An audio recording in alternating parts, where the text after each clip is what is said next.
in my opinion, the Towel Friends are absolutely wonderful people, and they are going to be so thrilled when I pop up on the screen because I am a little towel. And you might be saying, sir, could you explain to me a little about this towel thing? And I would be happy to tell you. Back in January of 2024, my name is Grant Smith Ellis, by the way. Hello, I am a towel. It is Towel's birthday tomorrow, too. So, Towel, we're going to do a half day today. We're not going 10 hours again. I don't know how that happened. I just wanted to do an update stream yesterday. We went for 10 hours. I finished the stream. I was so tired, I forgot to tell you all to go do small acts of service to uplift humanity. Oh, goodness. No, but someone said, oh, sorry, we had a rainstorm overnight, and it is just pollen everywhere in Massachusetts today. Ladies and gentlemen, someone said overnight, Grant, could you tell us a little about the towel thing? Oh, thank you, ladies and gentlemen, for your early birthday wishes. Someone said, Grant, could you just tell us a little about the towel thing? You know what, ladies and gentlemen, I will. Back in January of 2024, someone, just a random YouTube commenter, while I was on another stream or doing a live or something, said, I don't really know what's going on, but Grant calls himself a towel. I think that's his pronouns. Now, I don't know if I had just like randomly said that one time or whatever, but this one account, it was called like Stoop the Kid or something, was like, his pronouns are towel. And I was like, you know what? That is hilarious. And then also, I really like Towley from South Park. And then also, towels are absorbent. And then also, there's a towel in Hitchhiker's Guide to the Galaxy. So I was like, you know what? Fine. I will just become an anthropomorphic towel. And wouldn't you know it, ladies and gentlemen, 18 months later, oh my God, it's Murder by Maestro. 18 and Wicked Uma and JMS and Claudio Montano, all of the Towel Friends and Ange Wittick. So 18 months later, not only am I a towel, but this whole, from one random person being like, Grant's pronouns are towels, we now have towelettes, washcloths, soap dispensers, flannels, beach towels, hemp towels, paper towels, microfiber towels. There are so many towels, ladies and gentlemen, that I'm pretty sure it has become a thing. In fact, I was looking at... Yes, it was a 10-hour stream yesterday. In fact, I was looking at the analytics, okay? I wanted to see, just while we get our folks are going to start coming in and saying hello. It's wonderful to see all you all, and you know we're going to talk about this audio. You know it's a big deal. And by the way, yes, Murder by Maestro, I am sure, is thrilled that I gave him the 23-year-old super towel, which in binary, by the way, is 0001 1001. That's how old Murder by Maestro is in binary towel years. But I gave Murder by Maestro the raw 911 call from Jen McCabe. And guess what, ladies and gentlemen? It has Karen saying to dying cold, or to, yes, on the 911 call. Oh, it's great to see so many of you. Pilgrim Shadow, MJ Baker, Hot Coffee Chats. Good morning to you all. Ladies and gentlemen, it's Towel Birthday Eve. We're here. We're doing things. But the way I want to start is folks start coming in. We're going to give a few minutes here. I was looking at the analytics, okay, of where some of you are from. This is unbelievable. I just want to shout out some of you. We did it a little bit yesterday, some of the different countries. First of all, I'm very pleased. There is no one under the age of 25 who watches this stream. There are only 2.7 of you who are under 34, so there are not children watching this, which is good. Second of all, geography. I want to tell you about some of the countries, and this is not even all of them. I think I'm actually going to bring this up on the actual back end, which is a little bit harder to, a little bit easier, I guess, but also harder at the same time. So hold on. I'm going to tell you all, because this is just incredible to me. I can't even believe this. The number of you who are watching Towel Stream, Diana Natale, I am a member of the media. I will have no contact with the prosecution. That is my formal stance on that. But listen, I want to tell you all something, because I'm going to go into the back end here, and I want to tell you about some of these countries while folks are... Good morning, by the way. My name is Grant Smith Ellis. No court today in the John O'Keefe and Karen Reed retrial, but we have something to discuss. Oh, ladies and gentlemen, we're going to be doing one of our infamous audio analyses, although I did all the compilation together. I was working for hours this morning to put a minute and 20-second clip together. It was so difficult to isolate all of those audios, and I spent hours on like 1 5-second segment, but I got it done. I isolated the audio. It's really good. Murder by Maestro can do a better job than me, so we have a little bit more work to do. But ladies and gentlemen, before we do that, let's talk a little bit about the Towel Friends, because tomorrow is going to be Towel's birthday stream. I am so excited. Ladies and gentlemen. We're going to spend time together tomorrow. Get your questions ready. We'll do one of those streams where I'll read all your comments and questions. So if you have trial questions, get them ready today and tomorrow. Today we're going to just do a short update stream. When I say that, we're probably going to go for at least a few hours, but we're not going the whole day. I'm taking the afternoon off. I'd like to go get some lunch or dinner with the people that are closest to me. You all are very close to me, but I do want to go get a birthday dinner tonight, and it would make little Towel so happy if I could go with the people that I want to go with. So we will have our fingers crossed. Not related to the case, just people I love very dearly. Okay, so let's go to... Love's a weird thing, by the way, ladies and gentlemen. Never really understood love growing up. I always... I was so interested in... the people around me, but I only really was with a few people, and then I wasn't with anyone from 2011 or 2012 or so and I'm still just kind of doing my own thing. But love is a weird thing. I always understood love as a concept. I never actually came to terms with what it means, for one's family and friends and partners. But love is a very unconditional thing. It's actual authentic love is a very beautiful thing, and I just want to comment on that. Okay, but before we do that, this is our morning start, right? So I was taking a look at where some of you Towel friends are from, and it took me a second because I had to actually go into the detailed analytics to see the countries because the phone app doesn't provide as good of a list. Let me just read to you some of these countries. And yesterday when I did this, I'm having a great day. I am with the Towel friends, Jesse. I could not be having a better morning.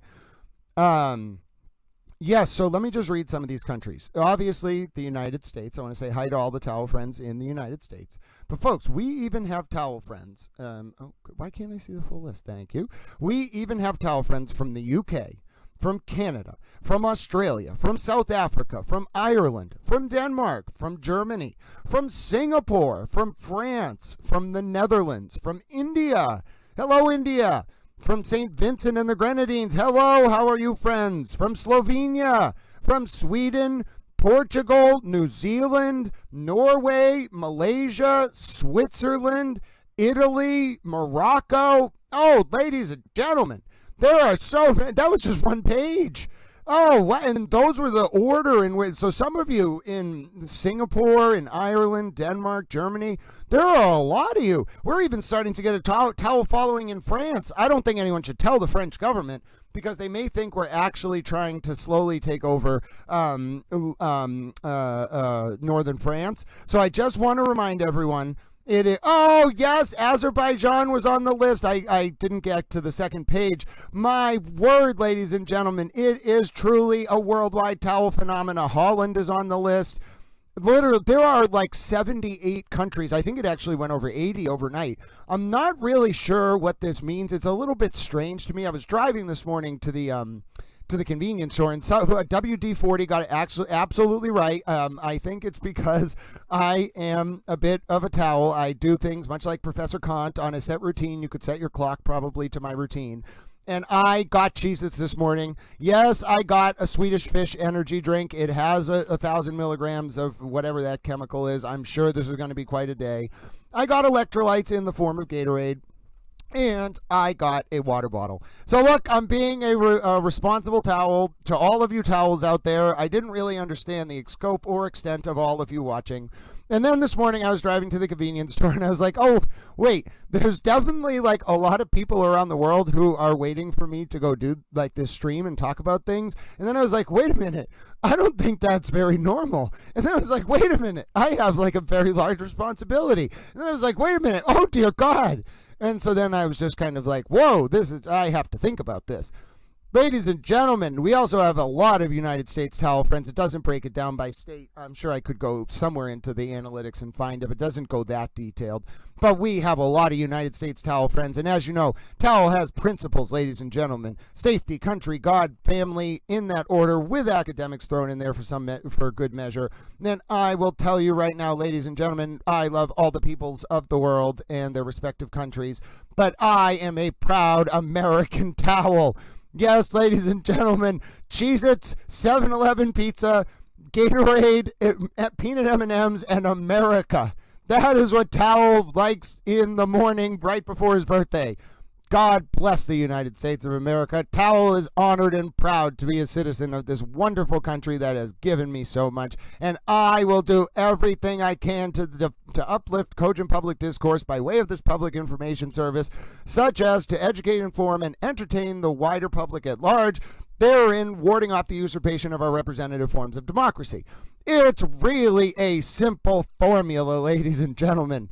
I'll tell you, and I am wash a tablet of WSHA tablets. I love your username. I don't know what football club you support, if you support football clubs, but I have fond associations of your country with the rivalry between Celtic and Rangers. Oh, the Glasgow Derby, ladies and gentlemen. Ladies and gentlemen. We also have to welcome our new Scottish friend from up in Glasgow. Hold on, where were you there? WSHA tablets. Welcome to the honorary towel fold, friend. And that goes for you, Marianne, as well. Welcome to the honorary towel fold. I have always wanted to go to Split in Croatia. Marianne, I don't know if you know this. We have talked about this before. I am extremely interested in the Balkans, in particular the geopolitical developments following the fall of Yugoslavia. And I think it's very interesting I want to go to Split in Croatia. Yes, I would like to spend some time in Croatia one day, ladies and gentlemen. I am a worldwide towel. Oh, yes, the towel food pyramid. All right, so listen, we're doing things today. I just want to say people are joining, we're getting caught up. A lot of you are watching. We're here to talk about this new audio, okay? Yesterday, if you watched the stream, you know where this all started. Now, I also want to say Murder by Maestro Towel may actually have to continue to be involved in this process because I think we can further refine a few of these pieces of audio. One, the trial, what we're talking about is a 6:03 a.m. voice mail that Karen, we have two different audio recordings, three actually. One played at trial 1, one played at trial 2. Each of those are a 6:03 a.m. voicemail that Karen Reed left on John O'Keefe's phone while Jen McCabe, and Kerry Roberts were standing at the scene of John's death, okay? At the time, Jen McCabe is simultaneously, so Karen's on her phone calling John's voicemail, okay? And the voicemail's recording.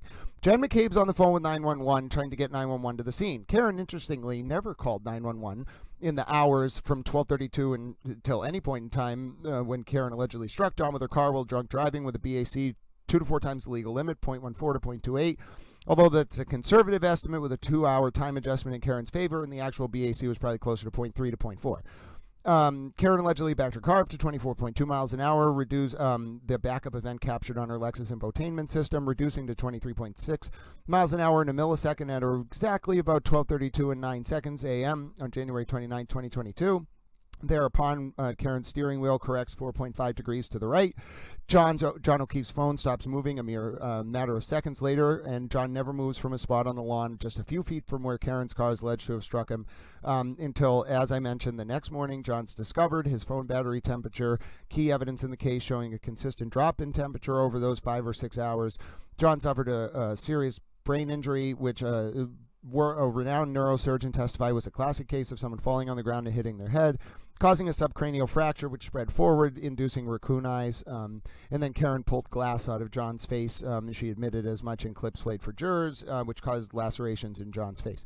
And so 6 a.m. or so, Jen McCabe, and Kerry Roberts, Karen, during the intervening hours, kind of pulled like a Ted Kennedy during Chappaquiddick. She left the scene where she allegedly hit John. She went back to John's house, allegedly deleted a bunch of Ring videos capturing her taillight broken. She kind of put together a plan, I think. She was kind of like a wannabe Irene Adler from the Sherlock Holmes story, A Scandal in Bohemia.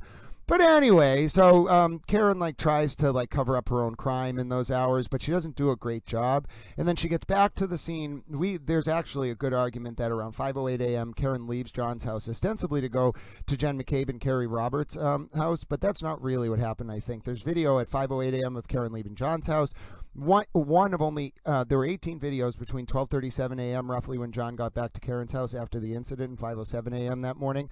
17 of them get deleted. Okay, one remains. It's a video weirdly where Karen tried to, I think, stage artificial reasonable doubt by just gently bumping into John's bumper with her car. Her taillight was obviously already broken at that point.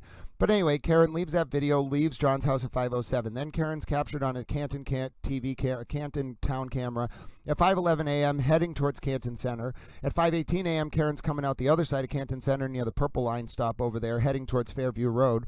At 5:21 and 38 seconds a.m., Karen makes a phone call to John, and that leaves connects to voicemail, a voicemail that's left at 5:23 a.m. where Karen says, "John was, is that you?"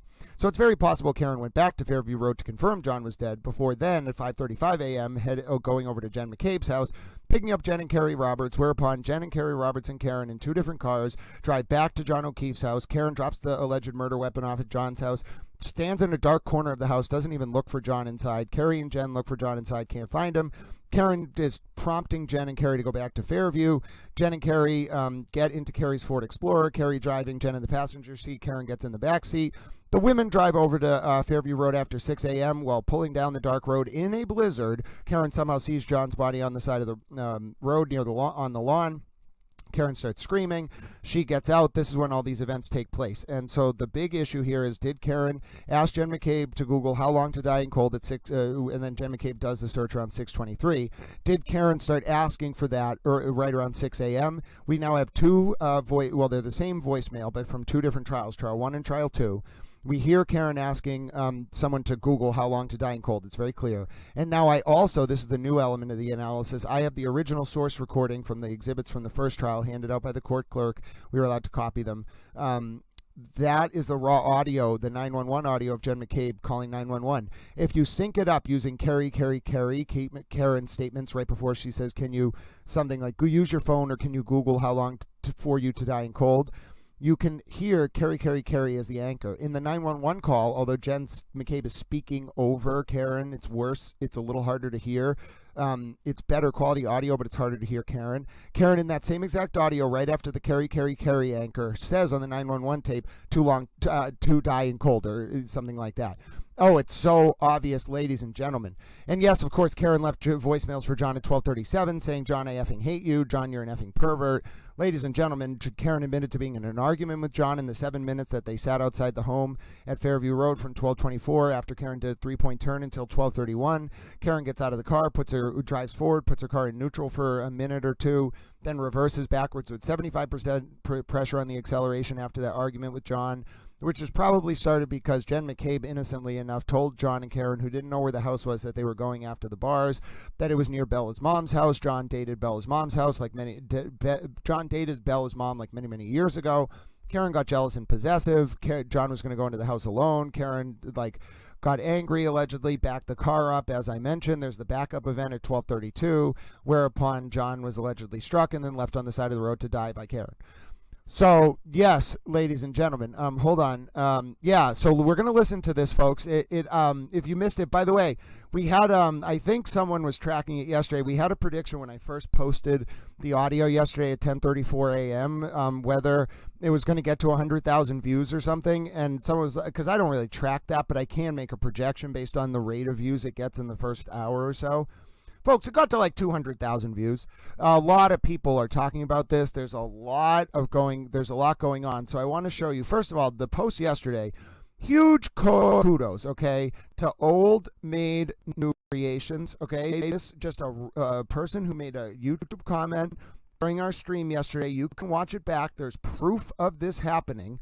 And I want you to look at this, ladies and gentlemen. This, folks, was the post. This was the moment. It took a while to clean up the audio and find more and more source audio. But we're going to see, come up on your screen in just a second here, as long as everything cooperates. Come on now, little towel. It might be Twitter itself, but that's okay. We are going to see at some point when it catches its bearings, the original post, okay?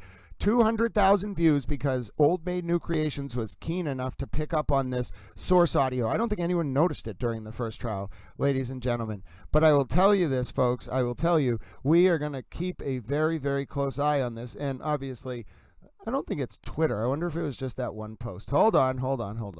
Here we go. So let's get this post to load up. This was the post, folks. Old Made New Creations found it. Murder by Maestro and I started working in real time yesterday. It's at 197,000 views. That's incredible.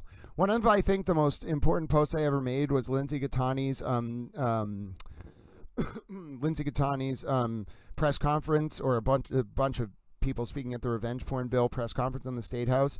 I think that got like 150,000 or something. That was like the talk of Beacon Hill that day.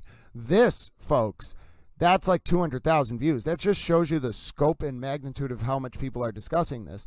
But that was only the original audio, and I'll show you how it evolved over time, right? So take a look at this. This was the first video that Murder by Maestro and I put together. And oh, God bless you, Love 7 Loyalty MHA. You are a super towel. But listen, I want to say to all of you, I think it's absolutely incredible. This wasn't just me by any means. This wasn't just Murder by Maestro. This Old Maid New Creations was the center of this. But I want to show you how it evolved. Okay, so we got this audio. This was the first version of it. Let's play it.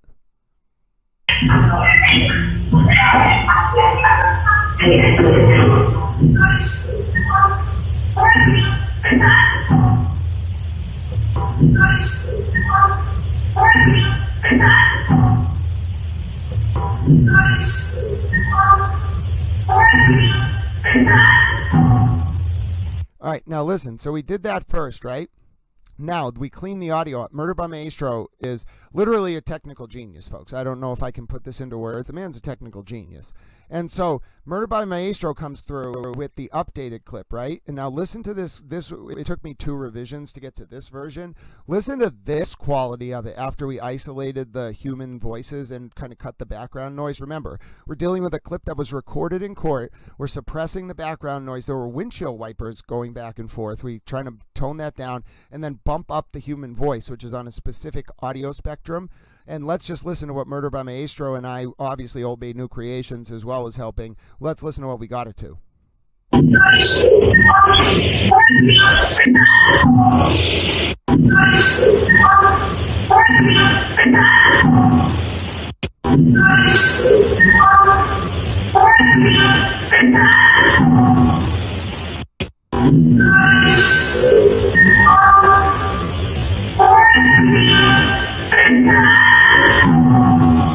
And so, folks, that was the best we got, and that was really, really good. Let me show you what I was able to put together this morning, folks. Let me show you what I was able to put together. I spent all morning on this, okay, and it's only a 1 minute and 22-second clip. I just want you to understand that it looks cohesive. It plays really well, but my word, wait till you see this. Yes, wait till you hear this, Murder by Maestro. It's so big. Oh, it's bigger than you can imagine, dear friend. Listen to this audio, everyone. Listen close. This is big, big, big, big, big. Yes, listen, Murder by Maestro. Oh, okay, little preface. So you're going to hear trial 1. You're going to hear the first version from the Karen Reed's first trial. It's voicemail 8. Then you're going to hear trial 2. Version 1's probably the best. You're going to hear Carrie, Carrie, Carrie, which we don't refine, but then you're going to go into the refined audio. We hear the how long to die in cold, or can someone, or use your phone, or whatever it is, Google how long to die in cold, or for you to die in cold. Then, folks, we get trial 2's voicemail. It's the same voicemail, number 8. The audio's okay. I did what I could. Murder by Maestro will probably have to mess around. The trial 2 voicemail can be found in the time. I put a timestamp clip in the Twitter post from this morning. If you click that YouTube link from trial 2, it'll take you to exactly when this part of the voicemail was played. So we might isolate that audio more, but it's not quite as good as trial 1. And then the third clip that plays for all of your purposes, but I saw Murder by Maestro asking, this is the 911 call, and guess what? We hear the anchor in the 911 call of Carrie, Carrie, Carrie, same as the first 2 recordings from the voicemail, and then we hear on the 911, too long to die in cold. It's huge. All right, so Murder by Maestro is cleaning up the audio from trial 2. We're going to keep putting this all together. Remember, this is an evolving process. Now, the voicemails we've been really narrowing in on. Now, wait till you hear the 911 call. That is the cleanest file we have, folks, and you can hear Karen say, to die in cold. You can hear it on the 911 call. It's all synced up, and you're going to listen to this now. Maybe we'll do some more audio editing. I gave Murder by Maestro, I gave all of you in the Twitter post the raw 911 call. I think it's like around 1 minute and 40 seconds or something, 1:45. Check the timestamp into the 3 minute or something call, the raw file. Take a listen, folks. Let's listen.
I don't know if he's breathing. There are two women trying to do his body heat, and I don't know if he's breathing. There are two women trying to do his body heat, and there has to do his body heat, and there has to do his body heat.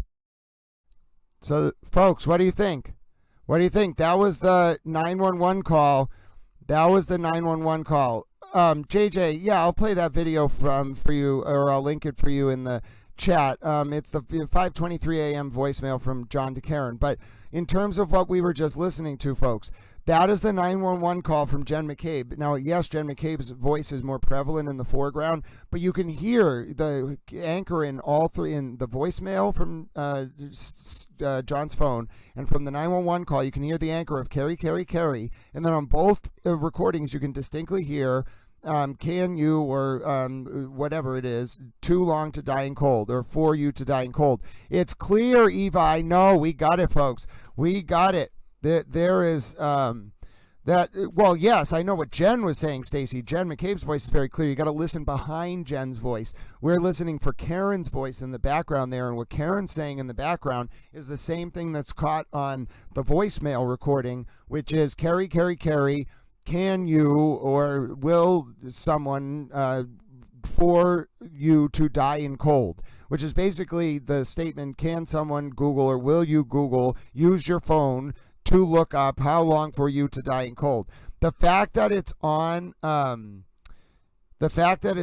both, yeah, I got it, Murder by Maestro. I know. I synced it all up. It was thanks to Old Bay New Creations. They linked me yesterday on the Facebook page, the Facebook post that I shared, to the timestamp of when the 911 call had the Karen saying Carrie, Carrie, Carrie, and too long to die in cold. So then I went into my records for the first trial, and I got the exhibit where there was the 911 call, and I pulled it. I took that audio, which is the rawest we'll get, and then I synced it up. And yes, it's the same moment in time. It's exactly the same words. It's Karen in the background saying, can you, or use your phone for you to die in cold. It's no question about it. It's like, we'll listen to it again and again and again, but it's clear as day. The hardest part, yeah, Murder by Maestro, the weirdest part is so what we're dealing with here is for the voicemail, we need to actually get that raw file. I put in a request to a friend of mine who has been covering the trial. We're going to see if we can get that raw exhibit. We might not have it yet. If we do, I'll try to get it. But if we can get that raw audio file of voicemail 8, we're going to nail it. We've already nailed this, but that will be the home run. Because what's happening is for voicemail 8, in trial 1 and trial 2, you have ambient noise being picked up by the courtroom mic. That is not necessarily just the isolated raw audio of that voicemail. But for the 911 call, we don't have any ambient noise. We have just the 911 call. Now, the 911 call is worse quality in terms of Karen's voice than the courtroom, the voicemail 8. But because the 911 call has this incredible high quality, even Karen's voice in the background that's lower quality than the voicemail 8 recording in terms of Karen is better. We can hear it. It's very isolated. Even though Jen McCabe's talking over her a little bit. There are gaps in when Jen's talking and the dispatcher's talking that allow us to hear Karen better on the raw 911 audio than we would otherwise. Now, on the voicemail 8, if we get that raw audio, we already isolated it from an ambient courtroom that we have to remove audio from, kind of. You suppress the foreground noise, like people coughing, or like the mic pop, like it's listening for any movement. It hears wind, kind of. You suppress that, right? And then you pull out. We did that already. That's why the clip you heard, the first clip from the first trial, Murder by Maestro and I, after Old Maid New Creations led us onto it, we isolated the voice, and then we pumped up, I think it was like 1100%. We pumped up Karen's voice to 1100%. If we had that raw voicemail 8 and Murder by Maestro isolated Karen's voice, and we upped it to like 1100% gain, I'm telling you, that's it. Yes, it is not the like the biggest thing in the entire world. Like, it is a huge blow to Karen Read's defense. It doesn't like seal there's a lot of other evidence as to forensic evidence and vehicle data and phone data and otherwise, and Karen's own statements as to Karen's guilt.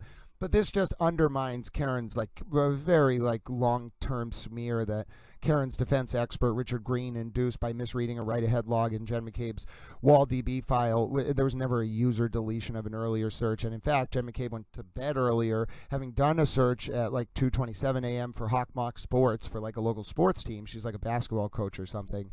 And then when she opened her phone at Karen's request to do the search later that morning at 6:23 a.m. for How Long to Die in Cold, there was like this write-ahead log in the WallDB file that Richard Green misinterpreted in the context of the Celebrate output from Jen's phone, causing Celebrate to update their software so people wouldn't misinterpret this kind of write-ahead log in the WallDB file ever again.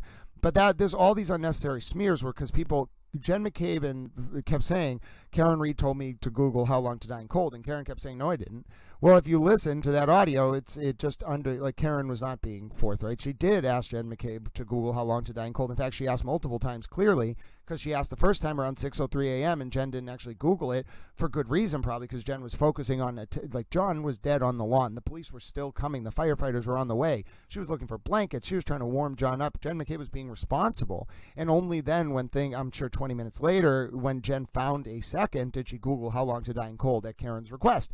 So you can see it just undermines such a key point of what Karen has been trying to establish. It's just devastating for her. It is absolutely devastating. Now we're going to listen to it again if you're just tuning in. This is big. Murder by Maestro is being a murder by Maestro, and he is off doing his binumerical towel thing. He literally speaks binary, and he is spending some time this morning, folks, isolating and looking at the 911 audio. He has the rawest, cleanest possible copy of it. We have the trial 2 audio from the courtroom of the voicemail 8. I think trial 1's voicemail 8 is a little better, but we're missing a piece of this, which is the raw voicemail 8. So we're on a towel hunt. We're going to get it. I put in some requests and things like that. We will get this voicemail, and that'll pretty much seal it shut. I think we can wrap this up and put a bow on it and deliver it. Once we have that, we already have it. It's people know, you can hear it. But if we really want to like isolate, so if we have the raw 911 file and Murder by Maestro runs his isolated analysis on it, then we take the raw voicemail 8 and we do that, I'm telling you, it's over.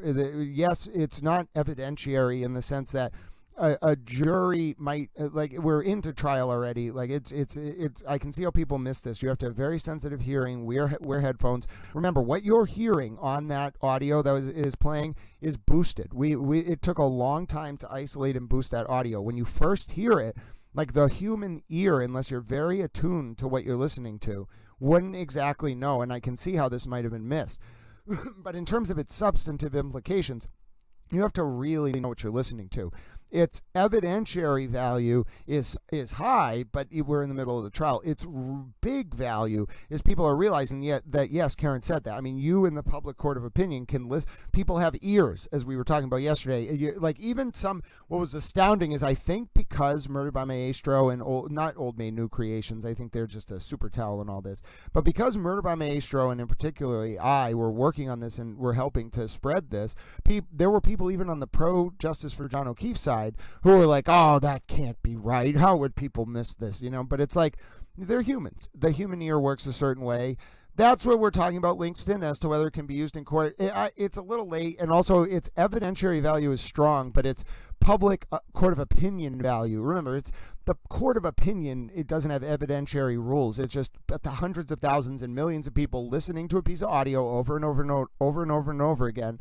You make the call, So there's evidentiary value to this, yes, but it would have taken, to background here, it would have taken a few months to bring in an audio forensic expert. Like, you have to retain a firm like earshot.ngo or whatever. You have to get a really good forensic analysis firm.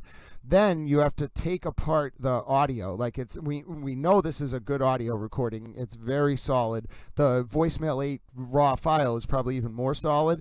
But you have to take it, you have to pull it apart, and you have to isolate the human voices. And then you do the same with the 911 call.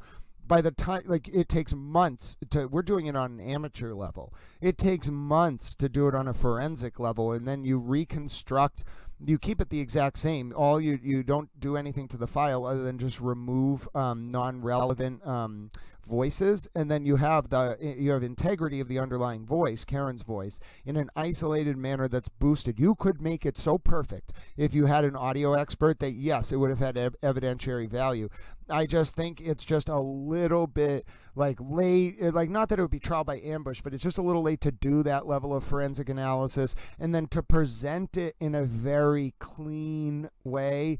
You know what I'm saying? Like you would like they already have the evidence. Oh, you know what? Actually, hold on. All of this is already introduced into evidence, folks. All of this is already introduced into evidence. The voicemail aid is already in. The 911 call is already in. This may actually be plausible because you're not talking about introducing new evidence.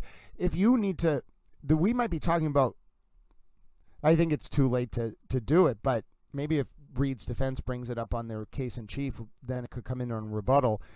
But my word, yeah, you could technically do it. I don't know how you would like introduce the expert. Maybe you would have to do it by someone.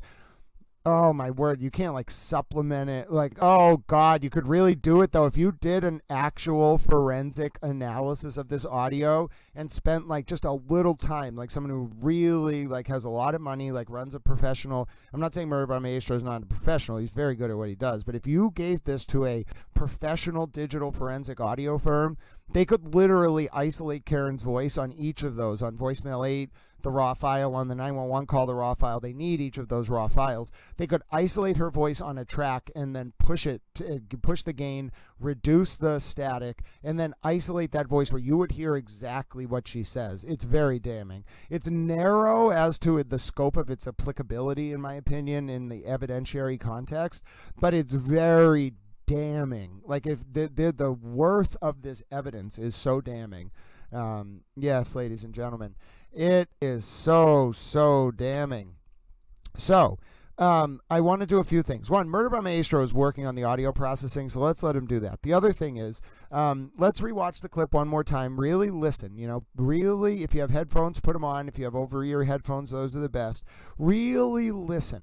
Remember, you're going to hear voicemail 8 from the first trial. That's our better version. You're going to hear voicemail 8 from the second trial. You hear it's the same voicemail. We don't have as clear boosted audio yet. We're working on it. It's isolating Karen's voice on that one's a little harder. And then you're going to hear the 911 call, and that's our best source file. So listen to that clearly, and you can hear the anchor in each of these clips. Carry, carry, carry, carry, carry, carry, carry, carry, carry. And then you can hear each version of what Karen says after carry, carry, carry. So let's take a listen.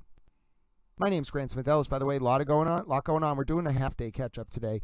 Our next segment, by the way, I'm going to talk about the history of the federal probe, the now confirmed disclosed federal probe into John's death. I have a great video that I'm going to show you all. It goes over the history of the old DOJ in Boston.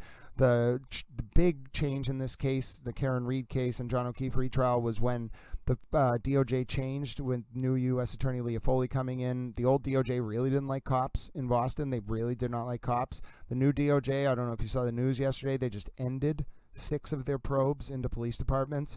Trust me, underlying all of this is that there was a change in the federal DOJ hierarchy, and the old DOJ, the liberal DOJ, did not like cops.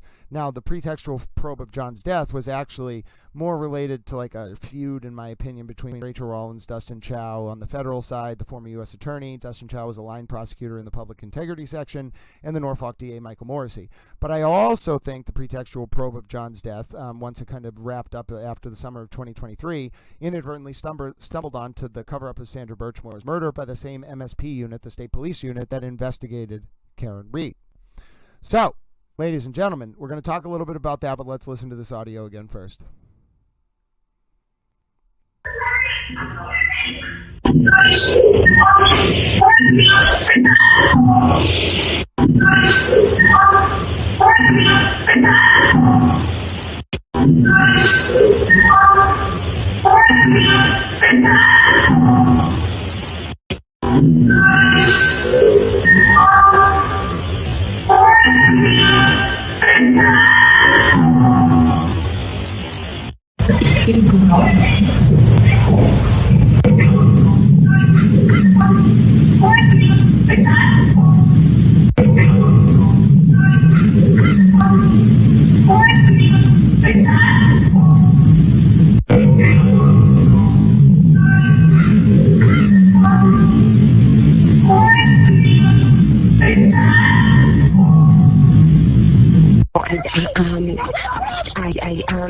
I don't know if he's breathing. There are two women trying to heat to his body heat, and I don't know if he's breathing. There are two women trying to heat to his body heat, and there has to heat to his body heat, and there has to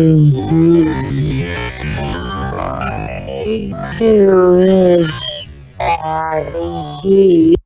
All right. First of all, that was the clip. Second of all, let me address two things. Turquoise blue. That is absolutely nonsense. Have you ever read the book Black Mass? Turquoise blue, did you know that I went to school with Dick Layer's son and got my copy of Black Mass signed literally in 2001, within months of it coming out, that book? Do you understand that Hank Brennan is probably the only person in the world that would understand the intricacies of how the FBI and the DOJ would run someone like Whitey Bulger or Karen Reed as an informant in order to accomplish some other ends? With Whitey, it was taking down the Angelos after the Irish mob had fractured in Boston in the 70s. So the only people left were the Patriarchas men downtown on Prince Street, and they used Whitey to take down the Italian mob. And then when all that was done, after the prosecutions, the indictments in the 80s and 90s, Whitey was burned. You don't think that, ladies and gentlemen, Hank Brennan, who was the literal lawyer for Whitey in that case, Hank Brennan, who was appreciated by the families of the victims in that case, ladies and gentlemen, because he asked questions on the stand to Frank Cadillac Salemi and Stephen the Rifleman Flemmi, which implicated Bulger, but exposed John Conley and the FBI for not just running Bulger as an informant, but for sanctioning Bulger to take people out. Ladies and gentlemen, Hank Brennan is a magisterial, brilliant legal mind who is one of the only people in the world that could put together and understand the overlapping concentric social circles that could have came together to lead the DOJ in Boston under Josh Levy, Rachel Rollins, and Dustin Chow to give a wink and a nod to Karen Reed, Alan Jackson, and David Yannetti to run amok as a thank you for helping the DOJ stumble onto the cover-up of Sandra Birchmore's murder by way of a pretextual investigation into John O'Keefe's death that's now confirmed as closed. Do you understand what I'm saying, ladies and gentlemen? So don't tell me that that Hank Brennan isn't brilliant. Not only is he brilliant, he is one of the only people that can do this. Do you understand what it's like to be brought into a room? And this does not involve Hank Brennan, but do you understand what it is like to be brought into a room and recruited into the DOJ honors program? You literally get locked in the room. They sit you there. First of all, they don't tell people about this. It's like breadcrumbs. You get headhunted into it. You get locked in a room in some random law school. There's 6 students there. There's a federal judge and a bunch of federal agents. And they stand there and they give you this PowerPoint that's here's the 75 sections of the Department of Justice. Would you be interested in learning about any of them? You know what I'm saying, ladies and gentlemen? And as if that weren't enough, ladies and gentlemen, then do you know how creepy this can be? I just want to explain to you the kind of world that we're talking about that hides in plain sight, okay? Then something like this will happen. The next day, you don't even think about joining the DOJ. You're just wow, this is interesting. The next day, you just get this added to the Federal Bar Association. They start sending you newsletters. Ladies and gentlemen, I don't think any of you understand the world that Hank Brennan has lived in. I don't think the Free Karen Reed people will ever understand it. And I don't even think some of the Justice for John O'Keefe people understand it. You can only break down the overlapping socio-political circles that hide in plain sight and define real soft power politics in America if you live in those worlds. It is a very secret, very closed door, very hush-hush, very respectful world. It often involves security clearance of the highest order, ladies and gentlemen. And I'll tell you right now that turquoise blue, if your understanding of Hank Brennan doesn't reflect the nuances of that geopolitical reality, you are only setting yourself up to be exploited by malicious forces who will propagandize you into believing nonsense such as to serve their interested ends at the expense of your cogency of discourse and in turn the integrity of our republic. Thank you for allowing me to get up on my soapbox. Look what happens when you give me an energy drink. Ladies and gentlemen, very bad idea to come into this stream, in this chat, on this day, localized into this room, and talk anything but positive about Hank Brennan. Are you out of your mind? happy to be here, Lisa. And by the way, listen, we weren't going to do this, but just for our friend Turquoise Blue, ladies and gentlemen, we are going, by the way, all of you have wrenches. You can literally just ban anyone you want at any time. So have fun with that. But what we're going to do, just for Turquoise Blue, we are going to watch Hank Brennan get interviewed by Marjorie Egan. Yep. We're going to watch it. You want to learn about Hank Brennan? You want to talk about Hank Brennan? Okay, we can do that. I would love to do that for you. Nothing. Oh, wait. Let's see if I have it. Oh, okay. So it's very possible we might be able to hunt down this voicemail number 8. But hold on. We're going to watch this. You know why? Because our good friend Turquoise Blue, listen, I am not going to turn down Turquoise Blue. Turquoise Blue wants to learn about Hank Brennan, ladies and gentlemen. Oh, hell yeah, about Hank. The video works. Oh, it's just the first part. 35 Whitey. That's very annoying. I think it's because I'm showing it on 2 screens. Hold on. All right. Well, over the course of 35 days. Hold on. No, I'm not going to give up. I have a plan. I have a backup plan. Towel always has a backup plan. No, I'm showing like 4 things on my Google Chrome, so it doesn't like trying to display it on 2 monitors. Hold on. Oh, God bless you, Lisa Cox. Oh, the towel birthday stream isn't even till tomorrow, and you are being a super towel. God bless you, Lisa Cox, for all of your support, your compassionate comments, and being a super towel to all of your fellow towels. You warm little towel's heart. Ladies and gentlemen, please let us give a special shout out and thank you to Lisa Cox for supporting this channel. And I just want to say, because we're doing a catch-up stream, we're about to watch a great interview with Hank Brennan. Ladies and gentlemen, this stream, I like informing you all, but some of the friendships you all have formed here, it's not, I don't mean to just highlight Lisa's super chat, and I'm so grateful and I'm overwhelmed, but I see Lisa Cox in here every day, not just chatting, but literally like befriending her fellow towels. She knows things about them. Like, she's always asking how people are doing, like always trying to find out if someone mentioned something like 4 days ago about what's going on in their life. Lisa Cox is the kind of towel who will be like, oh, like just remember the person's username and be like, oh, I remembered like you had something going on. Are you okay? That's incredible. Like, I don't know if folks appreciate like how rare that is in a person, to not be interested in yourself, but to like literally be reading these comments, remembering people and asking them how they're doing. Lisa is a very, very special person, and I hope none of us ever forget that. God bless you, Lisa Cox. Oh, and then I will tell you, folks, we're going to watch this interview with Hank Brennan because I think Turquoise Blue has been moved along. But even if Turquoise Blue has been moved along, we're watching this interview with Hank Brennan because you don't talk bad about Hank Brennan on this channel and then get away with it and not get to watch this video where you will learn that Hank Brennan is literally like the greatest human being in the history of America. And you might be saying, Grant, that sounds a little bit like hyperbolic. And you know what I would say to that? It's not hyperbolic, ladies and gentlemen. Let me be very clear to you.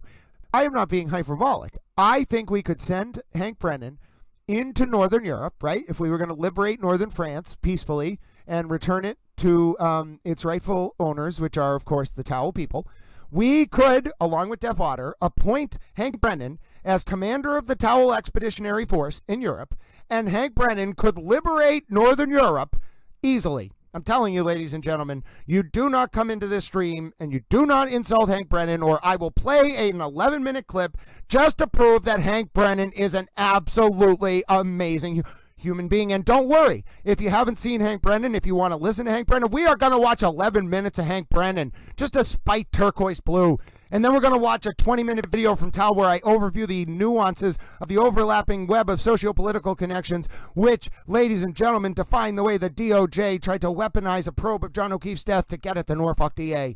Although it did stumble onto the cover-up of Sandra Birchmore's murder. But that just complicates things, ladies and gentlemen. All right, here we go. Oh, God bless Sandra Birchmore, by the way. I feel like out of all this chaos, Sandra Birchmore and her death was weaponized more so than anything else because it was the big secret. The DOJ didn't want to talk about it because they were using the John O'Keefe honeypot to get leads about the state police unit that covered up Sandra's murder. Then when they started investigating Farwell in August of 2023, they couldn't talk about it. And then even after August of 2024, when Farwell got indicted, till now, they still can't talk about it because I think they're trying to pressure Farwell to flip. I don't know, though. It's a tough, and listen, when you listen to this when you listen to Brennan's interview, I think you can tell, like, he knew Whitey was guilty. Like, you have to everyone has to get defended, even if you know the person's guilty. Everyone has to get defended. You can't just throw someone up there. But what you hear Hank Brennan saying, like, is he's like, listen, like, the FBI did really bad stuff here, and like the jury didn't even get to know about it in the Bolger case, and then, which is very similar to the Reed case. I think the DOJ and the FBI, more the DOJ. I don't think the FBI really did too much wrong. Oh God, I shouldn't be passing judgment on these people. I love you all. I love the United States. I love the DOJ. I love the FBI. I am your ally. I am a towel. I'm not being unloving or harsh. I'm just if we're going to have integrity in our representative democracy, then I must have my right to petition the government for my grievances. This is a grievance. It is not a condemnation of the DOJ or the FBI. There are people that make up these institutions, and sometimes people make bad choices, but the institutions are strong, ladies and gentlemen. Let me tell you, anyone who tells you differently is wrong. They're wrong. Bad apples do not spoil the whole bunch. Law enforcement is a very important profession, and just because I'm pointing out flaws in how certain types of law enforcement investigations played out, be it the Whitey Bulger or the Angiulo investigation and leveraging Bulger as an informant and looking the other way on his crimes, or the Sandra Birchmore probe and then leveraging Karen and maybe Turtle Boy and looking the other way as to what they were doing. Ladies and gentlemen, I'm not critiquing the DOJ and the FBI as an institution. I'm pointing out specific examples, more so with the DOJ than the FBI, of where things went wrong. But let me tell you, Hank Brennan, okay, the corollary between what happened with Whitey Bulger being ran as an informant to take down the Angiulos, and with Karen Reed and Turtle Boy, I think, being like very close to the DOJ, the old DOJ in Boston, to look into this MSP unit. Very strong comparisons. Hank Brennan's the only person in the world who would have been able to figure this out. And there's no doubt in my mind that this is a political thing, because like the liberals, like, I don't understand why people don't get this. That office under Rawlins hated cops. Rawlins didn't like cops, okay? And defense attorneys will definitely tell you, like, oh, look what she did. Like, look at all the good work, the investigations. Okay. But that, like, I believe that office's mentality was one bad apple spoils the whole bunch. You can't treat law enforcement like that. That's outrageous. They put their life, they're like firefighters. Most of them put their lives on the line every day to keep us safe. And you want to go at them like their whole apparatus is putrid? It's wrong. It's not a reflection of the reality. And it just disgraces what the federal DOJ should be doing. So in some ways, a lot of people are like, well, Grant, you must not agree with President Trump on all his politics because you're so vociferously, you believe this or that. First of all, I'm relatively fiscally conservative. Second of all, although I'm socially moderate, in particular on immigration, because my family were Jews who literally had to escape Russia in Lithuania from the pogroms. They had to flee Lithuania from Russian pogroms in the 1800s. And then they got to America. That's why my last name's Ellis. The authorities couldn't pronounce. We immigrated legally. They could not pronounce what my family's last name was from Lithuania. So they named us Ellis when we got to Ellis Island, at least that side of my family. So yes, I'm moderate on some issues like that. And obviously, I don't think we should send ships full of Jewish people back to Germany if there's a Holocaust going on. So I'm like, but that doesn't make me like a radical. I still think we should have immigration policy. President Trump single-handedly, whether he realizes it or not, changed the course of the Karen Reed trial because the new DOJ doesn't enable that nonsense. They don't look at cops as the enemy. I'll tell you, ladies and gentlemen, yes, Towel has a lot of friends. You don't understand. My mom used to go to Mar-a-Lago for dinner every year. Bill O'Reilly wrote the foreword to my mom's last book. When I was growing up, my mom would be like, do you want to come over to this like building? I'm going to do TV. It wasn't like, I guess it was a TV studio, but they would do like remote hits. So I would go over there. One day my mom was like, oh, do you want to go hang out with my friend? He's on the water. And I was like, oh, he's fishing. Let's go. We go down to the water. It was Geraldo Rivera on a yacht. I was like, what is going on right now? And then another time, my mom went on a trip. She was like, okay, honey, she told us all, like, I have to go to New York. And we were like, okay, Mom, have fun. She goes off to New York. She comes back and she was like, oh, Grant, I told my friend that you really like video games. I was like 10 years old. And so he wanted to get you a treat. And so he got you a GameCube. And I was like, he got me a game. I thought he got me a GameCube game. I was like, that's very nice. I don't have a GameCube. No. He got me a GameCube, games, and controllers. And then she was like, yeah, his name's Montel. And I was like, oh, that's nice. Come to find out, it was Montel Williams. Oh, goodness, ladies and gentlemen, my childhood was absurd. I don't even think I really understood what was going on. I was just like, oh, that's very nice. I'm glad you have a friend named Montel, and he wanted to get me a GameCube. I was blown away. I was like, I've never had a GameCube. I played Need for Speed Hot Pursuit on that GameCube a lot. But let me just tell you, if you're wondering, like, I don't want to be in that world. I think it's very nice. I love the security apparatus of the United States. I hope they continue to protect all of us. But, like, I'm not a bureaucratic man. Do you want me in a bureaucracy? I will go out on the courthouse steps and flip people off. Like, we don't need little towel in the government bureaucracy. But I can help. And I have a lot of friends. So, yes, yeah, like Towel has met a lot of people. And really, that all started because I just wanted to say thank you to absolutely amazing Super Towel Lisa Cox. And then we got into this kind of digression because somebody who the username who's not with us anymore, they got banned because they were a troll, started insulting Hank Brennan. And I was like, you are not going to insult Hank Brennan when and I don't mean to toot my own horn, other than me, I don't think there are too many people outside the federal apparatus that understand it the way Hank Brennan does. And that is exactly why we are going to watch this clip. So thanks for allowing me to pontificate there. All right. Well, over the course of 35 days, jurors heard from no less than 72 witnesses. The one person they did not hear from was Whitey Bulger himself, as he declined to testify. After the verdict, defense attorney Jay Carney spoke for Bulger, saying he was pleased with the outcome. It was important to him that the government corruption be exposed, and important to him that people see firsthand the deals that the government was able to make with certain people. And now Hank Brennan, a member of Whitey Bulger's defense team, is here. Welcome, Hank Brennan. Thank you for having me. It's been a wild 8-10 weeks for you. It's been a busy year and a half. How did your client respond today? We just heard Jay Carney, your partner in this, say that he wanted to see that the government was partly culpable. But how did he respond to it's 31 out of 32 counts he was proven guilty? James Bulger was extraordinarily content. I think the moment for him came well before the verdict. It was the effort and the demonstration in court to help try to show as much truth as we could. The idea that the government has some liability and accountability in what had happened over those decades was one of the most important objectives we had. One of the oddities of this was to see Stephen Davis and other members of families of victims embracing you and Jay Carney today, and that here you were representing the man who killed their loved ones. What was that like for you to have them almost siding with you in a sense? Not that they didn't want to see the government, convict them, prosecute them and convict them, but they really credit you with bringing out the government part of the corruption. Well, we expect our criminals to commit crimes. That's what criminals do. We don't expect that from our law enforcement. And so having a very unique opportunity, Jay Carney and I had the ability and the invitation to do anything we could to try to help find the truth and expose what the government had done. And the government had done a number of things that we don't expect from our government. They not only created victims, but they continued to victimize the victims by denying their responsibility.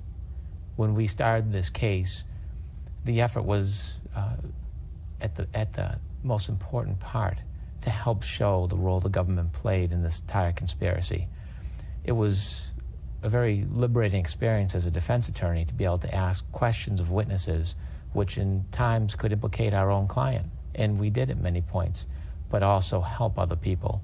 And I felt the presence of Patricia Donahue and the Donahue family and the Davises behind me every day. I didn't always see them when my back was to them, but I felt their presence, and I knew that what Jay and I, Carney, were doing had some import, not just for our client, but for the community, for particular victims, and also for the public. You eviscerated Stephen the Rifleman Flemmi in cross-examination. And as a result of that, you could say that you were actually responsible for the no finding in the murder of Deborah Davis, even though everybody knows he was there. He was never there. He was behind it. He, for one reason or another, wanted her dead. And yet, as I said, the family is still saying, well, you know, they want to go further with this. They want to take it to a state court, but they're fine with that. Well, I take issue with the suggestion that he was there, and I take issue with the fact that you suggest that they wanted him dead. Her dead. Or her dead, I'm sorry.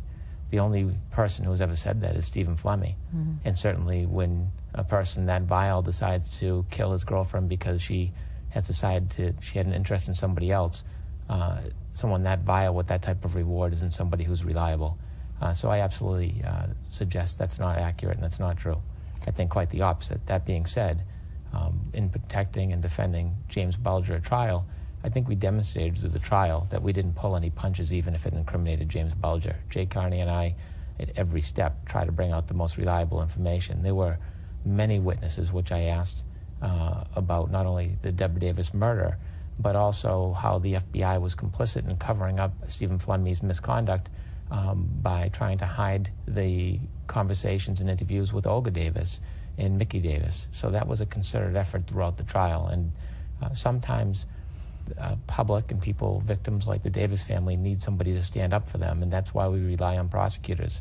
That's why we rely on our government to do that. And when they fail, and someone else is there to take the void, and we had an opportunity to do that, for us that was very meaningful. I realized the judge wouldn't allow testimony in that you all wanted, you and Jay Carney, which was that the government offered Whitey Bulger and Stephen Flemmi and Stephen Weeks, to some extent, immunity from prosecution in order to turn evidence against La Cosa Nostra. But why not let your client testify? I know he said he wanted to in the beginning. Jay Carney said he would. Why not? The arrangement that James Bulger had with the federal government was very different than the arrangement that Stephen Flemmi had. James Bulger was never an informant for the federal government. He was never providing information, and I hope we dispelled that through this trial. It's unfortunate that the general public doesn't see this type of trial on TV, and they can actually look at the detail and the evidence that would help show, because unfortunately it still then becomes a matter of rumor and innuendo. James Bulger not only was prepared to take the stand, he expected to take the stand from day one, and is what he wanted to do. There is a story, a sordid story, that extends well beyond the Boston FBI to the Department of Justice to the highest ranks, and James Bulger was prepared to tell that story. It is a loss for everybody, for the jury, for the victims' families, for the community, for the public, not to have him take the stand. I expected he would have been the most convincing witness, because he'd be the one witness who would not try to protect himself. I think that's reinforced by the approach Jay Carney and I took. But to have somebody take the stand just to give a confession, but not to give the entire story and protect the government, makes absolutely no sense. If the government had no fear of what James Bulger would say, there'd be no reason not to let him testify to his arrangement. If immunity was so absurd, then they simply could have dispelled it in front of the jury. So although the government continually suggests that they're disappointed he didn't testify, they tried to silence him at every turn in this case. And it was an extraordinary loss, because talk about the idea of closure. What better closure could you have than the person who could stand before the jury and the community and say exactly what happened? But fortunately, I don't think this is the last word. It's the end of this trial, but there's perhaps other trials and there's other opportunities for James Bulger to have his voice heard. And this would have been the perfect forum, but the government wanted to deny that, and they effectively did. In the evidence file, there were informant cards issued to Brian Halloran, Stephen Flemmi, others, among them James Whitey Bulger. I think they just said James Bulger. If he wasn't an informant, why did he have a card? James Bulger didn't fill out a card and put it in a file to represent himself. It's ironic that the government says that John Conley, who was involved in such complicity and conspiracy and criminal activity, and he cannot be believed, especially with all the detailed reports he gave. But then the reports that may suggest that James Bulger gave information you should believe. There were a number of ways we tried to demonstrate to this jury. You should just clarify that, because James Bulger was saying that he actually paid them off. He gave them information, not the other way around. They were his paid informants. It is odd that a person who is supposedly an informant is paying so many thousands of dollars to law enforcement when they're supposedly the informant. We showed a number of documents at this trial which showed specifically information that was attributed to James Bulger that was taken from other informant files.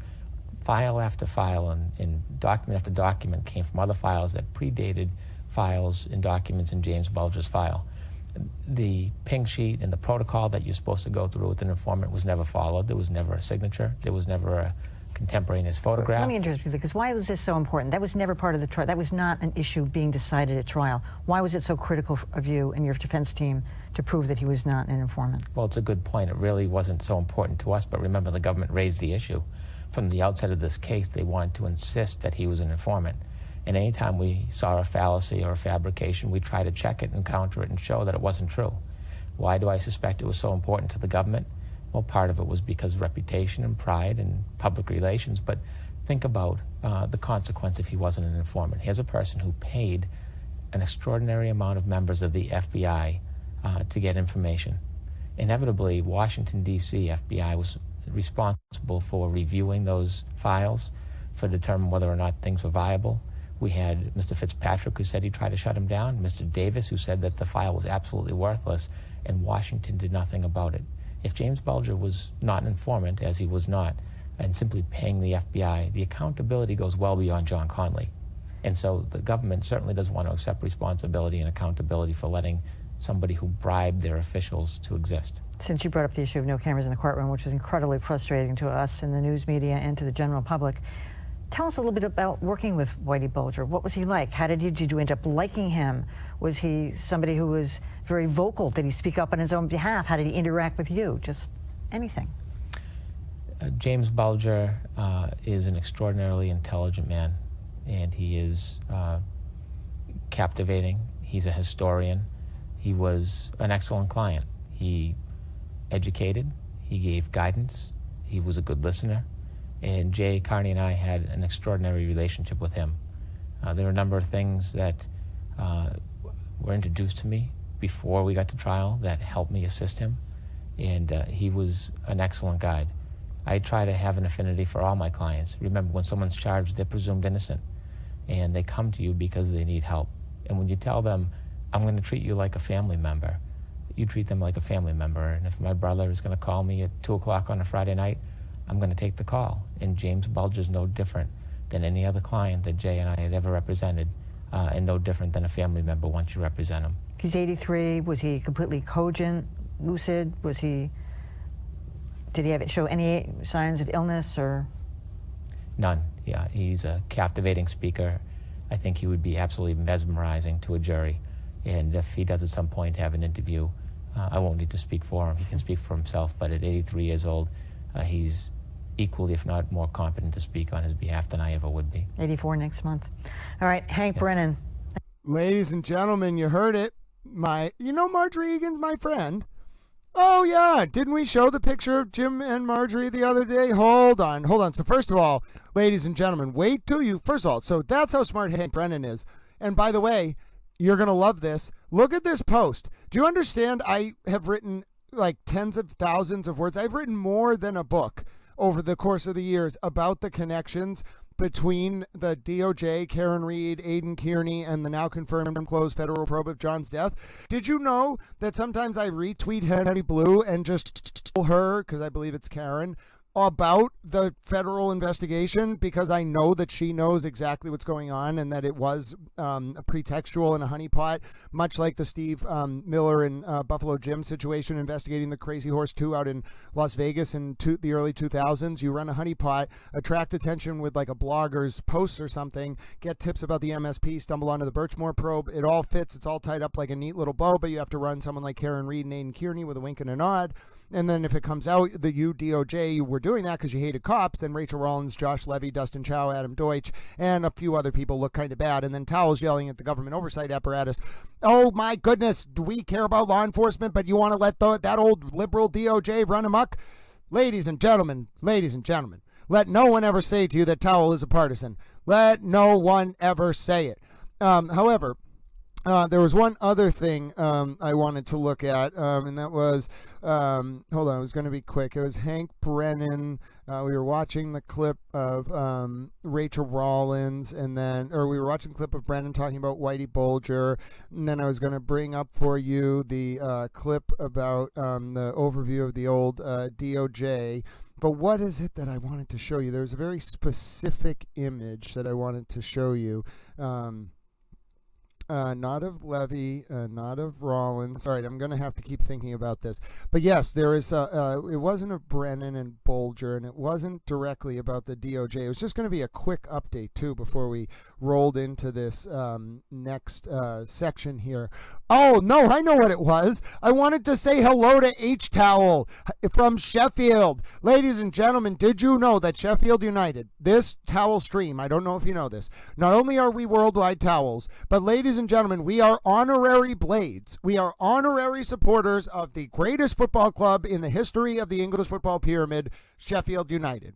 And yes, ladies and gentlemen, not only did Sheffield United go to the FA Cup finals many, many times in the late 1800s and 1900s and win those FA Cup finals, but Sheffield United has a very big promotion playoff. I think it's against Sunderland or something, who plays at the Stadium of Light, but they're not playing at the Stadium of Light. They're playing at Wembley in London. It's a promotional playoff, ladies and gentlemen. It is a very big moment for the Sheffield United Towels. I am sure Sheffield Towel is running around in circles right now like a madman because we are all being informed about how much we love Sheffield United.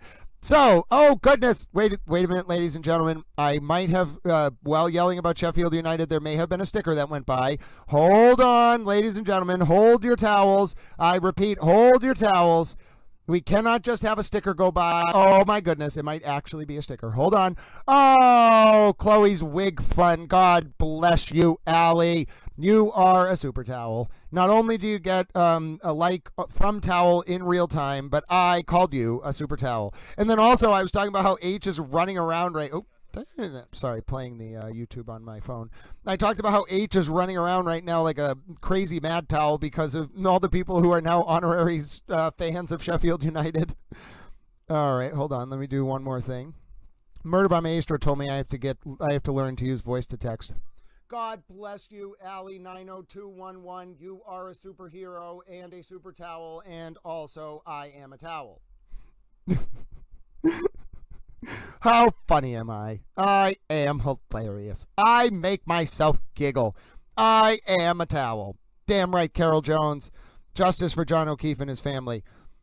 Oh, goodness, H, you need to get some rest. Sir, ladies and gentlemen, H-Towel has not slept since Tuesday. We need to help H-Towel get some rest. I will go into auctioneering and announcer towel, and I will start talking really fast, H, and maybe in that way I'll overload your brain, and you'll be able to get some rest in the nature of a person who is well deserving of that rest. And I've also realized I can become an auctioneering announcer towel because I'm able to speak in a very fast and cogent way, such as to engender the wider public discourse in a way that is sustainable, informed, and also intelligent, thus warding off usurpation of our liberal forms of representative democracy around the world. Ladies and gentlemen, God bless us little towels. All right, now, we have other things we need to do. One, I need to get the comments back down to where I wanted to go, and then we're going to listen to a wonderful 30-minute overview of the web of connections and corruption, in my opinion, in the now confirmed disclosed federal probe into John O'Keefe's death.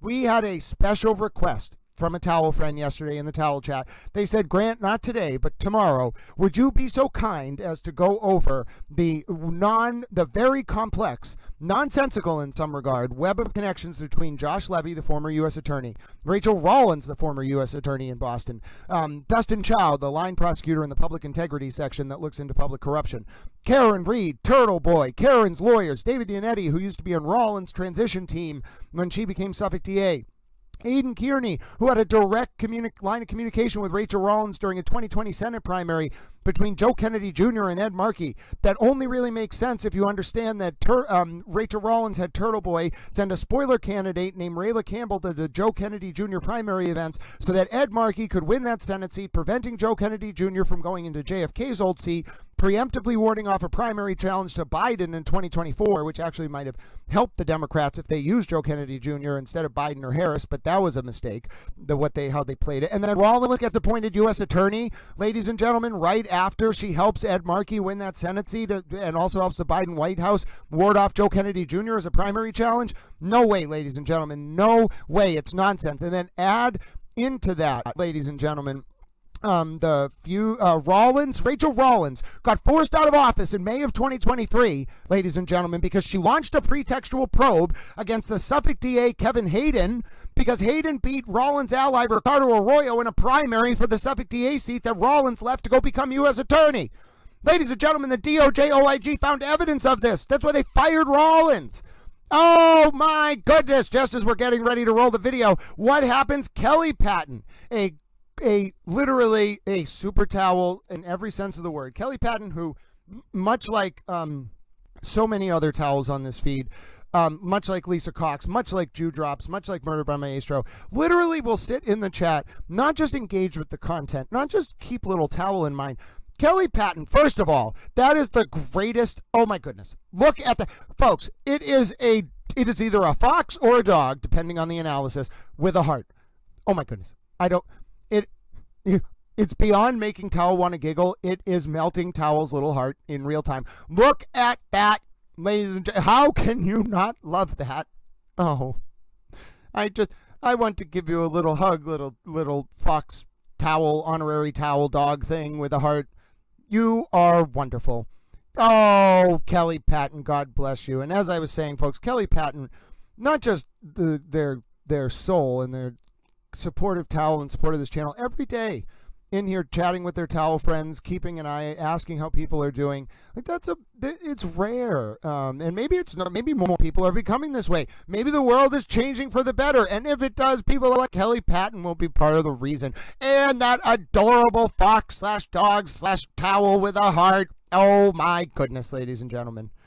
Oh, God bless you, Kelly Patton. And that came at a good time, because that was a perfect transition to what we're going to talk about next, which is corruption in the federal DOJ and Karen Reed and her lawyers. Yes, of course, that makes perfect sense. I know, ladies and gentlemen. Oh, ladies and gentlemen. Yes, we should play Bob Alessi to put H Towel to sleep in the Sheffield Towel. Oh, ladies and gentlemen, Sole Nina, it is great to see you, dear friend Toby Myers. If you're, what? Toby Myers, how dare you? I would never do such a thing. I love that little fox. How dare you say, oh my goodness, and then Jew Drops comes in, and there it is. Toby Myers, how can you accuse me of not loving that little fox? I mean, first of all, that is outrageous, because I clearly, that little fox, single-handedly, when it was like dancing there with the heart, brought a smile to my face. Not because I was not expecting it. I didn't know what the emoji was going to be. I scrolled up and it made me happy. So for you to insult me about that, I don't even know if I want you around unless you say it was like a joke or something. Why would you say that I don't like the emoji that was sent? That's from Kelly, of all people. That's incredibly mean. Jew Drops, I love that dancing pair. Oh my goodness, ladies and gentlemen. First of all, I was already talking about how Jew Drops is a super towel, and I just want to point out, I'll continue to say Jew Drops is a super towel lad. One of the first people in the chat every day, someone who deserves their praise. I know it's my birthday tomorrow, but it's not about me. There are people in here who truly, I think, are making the world a better place and who make my life better. And I think that emoji is one of them. I designate that little emoji man, which is a pear who's an honorary towel with a wonderful headband on, an honorary towel. Yes, ladies and gentlemen, it is wonderful. Now, I don't know who was insulting me earlier about my love of the fox, but I'm going to take it as a joke, and I'll give you one more chance. I'm in a decent mood. But yes, ladies and gentlemen, if people insult me about liking the emojis and they try to say I don't like them, why would you say that? I clearly, they're amazing. Oh, ladies and gentlemen, I'm in a towel mood. All right, we're going to watch this, though. I know you've been looking forward to it. Folks, if you want to know the overlapping history of connection between the DOJ and Boston, Karen Reed's lawyers, everything we were just talking about, you're going to get it in this clip. And you're not going to get me summarizing it while also being incredulous because someone in the chat was insulting my love of emojis. You're going to get it direct from me, laid out with very precise detail in the syntactical format that you would expect from a towel. My name's Grant Smith Ellis. If you're just getting caught up, it's past 10:15 a.m. It is May 23rd, 2025, Friday. Little Towel's birthday is tomorrow, if you're just tuning in.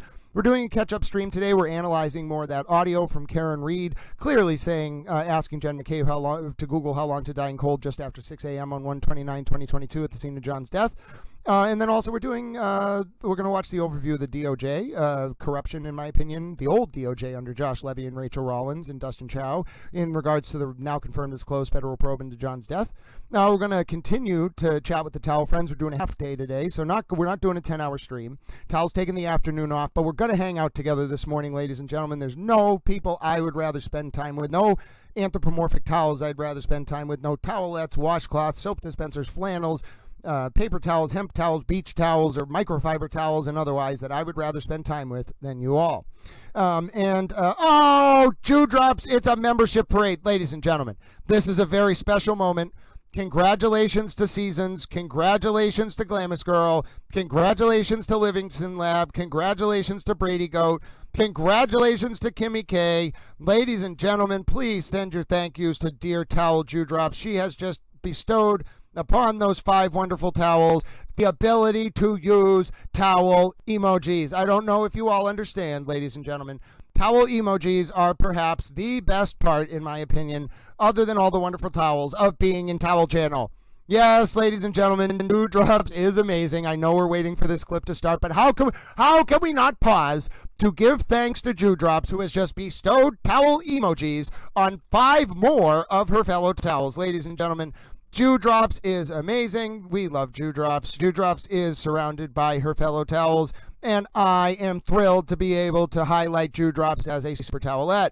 So yes, congratulations again to Seasons, Glamis Girl, Livingston's Lab, Brady Goat, and Kimmy K. You have all been bestowed with the beautiful gift that is towel emojis by the super towelette herself, Jew Drops. So not only do you get the towel emojis, but every time you go to use them, you can say to yourself, oh my goodness, I got this because of Jew Drop herself. That is literally, I would put it on my wall. I would frame it, ladies and gentlemen.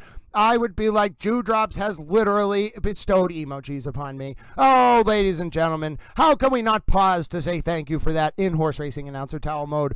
We don't have the Karen Cam coming into session. We don't have the horses down the park or Judge Canoni in her uniform getting the lawyers ready to go for the sidebar. But we do have Jew Drops bestowing towel emojis, and I will get into horse racing announcer towel mode for that. All right, yes, God bless so many of you dropping towel emojis in the chat. And hold on, we have a new towel friend, Sonia Blanco. Welcome to the Honorary Towel Fold, dear friend. We are about to watch a very interesting video that overviews the web of connections between the former DOJ in Boston and the Karen Reed defense that may be nefarious in a way that is quite dangerous to the integrity of the justice system. Although President Trump in some ways has, I think, come to clean that up. That doesn't mean I agree with all of President Trump's politics. I am literally not a partisan. I call it like I see it. I do it issue by issue. And President Trump was nice to my family, so I'm not going to be mean to him, ladies and gentlemen. I will disagree with his politics from time to time. I might agree with his politics from time to time. I don't like the rise of the BRICS. I don't trust Russia. I don't trust the Chinese Communist Party. But I will not say he's a bad man, ladies and gentlemen. Okay, so we have a question about Turtle Boy, Rachel Rollins, Josh Levy. I'll be happy to play a clip overviewing that. Basically, the overview is Turtle Boy, Aiden Turtle Boy Kearney, just before the Karen Reed trial even started, just keep this background in mind. Turtle Boy had a connection to the former Suffolk District Attorney turned former U.S. Attorney Rachel Rollins, who was very liberal. Rollins was very liberal. For some reason, Turtle Boy and Rachel Rollins had direct communication during the 2020 Senate primary in Massachusetts between JFK Jr., one of the Kennedys, red hair guy who used to be a representative for the Massachusetts 4th District in the Federal House of Reps. Joe Kennedy Jr. or something. Joe Kennedy Jr. ran against a guy named Ed Markey for JFK's old Senate seat in Massachusetts in a Democratic primary. For some reason, Rachel Rollins, at the time, it was either Suffolk DA or maybe U.S. Attorney, was working with Turtle Boy. No, she was Suffolk DA at the time. Working with Turtle Boy to send a Republican spoiler candidate named Rayla Campbell to events for Joe Kennedy Jr. Now, you might say, why would they do that? Well, Rachel Rollins, I think, really wanted Joe Kennedy Jr. to lose that primary. And you might say, well, that's a little weird. Why? Well, the Democratic Party establishment, I think, saw Joe Kennedy Jr. going up into JFK's old Senate seat as a potential trajectory for Joe Kennedy Jr. to challenge Joe Biden in the 2024 primary. Now, in hindsight, for the Democratic Party, although I'm apathetic about this, that probably would have been better than what happened, the disaster that was Biden trying to run and then dropping out and Harris trying to run midway. So, ladies and gentlemen, let me give you that's the little bit of background here, because how interesting is it then that Turtle Boy and Rachel Rollins work together? Then Rollins gets appointed U.S. Attorney, okay? And right after that happened, she leaves her Suffolk DA seat and gets appointed U.S. Attorney. What's one of the first things that happens while Rachel Rollins is U.S. Attorney? Ladies and gentlemen, Rachel Rollins talks to a man who's running for her old Suffolk DA seat named Ricardo Arroyo, then a Boston City councilor. And she wants Ricardo Arroyo to beat Kevin Hayden for that seat. Kevin Hayden is a Democrat who was appointed to fill Rollins' seat when she went to go be U.S. Attorney, potentially a position, U.S. Attorney, that Rollins got as a thank you for helping, with Turtle Boy's assistance, Ed Markey ward off a Joe Kennedy Jr. Senate primary challenge in 2020. Rachel Rollins goes off to become U.S. Attorney in Boston, Massachusetts. And then she tries to rig, in essence, or tries to help Ricardo Arroyo win her old seat. When that fails, Kevin Hayden, the man who Ricardo Arroyo was running against, was a Democrat, but he was appointed by Republican Governor Charlie Baker to fill Rollins' seat, because Rollins left when the governorship in Massachusetts was under Republican control before Baker went to become the president of the NCAA. Anyway, so Baker, the Republican, fills Rollins' old district attorney seat in Suffolk County with Kevin Hayden, a moderate Democrat. Rollins was the antithesis of that, very liberal. We'll get into that in a second. But Rollins, right away, independent of the Karen Reed case or anything like that, says that to Ricardo Arroyo in a text message that she's going to make Kevin Hayden pay for beating Ricardo Arroyo in that DA primary. Hi, Murder by Maestro. Great to see you, dear friend. But tell friends, listen, because this gets even more intense, right? Rachel Rollins then opens a pretextual probe into Kevin Hayden to punish Hayden for beating Arroyo in the Suffolk DA primary, right? Then leaks the investigation to the Herald and the Globe to smear Hayden. Does that sound like a familiar precursor to other things that might have been going on, towel friends? Well, ladies and gentlemen, by May of 2023, Rachel Rollins gets forced out of office by the Department of Justice Office of the Inspector General, because Rachel Rollins did indeed, as it was found by the Inspector General. You can read the DOJ's OIG report from May of 2023.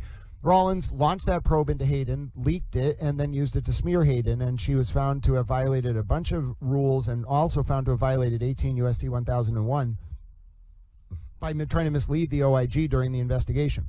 Well, let me layer one more thread into this fascinating explication, ladies and gentlemen. Did you know that Rachel Rollins, a former U.S. attorney in Massachusetts, who I just explained got forced out because she launched and leaked pretextual federal probes to smear political opponents? Did you know Rachel Rollins had a history of tension with the Norfolk DA, completely unrelated to the Reed case, dating back to Rollins' time as Suffolk DA? Why is that, ladies and gentlemen? Two bifurcated reasons. One, Rachel Rollins, back in 2018 or earlier, maybe 2015, somewhere in there, started trying to advocate in court motions for not giving lifetime sentences to youthful murder offenders between 18 and 25 on the grounds that they weren't fully developed, mentally ready to be charged as adults. Well, ladies and gentlemen, do you know what happened as a result of that? 4 other DAs in the Commonwealth of Massachusetts, ladies and gentlemen, intervened in that case, including Michael Morrissey, leading to a very public fight and spat between Michael Morrissey and DAs and Rachel Rollins. Well, do you know what else caused a little bit of history of tension? Rachel Rollins was a notoriously soft on crime prosecutor. She, instead of doing the soft broken window approach to prosecuting, she did the opposite. She wouldn't prosecute a list of low-level offenses, ladies and gentlemen. And as a result, other DAs started getting upset about that in the Commonwealth, and that caused more tension between Rollins and Morrissey. Oh, why is that relevant, ladies and gentlemen? Because we come to find out that in November of 2022, Karen Reed, David Yannetti, and Alan Jackson walk into the office of then first U.S. Assistant Attorney Josh Levy, who worked for Rollins, and they started, I believe, a pretextual federal probe into John O'Keefe's death.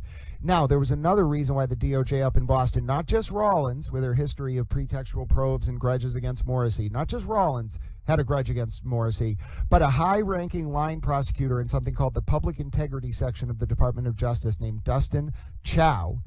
That man also had a grudge against Michael Morrissey, and you can find this in public court filings from the Karen Reed and John O'Keefe trial from December of 2023. Michael Morrissey used to work with Dustin Chow's wife. Dustin Chow's wife in 2015 during a joint prosecution involving, ironically enough, the U.S. Attorney's Office in Boston and the Norfolk DA. Dustin Chow's wife was passed over for a promotion in the context of that hearing, prosecution, and other things like that. And so Dustin Chow's wife had a grudge in 2015 against Michael Morrissey. Dustin Chow then went around saying he would do anything he could to burn down the reputation of the Norfolk DA as a result of his wife being passed over for that promotion. So you see how these constellation of factors all align. People in politics hold grudges for a long time, long time. Rachel Rollins had a grudge against Morrissey for two reasons. Dustin Chow, high-ranking line prosecutor in the Public Integrity Section that looks at this kind of public corruption, had a grudge against Morrissey. November of 2022, Karen Reed, David Yannetti, Alan Jackson walk into Josh Levy's office because David Yannetti, interestingly enough, to make this even more layered, was on the transition team for Rachel Rollins, which means he was very close to her, probably raised a lot of money for her when Rollins became Suffolk County District Attorney. Okay, ladies and gentlemen, so Yannetti's got the connection to Rollins. Rollins probably says, give me a little plausible deniability here, meet with Levy instead. They meet with Levy, who, unbeknownst to everyone, though, Levy would go on to have some kind of personal direct connection to Karen Reed. He would talk to her ex parte about the ongoing federal probe, all sorts of stuff that shouldn't have been happening. But anyway, Josh Levy, when Rachel Rollins gets kicked out in May of 2023, goes on to become actual acting U.S. attorney for the District of Massachusetts. What happens immediately after that? A grand jury for the summer of 2023 opens into John O'Keefe's death and then quickly closes by the end of that summer, or winds down, formally closing a few months later. Now we know in public that it is confirmed as closed. But ladies and gentlemen, how interesting is it then that right as the John O'Keefe probe winds down, in August of 2023, the investigation into the cover-up of Sandra Birchmore's murder, a young woman who lived in Canton that was in a very tormented, abusive relationship with a former Stoughton cop named Matthew Farwell, who was murdered in her apartment, right? Only for that murder investigation, within 48 hours, the local police, before all the investigation was turned over to the state police, because unattended deaths and things like that are always in the original jurisdiction of the state police. And although there's initial processing of the crime scene by first responders from the local police department, in this case Canton, the state police actually do the investigation. Within 48 hours, the Canton police turned over to the Massachusetts State Police evidence that Matthew Farwell, the former Stoughton cop, was at Sandra Birchmore's murder on February 1st, 2021 at 9:23 p.m., the time that she was killed. Then the Canton police provided to the MSP evidence that a maintenance worker at Sandra's apartment building said the man who was at Sandra's apartment at the time of her death was the same man who helped her move into her apartment, Matthew Farwell. Then the Canton police went to Sandra's school where she worked and got evidence that Farwell had been telling people that he knew Sandra was pregnant, Sandra was excited to have the baby, and that Farwell would, quote, take care of the problem himself if Sandra wouldn't induce the death of the child or have an abortion, okay? However you feel about that, we're not getting into the politics of it. I think women have a right to choose, and I will stand on that till my last day. Now, ladies and gentlemen, after that evidence was handed over between February 4th and February 6th of 2021, the Massachusetts State Police Unit, the same unit that is detailed to the Norfolk DA that investigated Karen for the death of John O'Keefe, ladies and gentlemen, that state police unit gets handed the information. Two of the police on that state police unit, one man, John Fanning, who wrote the police report that we're about to talk about, and another man, Yuri Buchanan, who's a trooper on the Norfolk DA unit, used to work in Stoughton, ladies and gentlemen, the same police department where Matthew Farwell worked. And what did the MSP unit detailed to the Norfolk DA conclude about Sandra's death? Somehow, some way, that it was the result of self-harm. And ladies and gentlemen, I have reason to believe that in August of 2023, a federal probe then, as it shifted away from John's death, opened concurrently into Sandra Birchmore's murder and the subsequent cover-up thereof. And ladies and gentlemen, I believe, and I now know because of public statements from law enforcement partners, that the federal investigation into John O'Keefe's death is over. But that probe may well have led the Boston DOJ to uncover the cover-up of Sandra Birchmore's murder.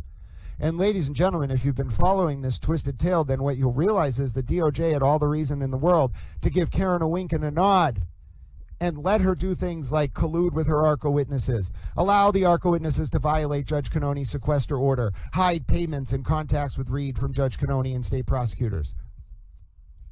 And ladies and gentlemen, before we delve even more into this timeline after the fall of 2023, let's talk about how Aidan Kearney in April of 2023 gets involved with the Karen Reed case, starts reaching out to Karen through an intermediary by the name of Natalie, who went to college with Karen, PR person, liked talking about houseplants with Karen, etc. So Natalie gets hooked up with Aidan Kearney via this woman named Jen Altman. Karen knows Natalie from college. Okay. Karen and Aidan then start speaking through Natalie as an intermediary. The very first thing Aidan Kearney brings up to Karen is how Aidan Kearney in April of 2023 was facing an issue and he needed help. Karen Reed then hooks up Alan Jackson with Aidan Kearney on April 21st, 2023.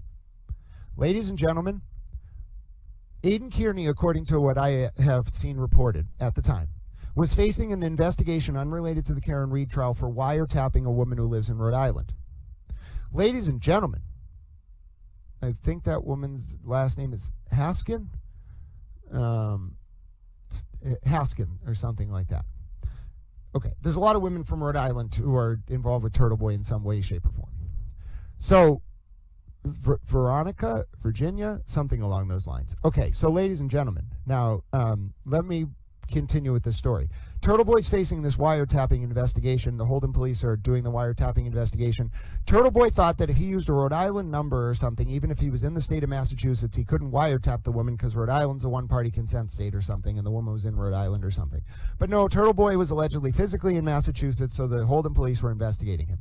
Ladies and gentlemen, within 2 weeks of Karen Reed hooking up Aidan Kearney with Alan Jackson, I have it on good authority that the FBI Worcester Field Office, an agent named Samuel Weiner, yes, that is his real name, directly intervened in that wiretapping prosecution of Aidan Kearney and made it go away. Ladies and gentlemen, do you see what I'm saying here? And then all of a sudden, Aidan Kearney gets this cover to run rampant over the summer of 2023, tormenting witnesses, writing all these stories on his blog, a pace of which he has never reflected again.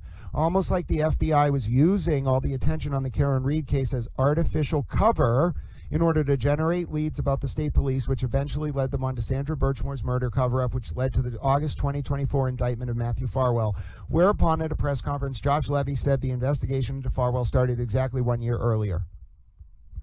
See where I'm going, ladies and gentlemen? And how interesting is it then that it is only after Josh Levy and that whole cohort is removed from the DOJ when President Trump takes office in January 2025, that on January 30th, 2025, Hank Brennan gets the first ever responsive TUI request under a case called U.S. XREL TUI v. Reagan from 1985, which is interpolated by 28 U.S. CFR 126.000, which is itself interpolated in Section 25 of the DOJ Operations and Sections Manual, okay? For the first time, the new U.S. Attorney, Leah Foley, and her office turn over to Hank Brennan just the top of an invoice between Karen Reed's experts from ARCA, who were retained in the context of that shady federal probe that Josh Levy, Rachel Rollins, and others helped start, and Reed's team. Within 13 days, ladies and gentlemen, or 14 days, February, or within just maybe even less, February 13th, 2025, Karen Reed's lawyers are forced to turn over, ladies and gentlemen, forced to turn over evidence to Hank Brennan of their contacts and communications with ARCA.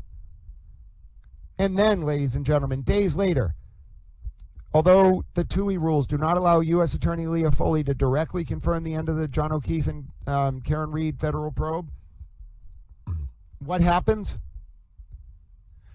U.S. Attorney Leah Foley tells Dan Ray on WBZ Nightside that, well, she can't confirm those kind of things. The DOJ does allow law enforcement partners to confirm such things. Within a week, the Brian Walsh prosecutors confirm that the federal probe is over.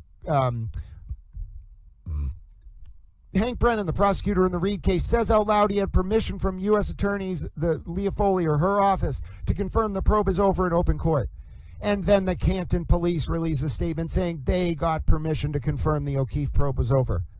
And so, ladies and gentlemen, and then we therein recognize that it was, in fact, this sordid overlap between the DOJ's investigation into John's death, which closed, and then the discovery of Sandra Birchmore's murder, which led the DOJ to, 1, give Karen a wink and a nod, 2, facilitate this old grudge against Michael Morrissey, 3, use Aidan Kearney's coverage of the case as a honeypot and give Aidan Kearney some protection to generate tips about the MSP. And then 4, it explains why in December of 2023, ladies and gentlemen, when Aidan Kearney faced a bail revocation for going over to Lindsay Gattani's apartment. By the way, it was Lindsay Gattani, who we've talked about on this stream, a superhero in so many ways.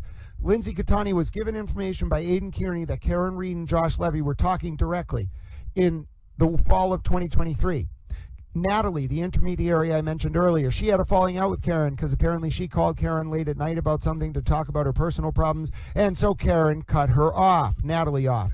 Therefore, the only information that was available about Karen Reed and Aidan Kearney and Josh Levy's relationship between June of 2023, when Karen cut Natalie off, and December of 2023 was Lindsay Gattani. Well, you know what? When Aidan Kearney got criminally charged in October of 2023, ladies and gentlemen, for witness intimidation and a bunch of other things. That was in Stoughton District Court. Those charges got bound over by a grand jury, an indictment on December 20th, 2023. You know what happened next, ladies and gentlemen? Another grand jury was open, and Lindsay Gattani on December 21st, 2023 got a subpoena for that grand jury. Why? Aidan Kearney must have been thinking, well, the previous charges just got indicted. What could the state be doing a grand jury about now? What does Lindsay know? Oh, did Lindsay have information about Karen Reed and Aidan Kearney colluding potentially to torment witnesses in Karen's trial? Did Lindsay Gattani have information about Aidan Kearney saying Karen controlled what he could publish on his blog? Yes, ladies and gentlemen. Did Lindsay Gattani's information eventually lead to a search warrant affidavit and a search warrant being approved for Karen Reed's cell phones? And did it get worse, ladies and gentlemen? Did Aidan Kearney go over to Lindsay Gattani's apartment on December 23rd, 2023 and try to find information on Lindsay's phone, and according to that search warrant from Karen Reed's affidavit, tell Lindsay not to cooperate with the new grand jury? And when Lindsay refused, did a situation happen where Aidan was accused of pushing Lindsay onto a couch, wiretapping Lindsay without her consent by recording her with a phone in his pocket or something along those lines, and then committing witness intimidation? Yes, and on December 23rd, 2023, after Aidan Kearney spent the weekend declaring himself a fugitive on social media, did Aidan turn himself in for a bail revocation hearing? At which point, ladies and gentlemen, did Tim Bradel, Aidan Kearney's lawyer, say that he had been on the phone with the FBI and the DOJ that morning? Yes, and do I have reason to believe that Aidan Kearney was reaching out desperately to high-ranking Free Karen Reed supporters, begging for FBI agent Leah Ferreira's number over that weekend, only to be told no? And does it make perfect sense then that Tim Bradel invoking the FBI and DOJ on Monday was a last-ditch effort to keep Kearney out of jail because the FBI and DOJ didn't need Kearney after they generated their leads and stumbled onto the Birchmore cover-up and the O'Keefe probe was closed? Yes, ladies and gentlemen, it all makes sense. It's a modern black mass redo. My name is Grant Smith Ellis. I did that from memory. I could write it right now. I think I have put it all together. And yes, ladies and gentlemen, I even have reason to believe that in the fall of 2023, the Massachusetts State Police were trying, ladies and gentlemen, to figure out what the federal probe was about. And I have reason to believe the Massachusetts State Police were told that they and Michael Morrissey were the targets of the probe, and they must have realized cover-up by the same unit that investigated Karen for John's death. Ladies and gentlemen, I think that's exactly what happened. And I think when people got too close to that story during the pendency of the investigation, winter of 2023, spring of 2024, they would get their wings burned off to prevent them from explaining to the public what happened. And that's why, ladies and gentlemen, I believe State Police Officer Brian Tully, who himself was trying to figure out what a federal probe was about in the context of his official position as a state police officer, which never should have happened. then took Lindsay Gattani's phone extraction, a 15-year extraction of Lindsay Gattani's phone, manipulated it allegedly while in state police custody to remove only messages from Tully to Lindsay and from Kate Mafia Masshole Peter to Lindsay, with Kate being an alleged PI who worked for a guy named Marty Kraft and helped look into the Aidan Kearney prosecution, or help assist with the Aidan Kearney prosecution reportedly. Tully then took a 15-year extraction of that phone, unprecedented in the history of every single case that I've talked to high-ranking people about. Unprecedented. Takes a 15-year unredacted production of that phone, except for those manipulated messages. That included intimate moments of Lindsay Gattani's family life, the births of her children, and releases it directly to Aidan Kearney's lawyer on April 24th, 2024, just days before Karen's first trial starts. And did Brian Tully do that for a number of reasons? I believe so. I believe Brian Tully did that, one, to undermine Lindsay and prevent her from being able to tell people that the actual federal probe was probably about Sandra Birchmore. Two, I believe Tully did that so that Aidan Kearney would send those documents around and then provide a useful distraction from some of the other Karen Reed and John O'Keefe trial witnesses at Lindsay and her children's expense. And ladies and gentlemen, I think furthermore, I think there was collusion for months to prevent a protective order from issuing related to that cell phone extraction, so that Lindsay would be used as a tool and have her credibility artificially decimated to avoid her being able to relay the tale of this DOJ investigation and how it uncovered Sandra Birchmore's murder. Yes, ladies and gentlemen. Yes, ladies and gentlemen. It all ties together. It all fits. It all makes sense. Everything is explained. The mosaic has been painted. The historical tiles come together, and the timeline of the events is sealed in towel stone. Murder by Maestro, you're right, it could not have been a mistake. And my ability to memorize all this, which should be impossible, and relay it all to you in a coherent manner, which should also be impossible, can only mean that someone out there, somewhere, was meant to hear this information. And Towel is but a mere conduit, conveying it so that you, whoever you are, hopefully in the government oversight apparatus or in the FBI, can take this and for some godforsaken reason, stop delaying the justice that is deserved for Sandra Birchmore and Lindsay Gattani. For the love of God, there's no reason I should be able to convey all this point by point by point with specific details, dates, timelines, hours of the night, down to the minute. It's for a reason. Someone out there's meant to hear it. And by God, I beg of you to act on it. Please bring justice to these voices who became ping pong balls in a godforsaken proxy war between the state police, the Norfolk DA on one side, and Karen Reed, Aidan Kearney, and the DOJ on the other. Well, who asked for that? Eva, I hope you got what you wanted and more. I did everything I could to lay out for you and answer your question. It may have been more than you were expecting.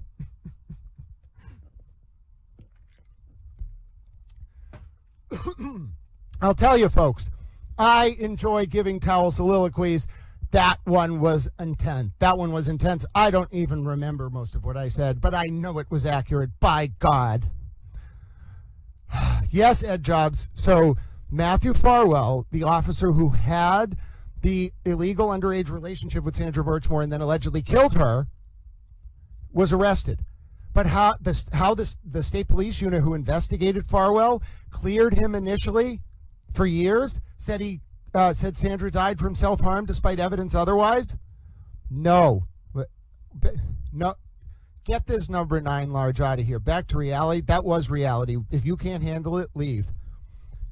No, only Farwell was arrested. Now, there's even more to this, ladies and gentlemen. I have a good faith reason to believe that there were more victims, that there was a ring of cops in Stoughton, that there were other victims other than Sandra.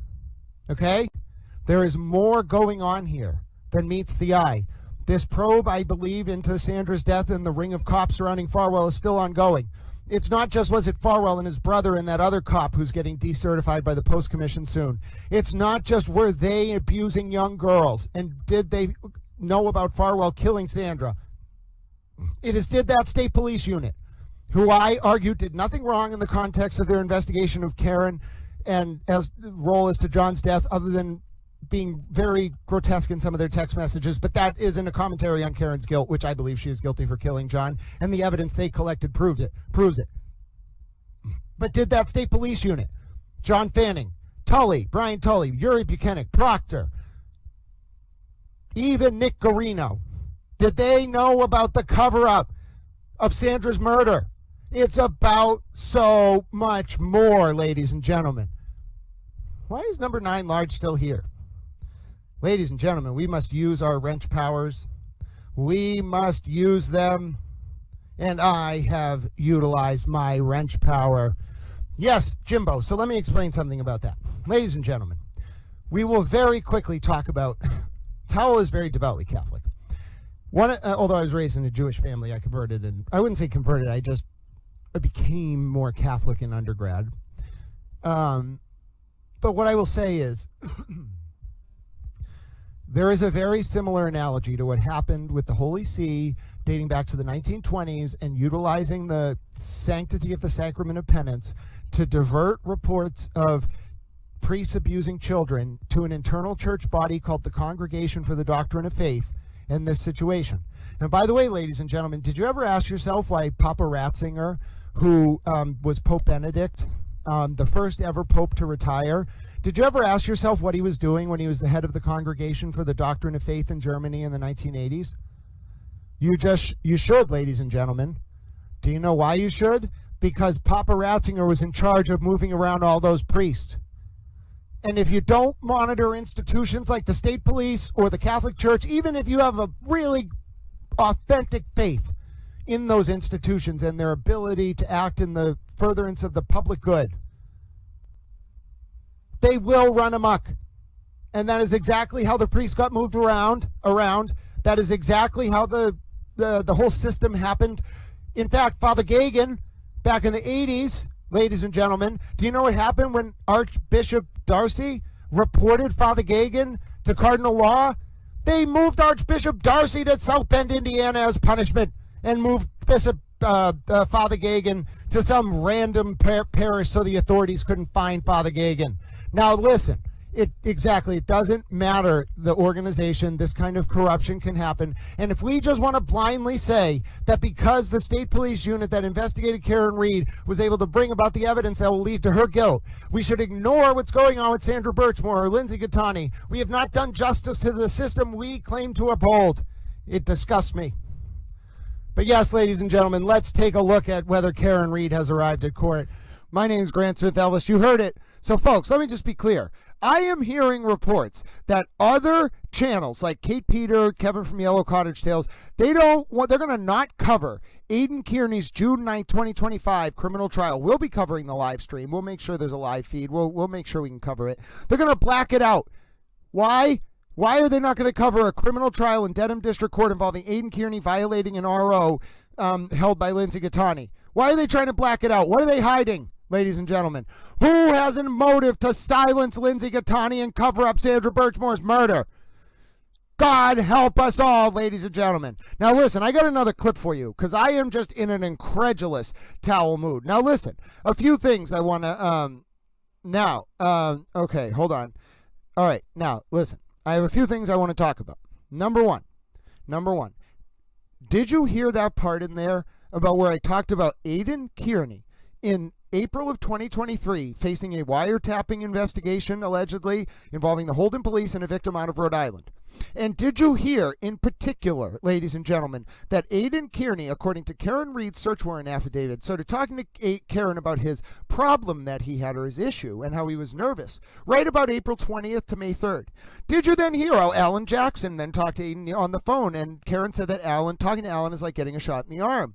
And then did you, in turn, realize that I reported there that an FBI field agent from the Worcester field office intervened in that investigation just a few weeks after May 3rd? Do you think that Alan Jackson and David Yannetti potentially helped Aidan Kearney become a federal source during the summer of 2023 as part of this wink and a nod pretextual probe into John's death that actually stumbled onto the cover-up of Sandra Birchmore's murder? Yes, ladies and gentlemen, that is exactly what I think happened. And now listen, a few things. One, before you go saying, Grant, the FBI does not contract with bloggers to write stories. They do not help them do search engine optimization, and they don't generate leads through honeypots. Why would they do that, Grant? Well, first of all, folks, I'm not tooting my own horn. I know what I'm talking about. Okay, I'm not in the government. I don't represent the government. I am not speaking for the government. I'm not part of the government. I don't want to be in the government. I love the government. I'm very loyal to my country, but I just think I'm not a bureaucratic type of man. I'm a towel. But let me just show you this before you say like this is not a thing. I want you to understand how much I understand about the government. Okay, in order for me to try to keep an eye on it, because I love this country, and do some kind of oversight, whether as a journalist or otherwise, do you understand? I must understand the government.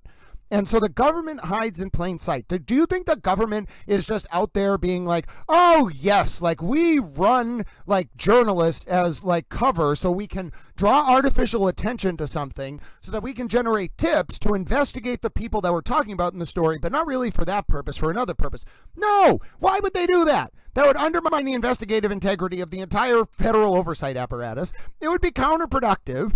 And the only reason I'm even talking about it to you right now is because when you weaponize this system, whether it be the Whitey Bulger situation or the Karen Reed nonsense with Josh Levy and whatever, when you weaponize that system, it's so secretive because of the nature and the importance of its function that if you take advantage of it, it's like taking advantage of the FISA court, the Foreign Intelligence Surveillance Court. Do you all remember the case with Carter Page? Let me give you an example of this before we watch the next clip.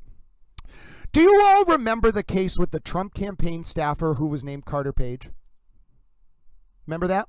Do you remember that the FBI under the old liberal administration before Trump's first term applied for a FISA warrant for Carter Page to spy on the Trump campaign?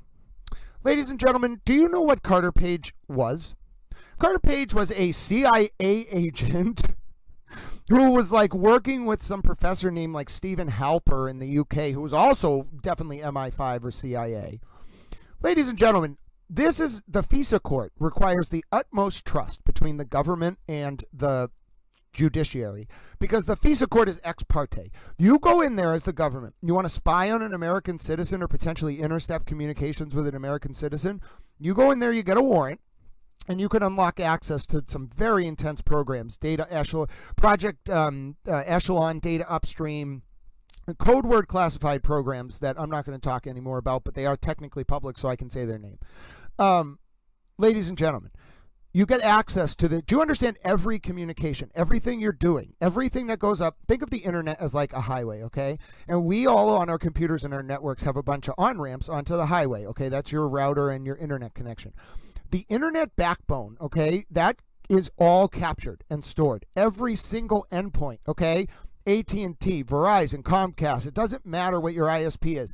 Every single bit of traffic on the internet backbone worldwide is backed up in real time, captured and stored in big data centers, okay? Mostly in Utah, but there are some other places. We're not going into that. Listen to me. This apparatus, if you go to the FISA court, you can get access to this data with a warrant. It is completely secret. No one even really knows about this court, and very few people, unless you watch congressional oversight hearings and read the transcripts, would even know what I'm about to tell you. When the FBI went to apply for a FISA warrant on Carter Page, they asked the CIA, they were like, is this guy, like, is the reason he's talking to Russians because he's one of your assets and he's like actually helping the America? The CIA told him yes. Carter Page is a CIA agent. The FBI manipulated the freaking email, edited it, and submitted it to the FISA court and told the FISA court Carter Page wasn't a CIA agent so that the FISA court would grant a warrant to spy on the Trump campaign. Do you realize how outrageous that is? Okay? So when people talk to me about sort of the nuances of this apparatus, I want you to understand it absolutely operates very secretively, and when you abuse it, there are very few checks and balances. And so when we want to talk about the artificial attention paid to the Karen Reed case over the summer of 2023, I'm going to show you exactly why I think it happened by analogy. We're going to show this clip from a documentary about Buffalo Jim and Steve Miller. It had to do with a Crazy Horse 2, an operation that the mob ran out in Vegas in the early 2000s. Buffalo Jim was like this WWF, World Wrestling Federation associated like promoter who also ran like a wrestling school in Vegas, and he was getting like bullied because his business was on the same lot as this Crazy Horse 2 operation. And he was getting bullied by the mob, and they wouldn't stop bothering him. I don't even think it was like they were extorting him. I think he just was like, they were like, didn't want him on their property. He didn't want them on their property, on his property. So it was like a fight about that. The mob kept like tormenting him. So eventually he talked to his friend Steve Miller, who was a journalist, and Steve Miller and Buffalo Jim became FBI informants on a 7-year NDA contract, okay? Now, we're going to listen to a documentary here where you are going to hear how the FBI, for good purposes in that case, used Steve Miller's blog to generate tips about the Crazy Horse 2 and take down this mob ring out in Vegas in the early 2000s. Now, that was a good use of it, okay? No check and balance needed. The Karen Reed case was a weaponization of that. That's what I'm trying to tell you by analogy. So, we are going to watch this clip about Steve Miller because, trust me, folks, you may be saying, Grant, this cannot be true. But, like, did you hear what I just cited to you? Chapter and verse. FISA court, Carter Page, CIA, manipulated documents, FBI, ex parte proceeding. Like, what more do you want from me? I cannot lay out to you, like, why I know about all of this. But I'm telling you, I'm promising you that what I'm telling you is the truth. This is how the federal government works. It moves in secret. No one's really supposed to know how it works because national security is literally at stake most of the time. It's very protected. The only reason...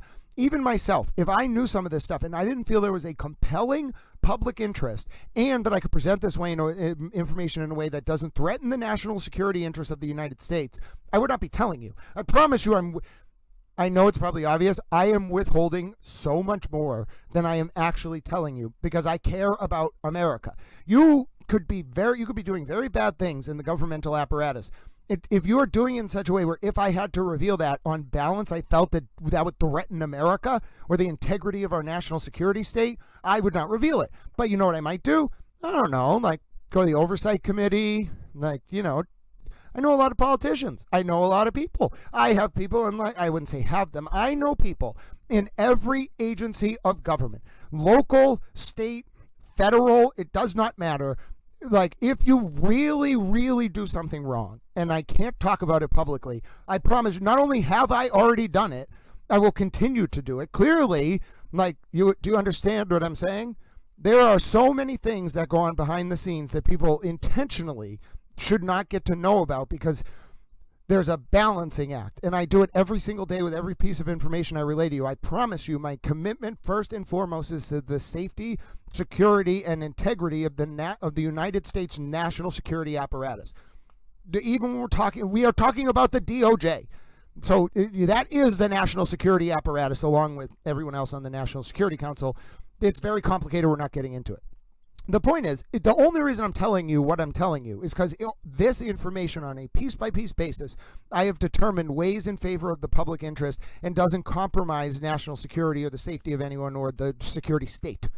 And so what we're going to talk about here, this is the kind of thing that they would never have disclosed at the time. The interview you are about to listen to, I promise to you, no one in their right mind would ever talk about this. And by the way, that's why people are saying, like, Grant, but like, you're in Massachusetts. Well, first of all, I am not like a Massachusetts Democrat. I guess you could say, like, if I had a party, it would be like the Democratic Republican Party. You know, like, I'm not like a Democrat. I am not a Republican. I've registered as a Democrat because I'd say at times they were a little bit closer to where I wanted to be on some policies. At this point, I don't I'm just like, I don't want party politics in my life. I judge politicians by their ideological viewpoints. Absolutely. And so when people say to me like, "Oh, Grant, like how can you just criticize left and right?" Well, how can you like President Trump so much, Grant? You seem to disagree with him on immigration or whatever. First of all, I agree with President Trump on a lot of his policies. The other thing is, he understands what I'm talking about. I promise you. I haven't talked to President Trump. I would love to go back to Mar-a-Lago. In fact, I will ask my mom. I'll be like, "Mom, can you email like one of President Trump's secretaries? Be like, can we go back to Mar-a-Lago for dinner? Because my President Trump really likes my grandpa." I don't really understand why President Trump and my grandpa are friends. It doesn't really make sense to me. My grandpa, well, it does. My grandpa used to be the fire chief in Newton for a long time, and he is just the most wonderful man, ladies and gentlemen. It's my grandfather on my mom's side. He was like, loves to golf. Just, he's getting up in age. He's getting up in years now. Public servant his whole life. Literally went from like being raised 5 kids with his wife, became a bricklayer, then got into the fire department, rose his way up all the way to chief in Newton Fire. And him and President Trump are friends for some reason. I don't really know why. My grandfather is very, very Republican, and he loves President Trump, but I still don't understand why they got along so well. But anyway, no, people are like, well, why do you like, how can you possibly like President Trump, Grant, even if you agree with some of his policies? Like you have firm views on things he might not necessarily support you on. Okay, I'm friends with, do you understand I hug some of the Karen Reed people? Like, I am friends with people I don't agree with. President Trump, if I actually said to him, you know, like, President Trump, I disagree with you on X, Y, or Z, but I agree with you on X, Y, or Z, he'd be like, yeah, Grant, like, there's a lot of people who even work for me that support me on, like, 8 out of 10 policies. And even if I disagree with them on 9 and 10, I got to hear the other side. How else would I be a good leader without listening? Even if I disagree, you got to hear the other perspective. It's more about, like, can you disagree with someone in politics, especially at that level, without being rude to them? And I am the opposite. I would just be like, President Trump, thank you. You were so kind, and you were very kind to my family, blah, blah, blah. But going back to the core issue, that's why I have a lot of respect for President Trump. If I said to him, President Trump, what the FBI did, lying to the FISA court about Carter Page being not being a CIA agent when he really was, to get a warrant to spy on your campaign was literally the most egregious abuse of the governmental oversight apparatus I've ever seen in my entire life. And he'd be like, yeah, I'm sure he would say, hello, yeah. Well, first of all, he'd be like, wow, you are your grandfather's son. And then you are your grandfather's grandson. And I'd be like, yes. And then he'd be like, you're right. But yes, okay, so I'm not just pontificating. And by the way, I'm not inducing a political discussion. By the way, strong caveat here. All of you towel friends, I just want you to remember, you all like each other as people. It is very possible that, like, on a specific issue, you may disagree with another one of your towel friends. And you may even feel like, oh, their perspective, like, hurts someone I care about. Or they may feel that your perspective hurts someone they care about. It's okay. It is perfectly okay to remember that there are people on the other side of that screen. And although they may have political views that are different than you, you all have all sorts of, like, aligned views. And I'm sure if you actually, as you've noticed, like, sat down and talked, okay, maybe you disagree on like 5 out of 10 things, but like loving America, I'm sure we do that. We all love that. Not wanting people to text and drive, not wanting people to use cell phones in the movie theater, wanting people to support America in the case of some kind of war. All of these things, ladies and gentlemen. But yes, just keep your mind on the fact that I'm telling you all this because someone asked for a little bit of context about how could I possibly understand the machinations of the DOJ, the FBI, like the way there's the interplay between state and federal law enforcement. And I just take for granted that my whole life I've just been in this apparatus. To me, it was very normal. Like, it was not abnormal to just be like, oh, like that's, hello, Jim Browdy and Marjorie Egan. Like, it's great to see you again. How are you doing? I never thought of it. I never went around being like, hey, like I met Jim Browdy. I was like, that's my mom's friends. Like, hello, how are you doing? But then you realize over like 20 or 30 years, like, yes, eventually I was exposed to like all sorts of these people in my own life too, because I have a lot of my own connections through doing reporting on state government, federal government, whatever. Then I realized I know thousands of people, like thousands and thousands of people. Like whenever I need to like approach someone in an agency, I'm like, oh yes, my dear friend, I remember when like we had to talk about that thing. All right, but yes, there was a point to this. We're watching. That was all a lead up to me showing you this video about the FBI and the DOJ doing a honeypot operation in the 2000s in Vegas. Now, I want you to remember, this was a legitimate honeypot. I am not critiquing the FBI for doing this as a tactic. I just want you to all understand, like when the FBI is sitting around, they're not, like they will manipulate the domestic public by planting articles to generate leads. Now, it's not really manipulating in the Crazy Horse 2 case because Steve Miller, the journalist you're going to hear from, Steve Miller, he was a good journalist. He really was covering the mob running this operation out of this like parking lot, or it was a building in Vegas. But what the FBI was doing, and you're going to hear him say it, they retained him on an NDA, they put him on a contract, they had him out in public, but they would tell him, like, go to this part, we're going to do a raid, go here at a certain time. Give us your articles before you publish them. We're going to put your email address within the article so people will email you. We're going to help you do search engine optimization. Every article, every time people search Crazy Horse 2, your name, Steve Miller, is going to come up. And then this was the loop. When people email you, Steve, 24 hours a day, you send this to the FBI. Do you understand? They could have done that with Aidan Kearney over the summer of 2023, then realized he was useless because it wasn't really the Karen Reed case they were investigating. That probe is closed, the feds. It was Birchmore, and Aidan didn't have nothing. Aidan had nothing on Birchmore for them. He got them a lot of attention, got leads on the MSP unit, but nothing. And if you think about it, ladies and gentlemen, that's why December of 2023, Aidan gets his bail revoked. That's why I think the FBI agent wouldn't return his call. Why would you return Aidan Kearney's call when your probes moved on to Birchmore? You don't need him, so you burn him. And that's why Aidan played at a very high level. You want to talk about Alan Jackson being Icarus?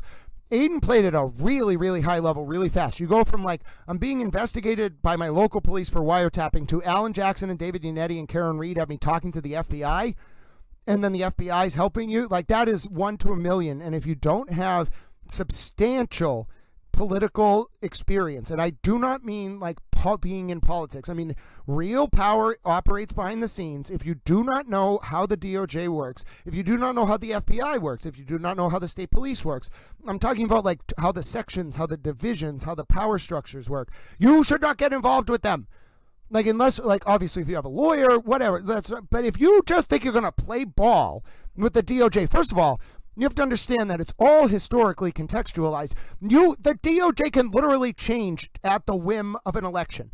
So even though it was back in the spring of 2023, do you understand, even when the antitrust section recruited me of the DOJ, I was like, that was the scariest email I've ever got in my life. But because I was like, oh my God, I have value to the government. I have value to America. God bless Little Towel. To understand, I was like, okay, that was 2022 or 2023. I got that email, okay? I was like, oh my God. Like, I have to pull this back. I realized right away that would have been amazing. But my first thought was, okay, this administration, the Biden administration, might be favorable to anti-Trump. I was apathetic about President Biden. I thought he would, long-term public servant, good senator. He shouldn't have been president. I think we needed a younger president. That was just terrible. His policies might have been all right, but he wasn't running the office. It was like a presidency by committee. It was so stupid. But the antitrust section under Biden was strong. Like, it was really, really good. There were some great people in that office, I think. But then I was like, why would I do this? Like, why would I? First of all, you have to stop smoking weed for now, because they haven't passed the bill in the federal Senate yet. There's a brain drain at the DOJ because they can't get people to work for them because everyone smokes medical weed. So they're trying to pass a bill in the federal Senate, which is going to pass, that will allow people in the DOJ to, if you have a medical card, smoke weed. Because really, if you can drink, if you're a prosecutor, you should be able to use your medical weed, especially if a doctor says like you're using it like any other medication. People in federal positions can use much harder narcotics than that with a prescription. So if you have a medical weed prescription, they think of it as stupid. It's just an outdated law. The fact that they can't hire these people. But anyway, my other thought was the Biden administration's not going to be around forever. President Trump is going to come back. I kind of knew he was going to win election. Biden wasn't going to get reelected.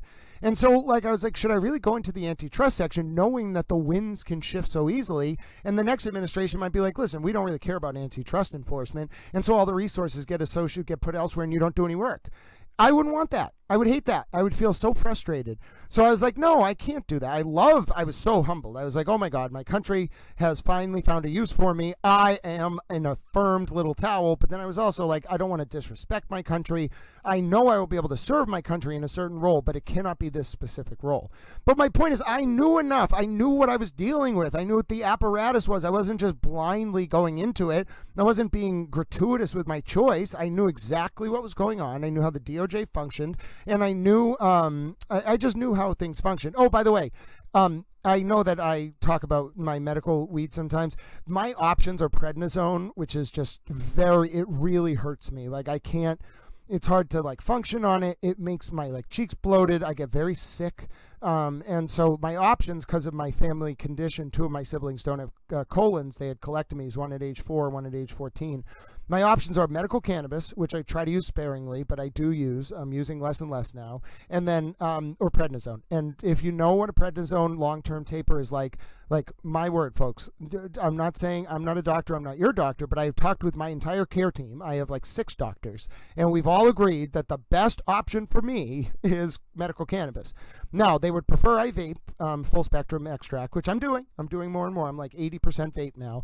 But their biggest thing is, am I bleeding? And if I am not bleeding, they are happy. And let me tell you, if I am not bleeding, I am happy. But anyway, let's listen to this clip, because I've now told you a little bit about how the FBI will run these kind of operations. I've told you why I have a little bit of an intimate understanding. And also, now let me close with, Aiden, I don't think understood what he was getting into. I don't think Karen understood. I think David Yannetti and Alan Jackson definitely probably think about this similar to me. Jackson might be a fed acid or something. It's a little weird. Yannetti, not so much. I just think he's David Yannetti's like a political player. I like David Yannetti. He can be a towel. Alan Jackson, I think he's a fed asset. I'm not like 100% sure, but there's something that doesn't make sense. And I think Hollywood is very like, the government and Hollywood are very, it's all like one and the same. Like all those film companies, all the phone companies, all the movie companies, the TV companies, it's just the government. They have like their like front companies that run it, but like AT&T, folks, that is the government. I hope you understand that. Like AT&T, it didn't start that way, but AT&T is the government. A lot of our private corporations are just the government. But anyway, I want to go back to this because I don't think Aiden understood what he was getting into, and they played him like a fiddle, and the feds played Karen like a fiddle, and I think the feds came to like Karen. Like Josh Levy liked her for some reason, which is weird. But even then, when the new DOJ came in, Leah Foley 2025, that's what Karen wasn't foreseeing. And the new DOJ was like, what the hell is this? That's my opinion. Let's listen, though. Here's the proof. Here is the proof that the FBI could have easily ran that kind of operation with Aiden Kearney over the summer of 2023, and anyone denying it is probably trying to cover something up. And also, God bless President Trump. Was also playing offense, and he was playing for the FBI. The feds came in and completely usurped the local police department investigation, which was going backwards, not even forwards. Nobody quite ever figured out what was going on, and now, of course, I can talk about both Buffalo and I were confidential informants for the FBI. And that started in 2002, and it lasted through 2007, the day the place was closed. And the confidentiality part is for 7 years, approximately. So now you can talk about it. Yeah. Well past that. Absolutely. But for the 7 years that we were on contract with the FBI, so it wasn't a matter of just, I can't talk. I mean, I don't think I'd go to jail, but I could get in a lot of trouble. You're not allowed to talk. Yeah. In 2003, the Crazy Horse 2 was raided by the FBI. And so I was thrilled when I saw the feds step in. The police were told, butt out. When the feds had their raid, I was told about it because they wanted me to cover it and nobody else. I later found out what the real basis of the raid was. Can't believe the story either when I tell you, but I will. They were there for only one reason, was to plant electronics. It was supposedly on the premise of drugs and guns. That wasn't That was all the cover. That was the cover. Yeah, that was the cover. And they planted so much electronics in there. It's cutting edge. I mean, only the feds would have what they had. That place was wired for the next 5 years.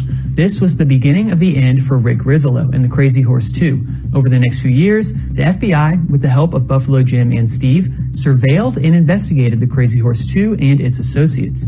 So my dad was a credible source to them. Yeah. When my dad said something occurred, it actually occurred. Yeah. But my dad would send in information to them, and I was told that it was very helpful. My column was completely vetted by the FBI on a weekly basis, and that I would see things there that I thought were kind of interesting. They had how many places, how many links were there to my personal email address throughout, 10 maybe in each column. I didn't put them there. And all of a sudden, on Google and Bing and all the various search engines, if you type in Crazy Horse 2, here comes my column on the top.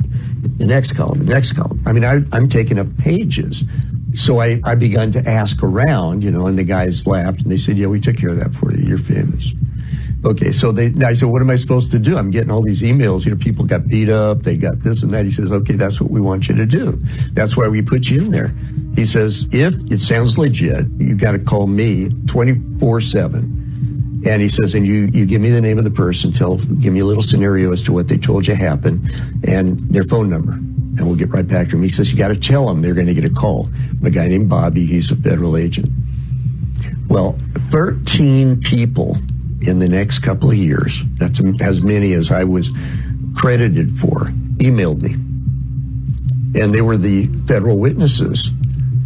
Rick and the people who had interest in protecting the Crazy Horse 2 may not have known Jim was working directly with the FBI, but they did know that he was a threat.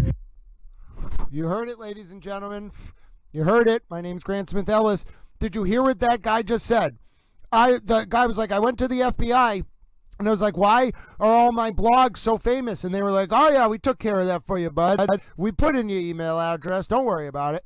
You see what I'm talking about? Of course the FBI could have done that with Aiden Kearney. I promise you. I promise you. Also, PK, I don't know if I would be classified as a liberal. I think people would more classify me as I'm kind of my own political entity. I don't really sway in a partisan way. I just have views about America. I'd call myself like I said, a Democratic Republican. I just really like the American system of government. I don't really care for either of the political parties. Not that I don't like people within each party or support views from each party. I just don't like party politics. If you read Federalist 10 from Madison, we're not supposed to have two political parties. The whole point of having our union designed the way that it is there was supposed to be all these parties. There's supposed to be a varied party system there, and that's why the federal House and the Senate, whatever, work the way they do. There were literally no political parties until there was a split in Washington's cabinet, President Washington's cabinet, in the 1790s between Hamilton and Jefferson, and Adams ended up taking Hamilton's side, which caused the fallout between Jefferson and Adams, which is why Adams left town and didn't attend Jefferson's inauguration in 1800. That's also, ironically, that fight between Adams and Jefferson is what gave us Marbury v. Madison, because Adams tried to appoint a bunch of people justice of the peace or something, and then Jefferson's Secretary of State was Madison or Maybury, and he wouldn't sign off on the commissions that Adams tried to do at the last minute. So it became this fight over whether Madison would get his post as a justice of the peace in Washington, D.C., which required interpreting the Judiciary Act of 1789, which is how we got Maybury v. Madison in 1804, which is how we got the Supreme Court as a co-equal branch of government. Isn't that a neat little piece of history, ladies and gentlemen? I forget exactly how we got to Washington's cabinet. Oh, I was saying I'm not really a partisan, so I'd call myself more of a nonpartisan, just sort of political entity into myself. But it is all very interesting, and I certainly would be willing to talk to anyone from any party, and I would invite President Trump if I had a party at my house. He can invite me to his house. It would be a great time, ladies. Imagine Towel and President Trump talking. I'd be like, I'm a Towel with a YouTube following. He'd be like, people follow you because you talk about towels? Are you Mike Lindell? And I'd be like, no. I cover criminal trials and the regulatory apparatus and the Department of Justice and corruption in the FBI, and I call myself an anthropomorphic towel. And the president would be like, and people watch this? And I'd be like, oh yeah, it's all the rage. You got to see it. People find it very engaging. It's how we're going to get the modern world informed. I think he'd be like, that's wonderful, you little towel, you. Oh, ladies and gentlemen. Now, I do want to show you one more video because, listen, there's more to this, folks. You know how I talked a little bit about the web of connections between Aidan Kearney, Karen Reed, and Turtle Boy? Or Aidan Kearney, who's Turtle Boy, and Karen Reed?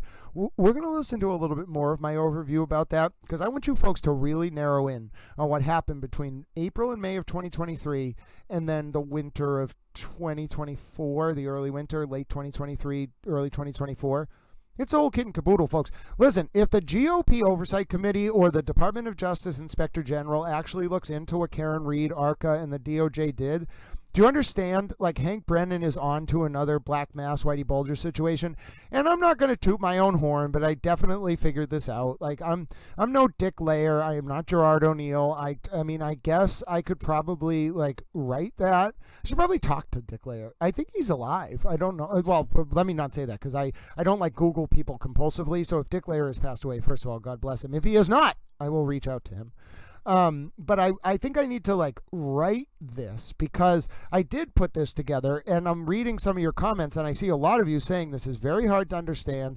It requires a lot of mapping. You have to know the people. I see them as faces and, like, I know who they are as humans. So for me, it's just kind of like talking about something I experienced. I wasn't there, but, like, I put this all together over 18 to 24 months, all that information you just heard. So I had this sort of inner understanding. It doesn't, me explicating it just feels so natural. I can just close my eyes. I don't need notes or anything because I know it by heart. But I'm realizing now as I relay it, like, yes, I think I have to write this up. I don't know exactly. I could probably just take a lot of my source material. I mean, it's my material. It's serialized, but that's what happens a lot of times for good work. It starts serialized as, like, long posts or, like, newspaper articles, and then you make it into a book. That's how even, like, the Dickens books, I think, or the Sherlock Holmes stories in particular, Arthur Conan Doyle, those just started as newspaper serials or magazine serials in monthly magazines. Then they became a book. But yes, I do want to write a book, and I think it's very important for me to lay this out for people because this is a modern Black Mass. Like, Karen Reed was, like, given a wink and a nod by the DOJ. ARCA was totally in on it. I think there may have, I mean, I'm not 100% positive, but, like, it's very possible that, like, state court orders were violated, like, by the DOJ, like the old DOJ, and it's very possible that, like, people broke laws. And it's very possible that there were major ethical violations by that whole team. Now, here's the other thing. Did you know that Josh Levy, the former U.S. attorney, is now suing President Trump on behalf of Harvard? That's a little interesting, isn't it? Why? Don't you think that might make President Trump maybe a little bit inclined, if he were to find out about this, to look into what Josh Levy and Rachel Rollins, and President Trump has no love for Rachel Rollins, I can assure you of that. She was like a soft on crime prosecutor, ultra liberal. Don't you think, folks, that President Trump, if he found out that a man who's suing him, Josh Levy, was also engaged in this weird Whitey Bulger style cover up potentially with Karen Reed and ARCA? Oh, folks, I am saying, ladies and gentlemen, there is something definitely going on, and I think, we've been talking a lot about President Trump in the chat. Listen, we're not talking about his political views, but President Trump, because Josh Levy sued him a few weeks ago or months ago on behalf of Harvard, there's a lot of, I think there could be some incentive there for the current DOJ OIG or the current DOJ to look into the Josh Levy, Rachel Rollins, Alan Jackson, David Yannetti, Karen Reed, Turtle Boy connection. I mean, folks, like, if you put me in, listen to this, Murder by Maestro. You have to understand that old DOJ in Boston was very liberal. Rachel Rollins was ultra liberal. Okay, Josh Levy, when he got fired as U.S. attorney, he stepped down, but really he didn't get rehired when President Trump came into office in January of 2025. When Leah Foley took over that office, do you know where Josh Levy went? Murder by Maestro. He went back to Ropes and Gray, and do you know what the first thing he did within like 2 months was? He became counsel for Harvard along with a bunch of other lawyers, and they sued President Trump. Murder by Maestro. Yes, Josh Levy is now a lawyer for Harvard, and he's not just a lawyer for Harvard, he's suing President Trump. So if you see where I'm going with this, There is, for folks who have been saying, when is anyone going to do anything about the federal corruption and the cover-up with ARCA and Karen Reed and Turtle Boy? Folks, President Trump is the person to do it. And the way, I don't know if Josh Levy did this on purpose or whatever, the way that you guarantee that something like that gets looked into is you sue President Trump. I can't believe Josh Levy did that. If President Trump figures out how much potential exposure his former U.S. attorney Josh Levy has based on the nonsense with ARCA and the Karen Reed and the cover-up and all that, folks, President Trump could rain hell down on them. Like, just because they're like ultra-liberal and they screwed with him and sued him. I'm telling you. Yeah, I agree, Sandy Johnson. Well, yes, Murder by Maestro, Ropes and Gray clearly has connections to Bentley. They clearly knew Dean Reed. In my opinion, I'm telling you, this is big. This is yeah, exactly, Taterbug. And Josh Levy sued President Trump. I will never understand why Josh Levy, in my opinion, and Rachel Rollins and Turtle Boy and Jackson, Karen Reed, they all, and ARCA have a bunch of potential exposure. They violated court orders. They violated the federal protective order. I believe they violated Judge Cannoni's order as well, the first trial order, sequestration order. Ladies and gentlemen, this is a big deal, ladies and gentlemen. I'm telling you, there's more to come. Like, once Karen Reed gets convicted, which I think will happen, if President Trump or the DOJ, like I don't know how I've tried my best to bring this to the Justice OIG's attention through Twitter. It got hundreds of thousands of views. So I imagine someone in their social media team was like, we should look into this, but I never followed up. I'm doing my absolute best. I have to follow up and talk to the GOP Oversight Committee. I think they're in Congress, the federal House of Representatives. They're the people who would run point.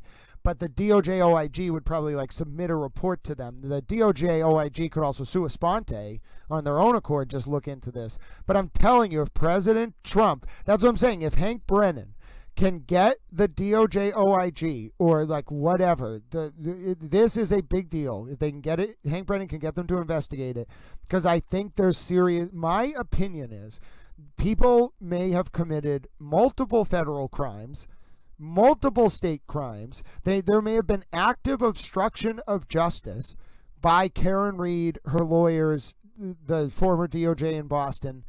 This is very serious, and what might catapult this into something being done about it is President Trump being like, this guy Josh Levy suing me on behalf of Harvard. He's their lawyer. He's at Ropes and Gray.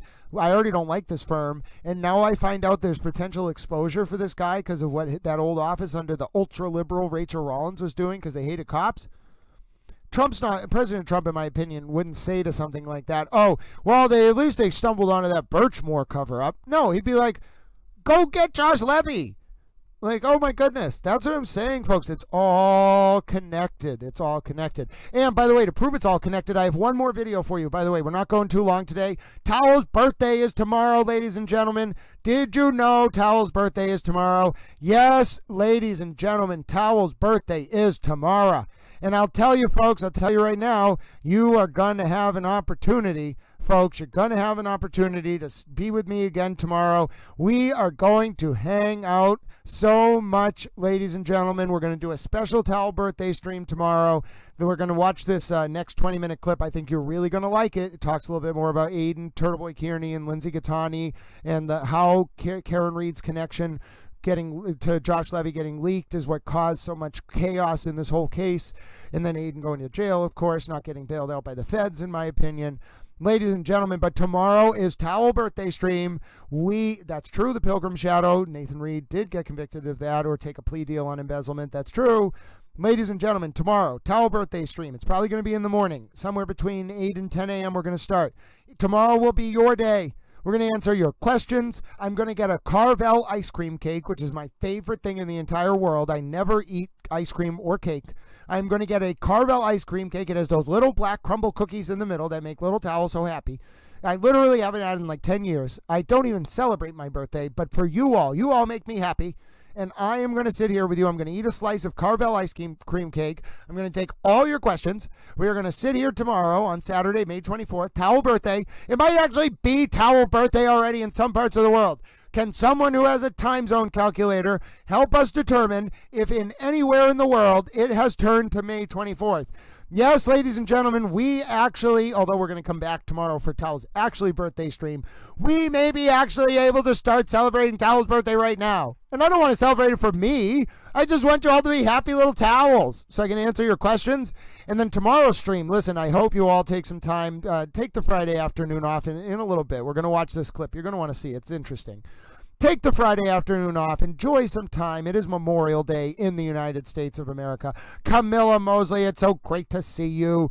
Ange Whittick, Eva, Taterbug, you all bring little towels so much happiness just when you pop up in the chat.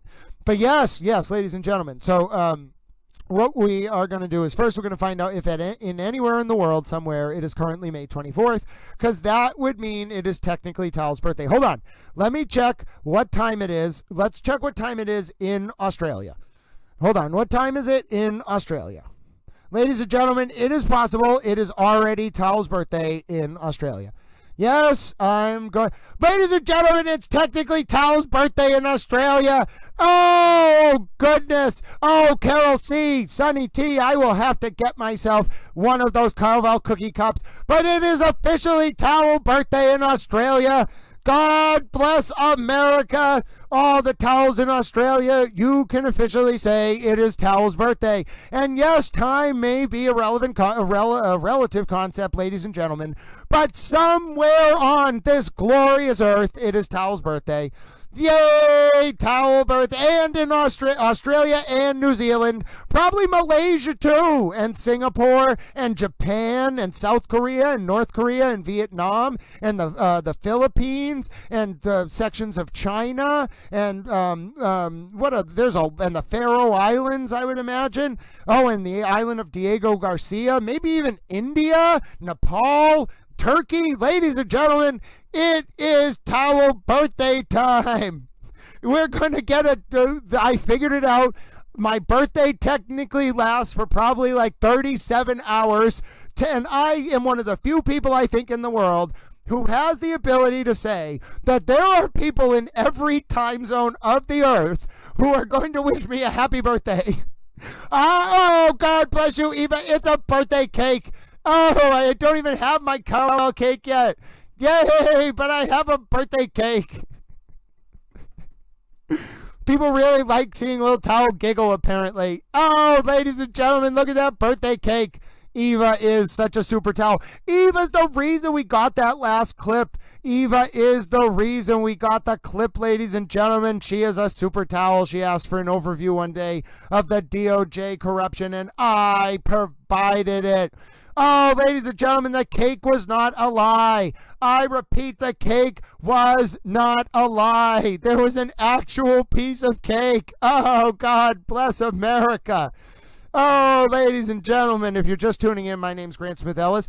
We are going to watch an interesting 20-minute video here that further details the overlapping web of connections, the socio-political web of connections of the most nefarious order between Aidan Kearney, Turtle Boy, Karen Reed, Josh Levy, Rachel Rollins, the old DOJ in Boston, Karen Reed's lawyers, Alan Jackson and David Yannetti, and some towel figuring this all out inadvertently because I just wanted to go to court one day. And then I saw this woman walk in and take the stand, and I was like, I wouldn't say like I looked at Lindsay and I didn't like fall in love with her. I just looked at her walk on the stand, and I was like, I'll be honest. I was like, wow, that woman's a vixen. She has got a way about her. She just walking with confidence. But all I knew about her was like she was a mom and I was just in the courtroom. She just gets up there on the stand and I'm like, what the hell is going on here? I started listening. It was just chaos. How was I supposed to know? I had no idea. Ladies and gentlemen. Oh, God bless you, Taterbug. Oh, birthday love for the towels. All I wanted to do was go into court one day and cover a case. I had no idea because Brian Riccio was talking about Turtle Boy on Twitter. I just walked into that courtroom in December of 2023. Little did I know change the trajectory of my entire life and end up with all of us little towels celebrating together and me telling you the story of the overlapping web of connections involved in the federal probe of John O'Keefe's death. And I don't think Lindsay knew that was going to happen either. I don't know why any of these people even got involved. I'm not talking about Lindsay. I don't know why Brian Tully was trying to figure out what the Birchmore probe was about by asking Lindsay questions. It's just ridiculous, ladies and gentlemen. The whole thing is ridiculous. This is simply ludicrous. My life is a theater of the absurd, and the only redemption is the towel friends who are on this chat and maybe like 2 other people in the world. God help us all. Oh, ladies and gentlemen, little towel. Okay, I just want to say one thing. I was telling the story the other day. Did you all know I lived behind the Royal Crescent in Bath for a little bit before we watch this next clip? You know, Little Towel lived in Bath, England for a while. And I was living behind the Royal Crescent up on Northampton Street. And you know, as a younger towel, I was like 19, I didn't want to work for the government in the UK. Like, they wanted me to like get an internship with Parliament or the Ministry of Defense or go to Sandhurst or whatever. And I told my program, I was like, just let me take classes. So I did. I took some really good classes. I had professors from Sandhurst and just really smart people. I was like, let me take some classes, which I did. I had to take a certain number of classes. And I was like, instead of doing like an elective, like let me just take another class that's more like experiential. So they let me take this class that was called Media in Britain, where I did a lot of like hands-on media production work. I wouldn't say it's where I learned a lot of my skills, but like I learned a lot about like the BBC. I went to the BBC. I learned a lot about like what the history of the BBC was. That gave me a lot of my public service broadcasting experience.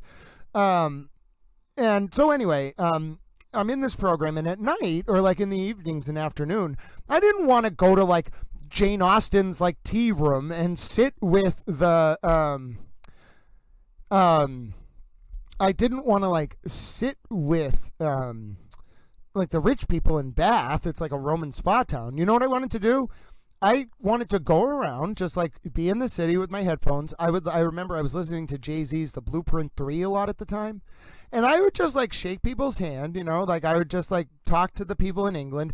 They thought I was very interesting, you know, like because I was an American and I was living in their town. So like they knew me. It's a small town. And I would just be like, hey, like, how are you doing? And I would like sit on benches and go to cafes or the bar. And I would just kind of like walk around.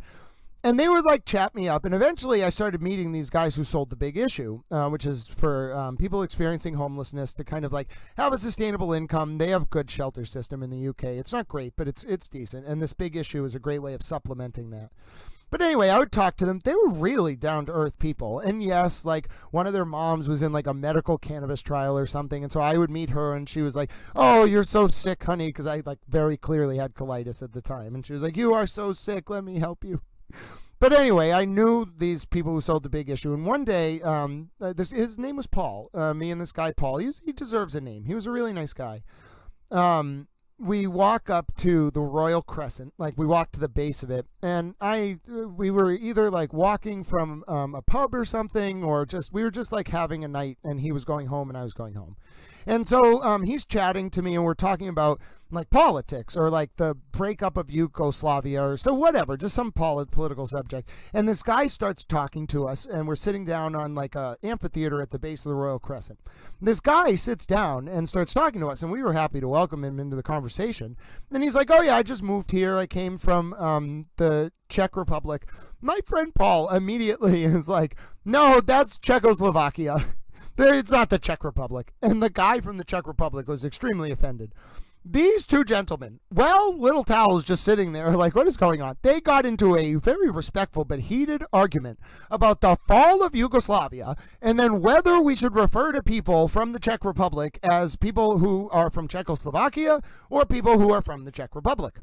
And the absurdity of it all didn't really hit me, okay? But that has always just been my life. I just enjoy getting into situations that it's not like I do it on purpose. I just walk around like an oblivious little towel, and I'm like, oh, this is interesting.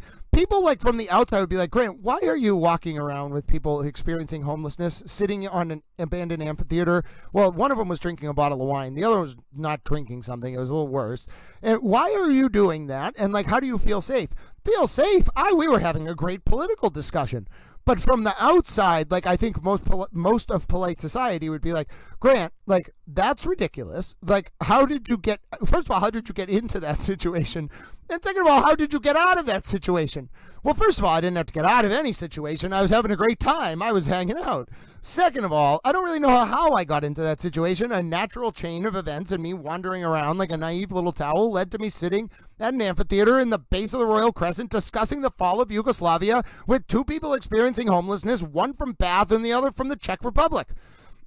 And it's very similar to this case. I didn't intend to uncover a modern black mass where the DOJ ran Karen Reed as an operative so they could generate leads and uncover the cover-up of the Sandra Birchmore murder. I promise. That's not what I wanted to do. I'm just a naive little towel. I walk into situations and unintentionally solve complex social problems. I do not do it on purpose. I just want to love and be loved. I don't really understand what I get myself into. Yes, I can put it all together, but I'm like, how did I end up here? Why am I here? Why am I involved in any of this? That is generally how I think about all of this. Oh, goodness. Thank you for listening to my story, though. That was really just a holdover because I am excited. First of all, it's my birthday tomorrow, and I think that whole rant started because I was like, oh, it's my birthday in Australia. And then I started talking about the fall of Yugoslavia and that time I was sitting on a bench with two people experiencing homelessness in Bath, England. Listen, folks, I am a well-traveled towel. It's actually thanks to my dad, who you can see on the screen right here. I've been to Santorini, Mykonos, Prague, London, Amsterdam, Paris, Rimini, Florence, Venice, Rome, San Donato. Oh, goodness, just any, Pisa. Hawaii and Jamaica and the Bahamas and Bermuda and like every state. Ladies and gentlemen, I will tell you, I am a well-traveled towel. Yes, I just walk around into places, and then I'm like, hi, I'm a towel. And then people are like, you have really good energy, and you seem like an old soul. And I'm like, I am just so confused. How did I end up here? What am I doing? Oh, goodness. My dad was very wonderful. He loved to travel. It was hard on Little Towel at the end. I got very sick at the end of his life. I was also very sick for a long time. My physical condition was really, really rough for a while. And so I couldn't even go on planes because the doctors, I had an incident actually on a plane one time. I couldn't swallow the saliva because the air pressure was like, my esophagus was not functioning right like at all at the time. And so I couldn't swallow the saliva. I had like a very serious issue. We managed to get there. Wherever we were going, I got to where we were going. But yeah, after that, the doctors were like, I think, Grant, the depressurization of the cabin or just the way the pressure of the cabin works, like it's too much for my throat. So I was sad I didn't get to travel as much at the end of my dad's life, but he loved traveling. That man traveled around the world. It was absolutely wonderful. Oh, Ange Wittick says one time she was listening to Little Towel Stream and she woke up and I was giggling because we were talking about the brave little toaster, and that is now a very favorite memory of hers, and she laughs a lot. I remember the time the brave little towel. I remember the time I was like, yes, we will be in a movie called The Brave Little Towels. Instead of being very sad and about appliances, it will be about towels, and it will be about uplifting, and it will just follow around this little towel who's very naive and just kind of walks through the world and then has this very good memory and just relays all sorts of facts, solves complex social problems, and then just really likes to smoke his cannabis. It'll be this whole thing. There could be a whole show about it. I'll be in cartoon form, just kind of walking around like a little towel. All of you can be in it. We can all be in the show. It'll be called The Brave Little Towels. Ladies and gentlemen, we can all be in it. We'll just have this whole show where people just are just watching all of us little towels. We're going to have to, it can't just be me talking and you in chat. We all must become anthropomorphized versions of ourselves, okay? And then we're going to make a whole cartoon where I just go through my daily life being an oblivious little towel, finding myself in absurd situations, and you all are around like, wow, Grant, this is very interesting. Yes, Jew drops, don't worry. I am, so this weekend, tomorrow, we're going to do my birthday stream, but I have things lined up, well, set up for tonight. I'm very excited about. Going to hopefully be able to do a dinner or at least spend some time with, you know, Towel. I feel like I have a very profound love for all of you, and I feel the love from all of you very distinctly. But, like, it's hard for me to love in real life. Like, I don't really, I think I do love people very deeply. But there's not a lot of them. And so, like, I love very hard. Like, I'm not like possessive when, like, I don't like impose myself on people. But, like, when I love someone, like, they have my whole heart. Like, I would, like, lay down anything for them, like, or the people they care about. So I'm going to do that. I'm going to spend some time, hopefully, tonight with the people I really care about. Don't get me wrong. I've been thinking about it all day, ladies and gentlemen. I've been thinking about it all day. And my family is very... we're both spread out across the world. I have a sister who lives in Holland. I have a sister who lives in New York, etc. But we're also very close. And there are some people, obviously, in Towel's life that he loves very much. And those are the people I want to see today. Oh, God bless you, Kitties 1993. I am extending a very big towel hug to you. Thank you for sharing that. It means a lot to me.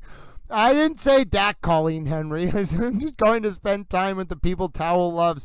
I make no comment. Just because Towel loves someone. And Towel loves all of you, ladies and gentlemen. It is a very special kind of towel bond. Don't make me blush. Don't do it. I'm a little towel. You all just enjoy seeing me giggle, even at my own expense. Oh, goodness. I am afraid of commitment. I am also very emotionally underdeveloped. You don't understand how hard it is. You all are just like, oh, dude, he's so good at relaying information. I can't communicate about my own emotions. It's very difficult. You can only be good at so many things. But yes, we are going to watch this video because I think this other 20-minute video is very, very interesting. Talks a little bit more about Aidan Kearney, talks a little bit more about the web of connections between Kearney and Catani, Lindsay Catani, and plus we're, doing a half day today. So we're, being friends, listening to Towel. Oh, no one could blush like Shannon Burgess. He did blush. But listen, nerds, I don't know what to tell you. I'm a little nerdy. I feel like I am also like an old soul. So like I know a lot about like tech and I just know a lot about a lot of things. But, I understand like if you are a proud person, it's easy to blush. Like I'm not a proud person. I'm very like humble, I think. But like about my emotions, like I don't know if I'm proud or just not able to understand them. But I will blush right away. I just become a moron. And I tell people too, I'm like, listen, you have to understand, I am a moron. And they're like, Grant, you are clearly not a moron. And I'm like, no, you have to understand, just because I can speak in a certain way about analytical things, that does not mean I can tell you how I feel. And they're like, oh, Grant, you are so ridiculous. And I'm like, but I'm trying so hard. Trust me, I do a lot of stupid things. I know you all think I'm very brilliant. I just do stupid things, not intentionally. I'm talking about like just the way I respond when I need to talk about my emotions. I'm just like, oh God, I'm an idiot. Just need to find someone who's like, oh well, he's an idiot, but he's my idiot.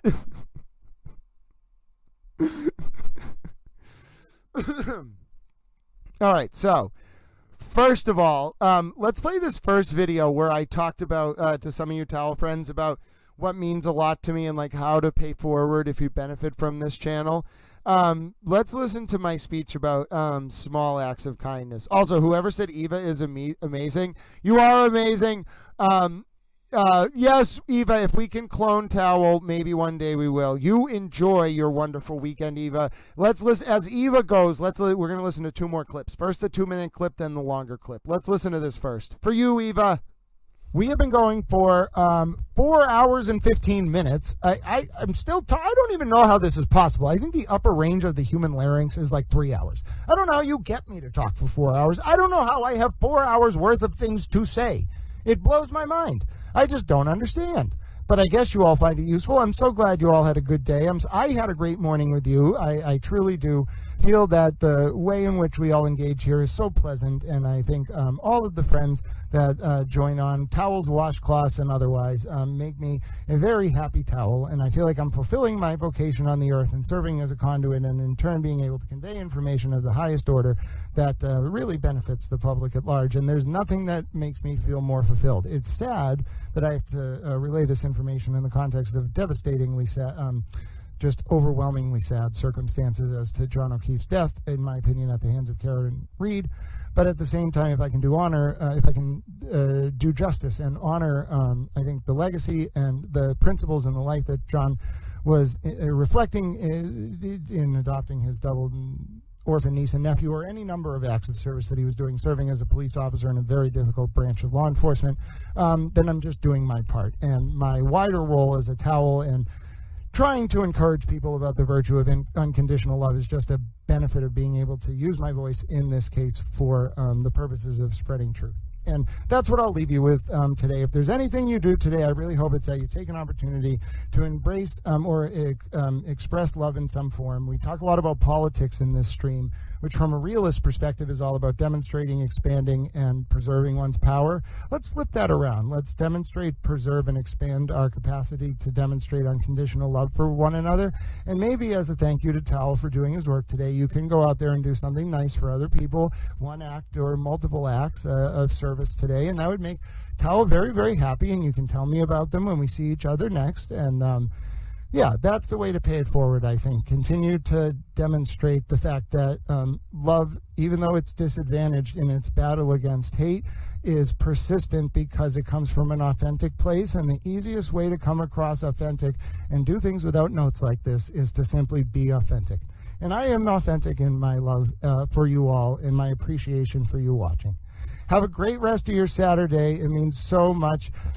It wasn't actually, it's not actually Saturday now, but we are going to watch another clip. Eva, that clip was for you. You all are wonderful super towels. Now listen, this next clip we're going to watch, this is how I want to end, because we did a catch-up stream today, but it's a half day. Towel's taking the afternoon off after this. I am so happy to be with you all. You literally warm Towel's Day. It's technically Towel's birthday in Australia and New Zealand and a bunch of other countries, probably Vietnam, North Korea, South Korea, Indonesia, the Philippines, the Faroe Islands, Japan, parts of Russia, and China. As you can see, I have a visualization of the world map. I missed some countries in there. Cambodia. We can't forget Cambodia, ladies and gentlemen. God bless Cambodia. Myanmar, don't forget about them, although I think they used to be called Burma. It's called Myanmar now. They had some kind of military junta. I think they imprisoned like a Nobel laureate or something. If I ever become some kind of political leader, I will negotiate with the junta in Myanmar for the release of that former president. That will be one of my political platforms, ladies and gentlemen. But yes, we're going to watch one more clip. If you're just tuning in, what this stream was all about was, actually, you know what? If you're just tuning in, I know a lot of you were wondering, so what is the deal, Grant, little towel? Yes, it's your birthday. You are a super towel. We are thrilled that you are here with us. Yes, I appreciate you all very much. However, I also started this stream because we have some great, important new audio that does an excellent job of showing Karen Reed's, the overview of Karen Reed's statements that she made recorded on a 6:03 a.m. voicemail and on one call at the scene of John O'Keefe's death. Now, what I want to do up, is this Karen Reed asking someone at the scene of John O'Keefe's death, Jen McCabe in particular, please Google or use your phone to Google how long for you to die in cold. Let's listen, ladies and, I burped. Well, I have a disability. It happens. Let's listen, ladies and gentlemen. I'm a towel.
I don't know if he's breathing. There are two women trying to do his body heat, and I don't know if he's breathing. There are two women trying to do his body heat, and there has to his body heat. Ooh. Intense, folks. So did you hear that? Oh, of course you can see the Call Me Hank clip. But did you all hear that? Did you all? I think what she's saying is, can you Google how long for someone to die in cold? I got it. I finally got it. It's can you Google how long for someone to die in cold? Oh, my word. Can you Google how long for someone to die in cold? That's what it is. It took me forever. Can you Google how long for someone to die in cold? That's what she said. I'm telling you, I listened to it again and again and again and again. That is what she said. We're playing the Call Me Hank clip. Don't worry, ladies and gentlemen. I would never in a million years deny you all the Call Me Hank clip. And we also got one more clip after that, and we're not even done. We're not even done. It's a half day. We're not even done. We wouldn't even be at lunch. We've only been going for 3 hours, ladies and gentlemen. That's a cakewalk. Come on. Who does a 3-hour stream? That's nothing, ladies and gentlemen. 10 hours yesterday. 3 hours is like a walk in the park. Come on. This is me stretching my legs. All right, so hold on. There's something very specific I want to take a look at. Oh, the Call Me Hank clip. You stay right there, little towels. You want to see the Call Me Hank clip? I would never deny you the Call Me Hank clip. I know we're working on it, kiddies. Don't worry. We got a lot of work to do. We got a lot of work to do. But yes, we've had a request, and I will never turn down a Jew Drops and Colleen Henry request for their favorite clip, Towel's favorite clip, your favorite clip, ladies and gentlemen. Hank Brennan himself walking down the stairs of court, telling Little Towel and all the Towel friends, I truly believe, that we can call Mr. Brennan Hank. Ladies and gentlemen, in a favorite clip, what? We only have one more clip to watch after this. What way? Let's watch it. You as well, Mr. Brennan. Okay, sir, I will, Hank. It's so good, we're going to watch it again. You as well, Mr. Brennan. Okay, sir, I will, Hank.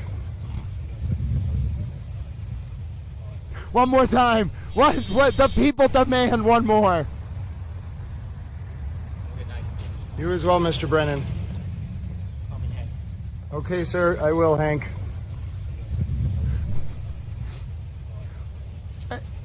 And I know some of you have heard this story before. I just want to tell you, do you know what happened after this when this man looked over after he said, call me Hank? He walked away. I turned around. Abby Patkin, who's a wonderful human. Abby Patkin is sitting behind me. She writes for Boston.com. I run over to her like a giggly little child. And I'm like, Abby, guess what? She looks up at me. She was like, oh, he's proud of himself. I wonder what happened. And I'm like, Hank Brennan said I could call him Hank. And I was like, I feel like I got a medal. And she didn't, she might have actually said, like, that's very nice, Grant. But she was smiling at me like, oh, he's proud of himself. And then I didn't skip down the street. I walked down the street beaming.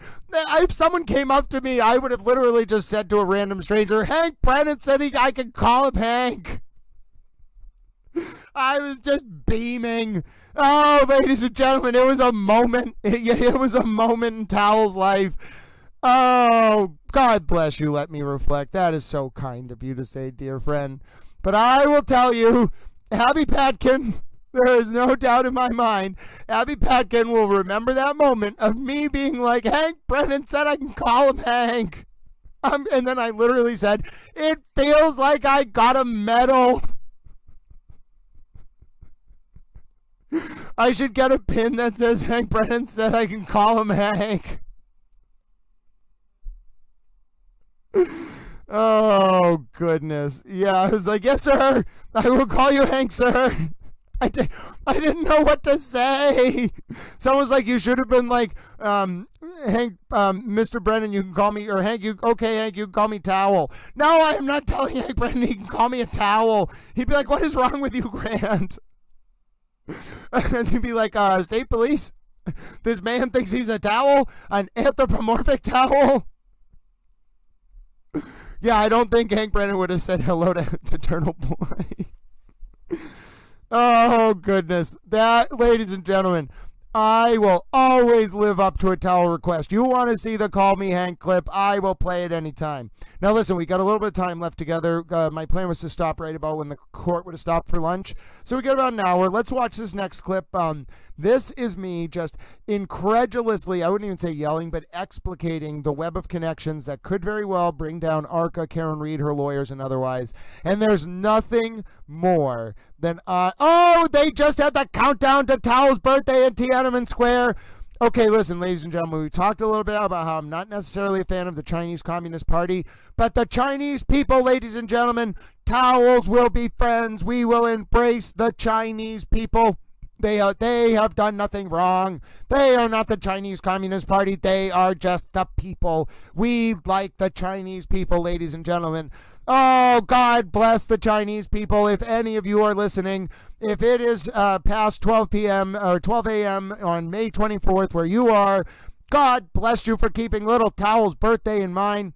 If you didn't hear the list earlier, there are Towel friends in Singapore and Malaysia and France and Zimbabwe and Holland and Germany and the UK, of course, Scotland and the United States, of course, and Jamaica, I think, was on there, Bermuda as well. I missed some of the smaller ones earlier, so I'll say them now. We had people from Croatia, from Bosnia-Herzegovina, from, I mentioned Zimbabwe, South Africa, Australia, New Zealand. I think I saw Myanmar. I don't know if it was Malaysia or Myanmar. Ladies and gentlemen, we are international Towels. France, of course. Can't forget about France. And then Germany was on the list. And, of course, Holland. I saw Sweden on there. Norway was on the list. Oh, Denmark was there. Ladies and gentlemen, Latin America was represented. I saw Mexico. I saw at least one other country. We are truly international Towels. Okay, Cheryl Osborne, one more time. Yeah, I cannot say no to a Hank Brennan clip request. Here we go.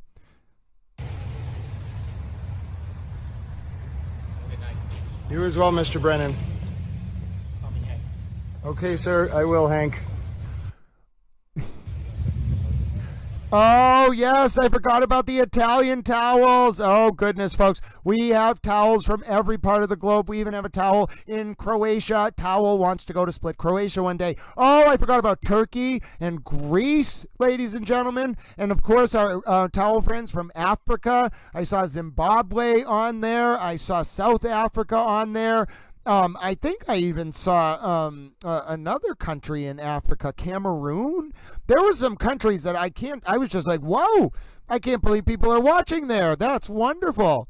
You want to request? You want to zoom in the Hank Brennan clip? Hold on. There's no guarantee this is going to work. No, it's not going to work because it will always autofocus it.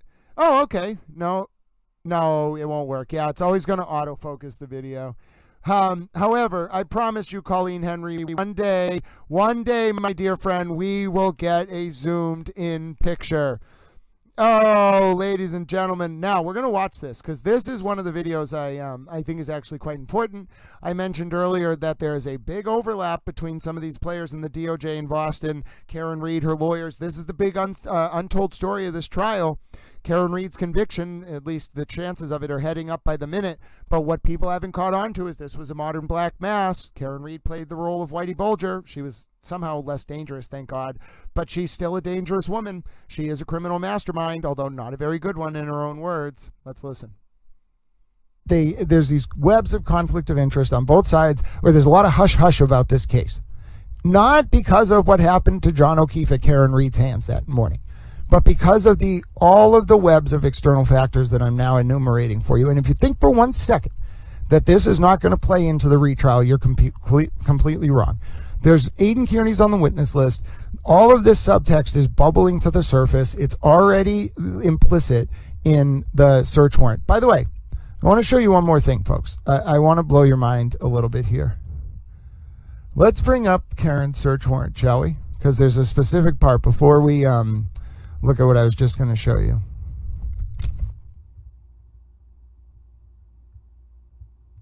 Do you want to see a really interesting part of the search warrant?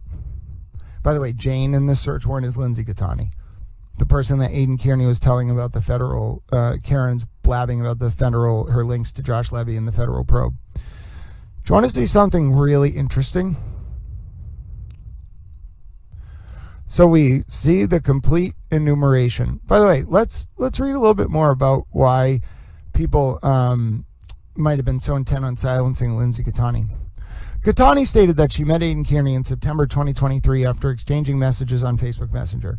Gattani stated she would communicate with two of Kearney's Facebook profiles, Clarence Woods Emerson and Aidan Kearney. Gattani states that she then began communicating with Kearney using the phone number that's been seized. So Kearney and Jane met in person following a Commonwealth v. Reed hearing. After that meeting, they had a romantic relationship. In the beginning of their relationship, Kearney stated he was close with Karen Reed's family. He would later start to date Gattani, state to Gattani that he speaks with Karen Reed every day. Gattani showed me a screenshot that Kearney allegedly sent her showing multiple calls on a certain day that showed Karen Reed, signal audio in the call log. Kearney told Jane that there was an intermediary between Kearney and Reed, a woman by the name of Natalie. Kearney stated Natalie and Reed were angry with each other. Kearney stated to Jane that he had begun talking to Gattani, that he had begun talking to Reed directly. Gattani stated Kearney and Reed communicate using the Signal app because it is encrypted. Gattani states that she does not communicate with Kearney using the Signal app. So that goes to show Kearney wasn't just communicating with her on Signal. For Karen, that was a unique thing that he was basically doing with Karen and wouldn't talk with other people, even though he was relaying sensitive information to them using Signal. Jane stated Kearney, quote, Gattani stated Kearney runs everything by Karen, meaning all of the blog posts and social media content is approved by Reed prior to Kearney publishing. Wow, must be about the case, but wow. Kearney described Reed as difficult, controlling, and someone who gets irritated with him. Gattani stated Kearney showed her material related to the investigation of the homicide of John O'Keefe, including the 911 call and cruiser footage before it was leaked on social media. On December 1st, 2023, Kearney posted a live YouTube video entitled Karen Reed Case Gen 1 McCabe 911 Tape Breakdown. The audio is in fact a voicemail recovered by investigators from John O'Keefe's phone that captures Jen McCabe calling 911 from a different phone, reporting finding O'Keefe unresponsive. I think what it means is someone was calling John's phone, they were leaving a voicemail, and at the time Jen was calling 911 on a different phone. O'Keefe's phone was recovered by first responders on 1/29/2022. It's reasonable to assume that only the Commonwealth and Reed's attorneys are in possession of the audio file. So that implies that Kearney got the audio file from Reed, and I wonder if Kearney did stupid things with the audio file, like trading it to people, and that's what led to the state police going to certain people's homes, and then in turn that's what led to the FBI following up with people who were visited by the state police. You see where I'm going? Gattani described one instance where Reed controlled what Kearney would publish. Kearney wanted to release the Canton police cruiser video footage he had obtained from Reed. Kearney asked Reed if he could publish the video on his Turtle Boy platform. Gattani stated Reed said no to the request. Kearney, this is fucking explosive. Oh my God. Oh my God. Oh my God. Oh my God.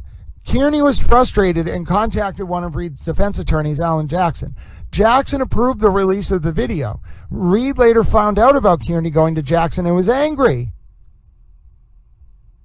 And it was right around November 28, 2023, which is when Lindsay and Aidan were still talking. That's explosive. That's part of what the content of the conversations are going to be about. Oh my God. Oh my God. It wasn't just that Karen was controlling it. If Karen would exercise editorial control in a way Aidan didn't like, Aidan would go to her lawyers who would override her. Holy shit. Holy shit. Lindsay Gattani is central to all of this. I hope Hank Brennan realizes this. I don't think there's any option to appropriately contextualize the extent of the relationship between Aidan Kearney and Karen Reed, which, by the way, continued not only between April and June of 2023. June is when Natalie and Karen have the falling out, and then Karen and Aidan start talking directly. Not only, I think it was because Natalie called Karen late at night or something and it upset Karen. Not only did it continue after that, but the conversations continued after the scope of the current production to Brennan on Kearney's phone through October 5th. And the only person who has any insight, other than Aidan Kearney, who will be called as a witness, the only person who has any fucking insight into what Aidan Kearney and Karen Reed were talking about between October and December of 2023, perhaps the most crucial time of all of this, is Lindsay Gattani.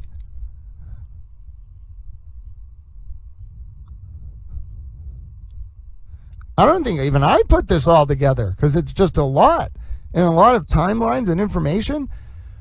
And this is explosive. This material that's being discussed right here is outside the scope of the dates in Brennan's request under Rule 17, which means Lindsay Gattani and her phone. That's the only way to get any of this in.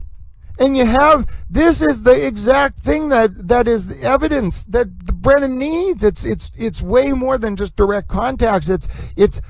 It's prima facie evidence of a controlling publisher relationship where Reed wasn't just asking Kearney to do things. She was checking what he was doing to make sure what he was publishing was in line with what she wanted him to accomplish. That means his actions were her actions. It is an inescapable conclusion, folks. There's no way out of it. There's no other way to understand this. This is everything. We're getting a preview by way of this search warrant, which, by the way, Hank Brennan, although it all predated him joining the case, if he ends up giving a soliloquy we'll listen to at the end of the hearing that we haven't finished, where he says, if there's stuff that shouldn't have been leaked in the Reed case, because that's his case, that is not going to happen. It will not be tolerated. This search warrant was originally uploaded on a flipbook kind of website. It's a weird sort of flipbook. Originally, that's where it came from. And it was quickly taken down. I have the original link somewhere because the investigatory value of uncovering who uploaded that document originally to that flipboard is incredibly valuable. That document gets uploaded, okay, to the flipboard and then quickly taken down, but it gets saved. This is not a public document, okay? This is a public document because someone uploaded it to that flipboard website. And you want to know something really fucking weird? So a document went up, which was on the public record. It was on the court docket, but it went up from Special Prosecutor Cosgrove, the one we read earlier, the opposition to a motion from Kearney that disclosed all those bombshell contacts between Kearney's lawyer and Reed and Kearney and Reed and all of that on page 7 and 8. That was on that same Flipboard website. Now, yeah, that was a public motion, but inductively, if Hank Brennan's serious about not tolerating disclosures that are inappropriate, then I think there's someone, and it wasn't Lindsay Gattani, obviously. I think there's someone who got this search warrant that might be close to the state police in the Reed and Kearney cases that released it that shouldn't have. Now, mind you, it is incredibly valuable and explosive information. We are getting literally, no one can have this. No one has this insight. No one, I don't think, has put this all together. People are still wondering what's in the Kearney and Reed communications. Well, first of all, we're not only seeing what's in the Kearney-Reed communications, we're finding out about stuff that I bet Hank Brennan hasn't even fully put together, because I don't know if he's seen this search warrant, as to what Kearney and Reed were talking about in the fall, after October, and before December. But here it is. It's right here. Now, I think there might be an intentional attempt to keep this from Hank Brennan because of how Tully, after the fact, handled the extraction, and I think that is itself a bombshell fucking situation. So I think Lindsay Gattani's the third rail in some regard, but if Hank Brennan's fucking serious, about his commitment to integrity and holding actors accountable, then it doesn't matter as to what Tully did after the fact or the underlying behavior of Tully's allies in this context. This is fucking valuable. Her testimony is incredibly fucking valuable. It is perhaps there's no other way to obtain it. It is the only way to give insight into the extent of the relationship between the Kearney and Reed that really draws crescendos and explains the apex of their ongoing collusion in the lead up to Kearney being indicted on December 20th and then going on the run and the fugitive status. You can't explain that. If you're going to call Kearney, you have to bring this in. There's no way not to. It is the only context that fully explicates the nature and dynamic of that relationship. And especially with Kearney going over Karen's head, like, think about what this means in terms of the evidentiary argument that Brennan's going to advance under consciousness of guilt. It quadruples, quintuples, whatever you want to say. It's weight. Oh dear God. I had read this the other day, but I wasn't fully appreciating, in light of the relevance now, the material relevance of communications between Kearney and Reed, what this document was really saying. Because what it's really saying is that the contents of Reed's and Kearney's communications went beyond discussions about material or leaks, which are bad enough. It was explicit instructions and editorial control, according to this. That is every element under Mahoney. Every element, every single element checked off under Mahoney's joint venture standard for introducing this kind of evidence in the context of a consciousness of guilt instruction against Karen.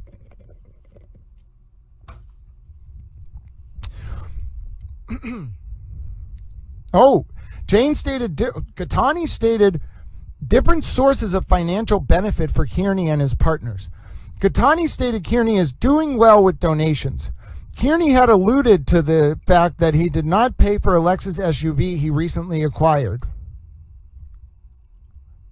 Kearney made statements similar to, if my frugal mother ever found out, may she rest in peace, ever found out I paid for the Lexus, she would be mad. And, quote, even if I think that's a typo, even if I didn't pay for it, what's wrong with that?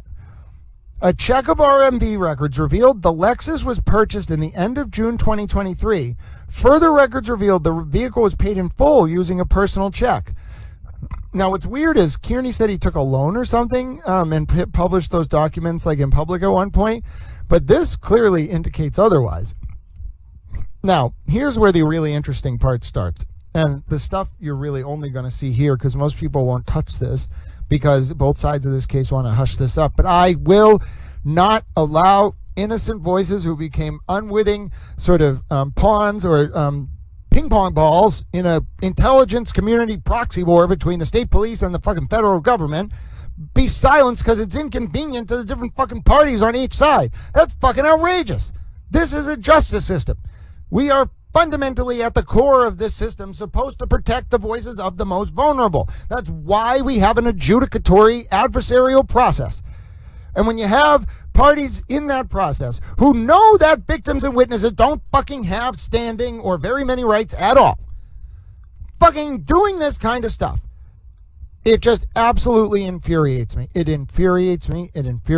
And only really Hank Brennan can right some of these wrongs, in the sense that just because in my opinion, Brian Tully did bad things with the cell phone extraction and whatever, and just because of what we're about to read, people want to just pretend Lindsay Gattani doesn't exist? You want to make her a non-person? That's ridiculous. Mr. Brennan, where is the justice that you speak of so highly? Where is the integrity that you claim to undergird, undergirds your entire approach to this? If you don't know about this, okay, fine. If you do, what the fuck is going on, Mr. Brennan?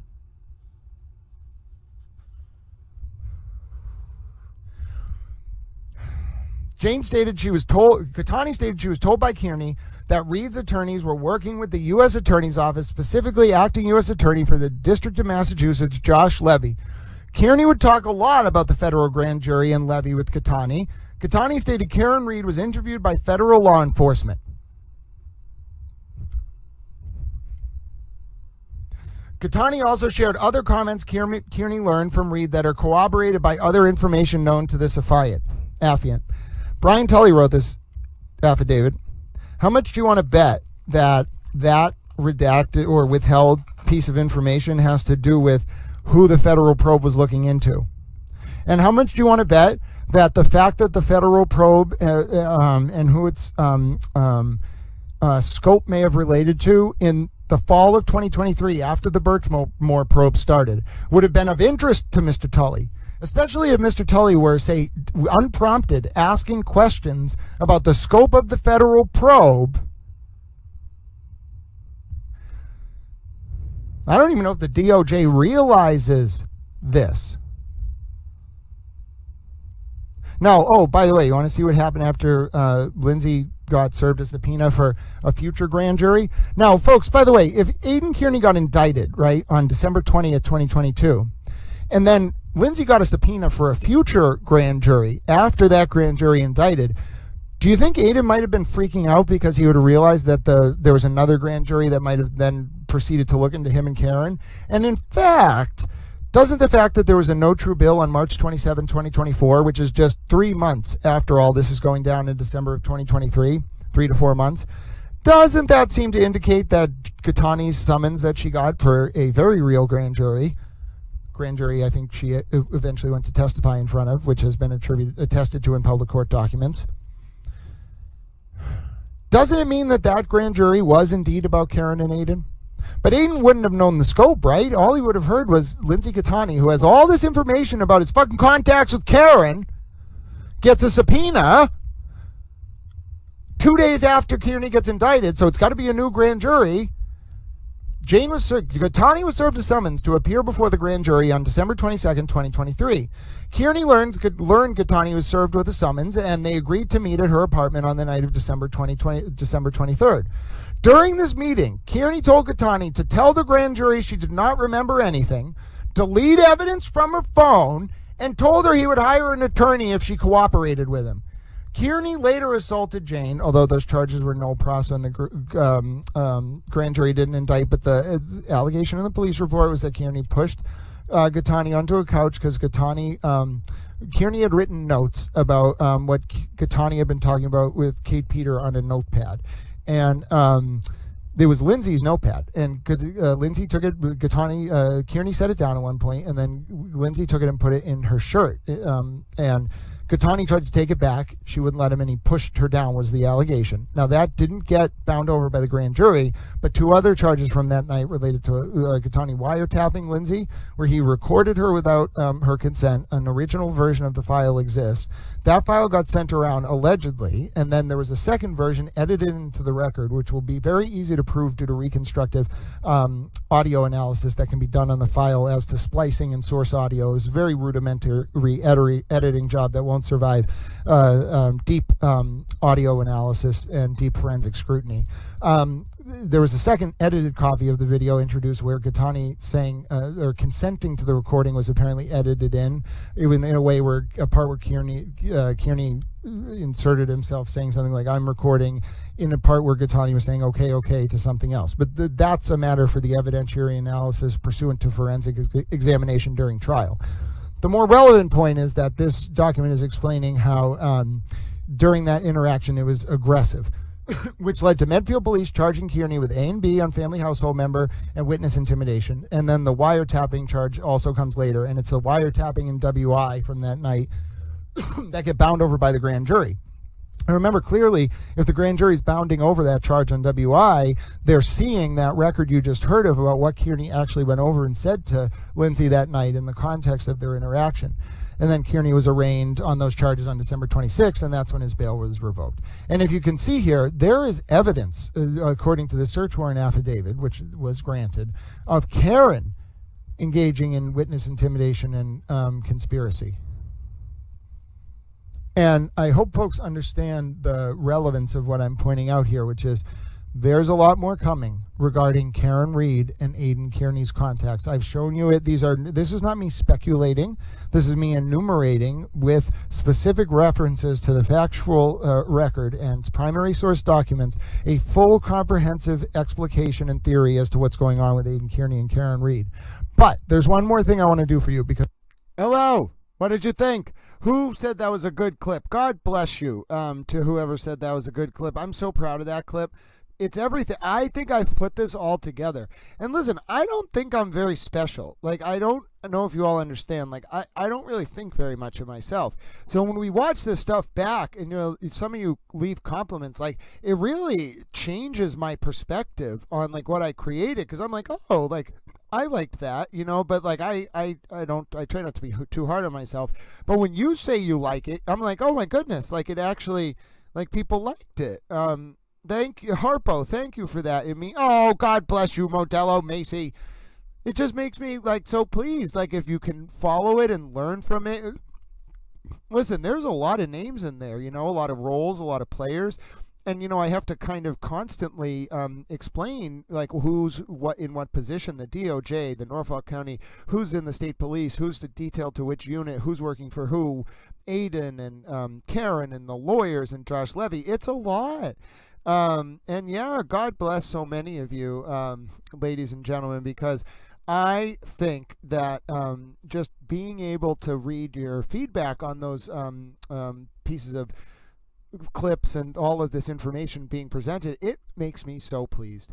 God bless you, Laura Lee Smith. Great to see you. Oh, let me refresh. Oh, my goodness. Oh, my goodness. Oh, yes. This is what I was waiting for.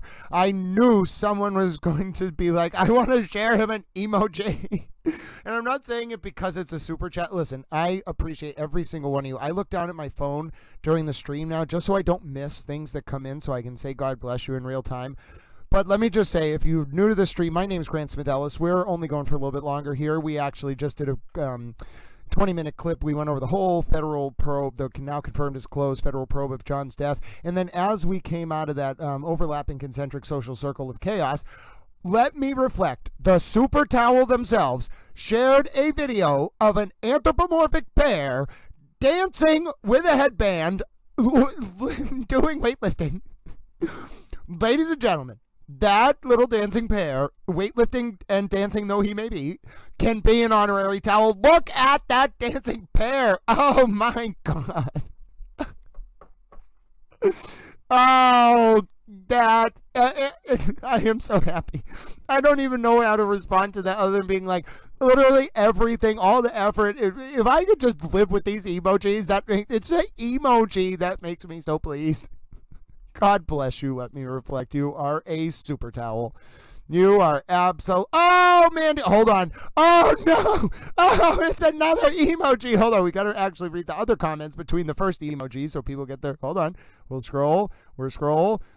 Thank you, kitties. God bless you. And thank you, Taterbug. You put your foot down. Taterbug, you're a super towel. Mandy Strong, the honorary towel spouse herself. Look at that. Look at that. So first of all, we just had a weightlifting towel with a headband, and now we have a dancing lemon with maracas. Oh my goodness, ladies and gentlemen, look at that towel. Look at that honorary towel. Oh, first of all, folks, if you haven't run across Mandy Strong in chat, Mandy Strong does act strong in chat. Mandy's a wonderful super towel. Always either willing to share a story, be compassionate with those in chat. Mandy has her views. Mandy is still friendly, even to people who disagree with her, and that's the mark of a beautiful soul, ladies and gentlemen. And what more beautiful? How can any person's soul be more beautiful than made manifest in a dancing lemon who is a towel with maracas? I mean, honestly, ladies and gentlemen, look at that thing. Look at it. You will just sit there and you will enjoy the dancing lemon. I think I also find it funny that I can just put the dancing lemon on the screen and be like, don't you all love the dancing lemon?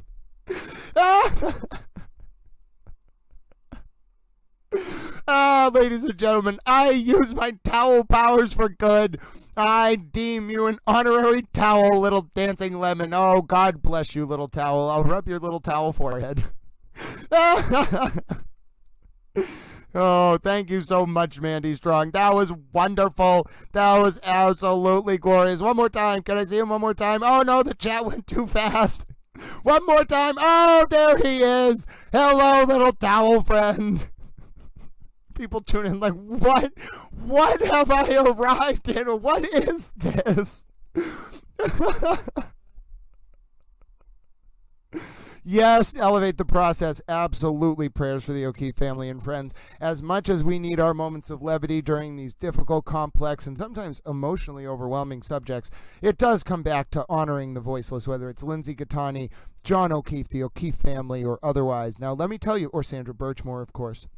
Let me tell you, folks, Lindsay Gattani's got a hearing. She is the named victim in Aiden's criminal trial that's going to be on June 9th. I'm hearing reports other channels are trying to black this out. If you care about Little Towel, will you go to those other channels, in particular Yellow Cottage Tales and Kate Peter, and say, why aren't you covering Aiden's trial? I understand why Kate's not covering it, but to Yellow Cottage Tales, why aren't you covering Aiden's criminal case that's going to trial in Dedham District Court on June 9th? Why are you blacking that out? I know I'm going to cover it. I think some other people who actually have integrity are going to cover it on their channels. In fact, maybe I'll help those people who maybe don't necessarily know how to do streaming very well and get taken advantage of sometimes. Maybe I'll help them set up streaming entirely for free just so that that trial can be broadcast by multiple channels. You know, ladies and gentlemen, you know that? And listen, I don't mean to, no, I know, Lisa Cox, it's not about that. It's not. There was a question asked the other day and I trust me, I have nothing against Kevin. I'm very sympathetic to Kevin. I don't talk bad about Kevin. There was a direct question asked on that channel the other day. Will you all be covering, I think Jen Coffindaffer asked, will you be covering the trial, Aiden's trial on June 9th? Now let me explain. If this were, Aiden has another trial coming up for his felony charges, that's going to be covered on every channel. So why won't folks cover the trial on June 9th? And so that was the question. And Jen Coffindaffer asked a very fair question, okay? And I have criticized Jen Coffindaffer, not on anything about the case, just we don't always agree politically, but she's a wonderful person. And Jen Coffindaffer, rightfully so, I was just listening to the clip, was like, oh, are you going to cover Aiden's trial on June 9th? And they said no, and they laughed at Lindsay.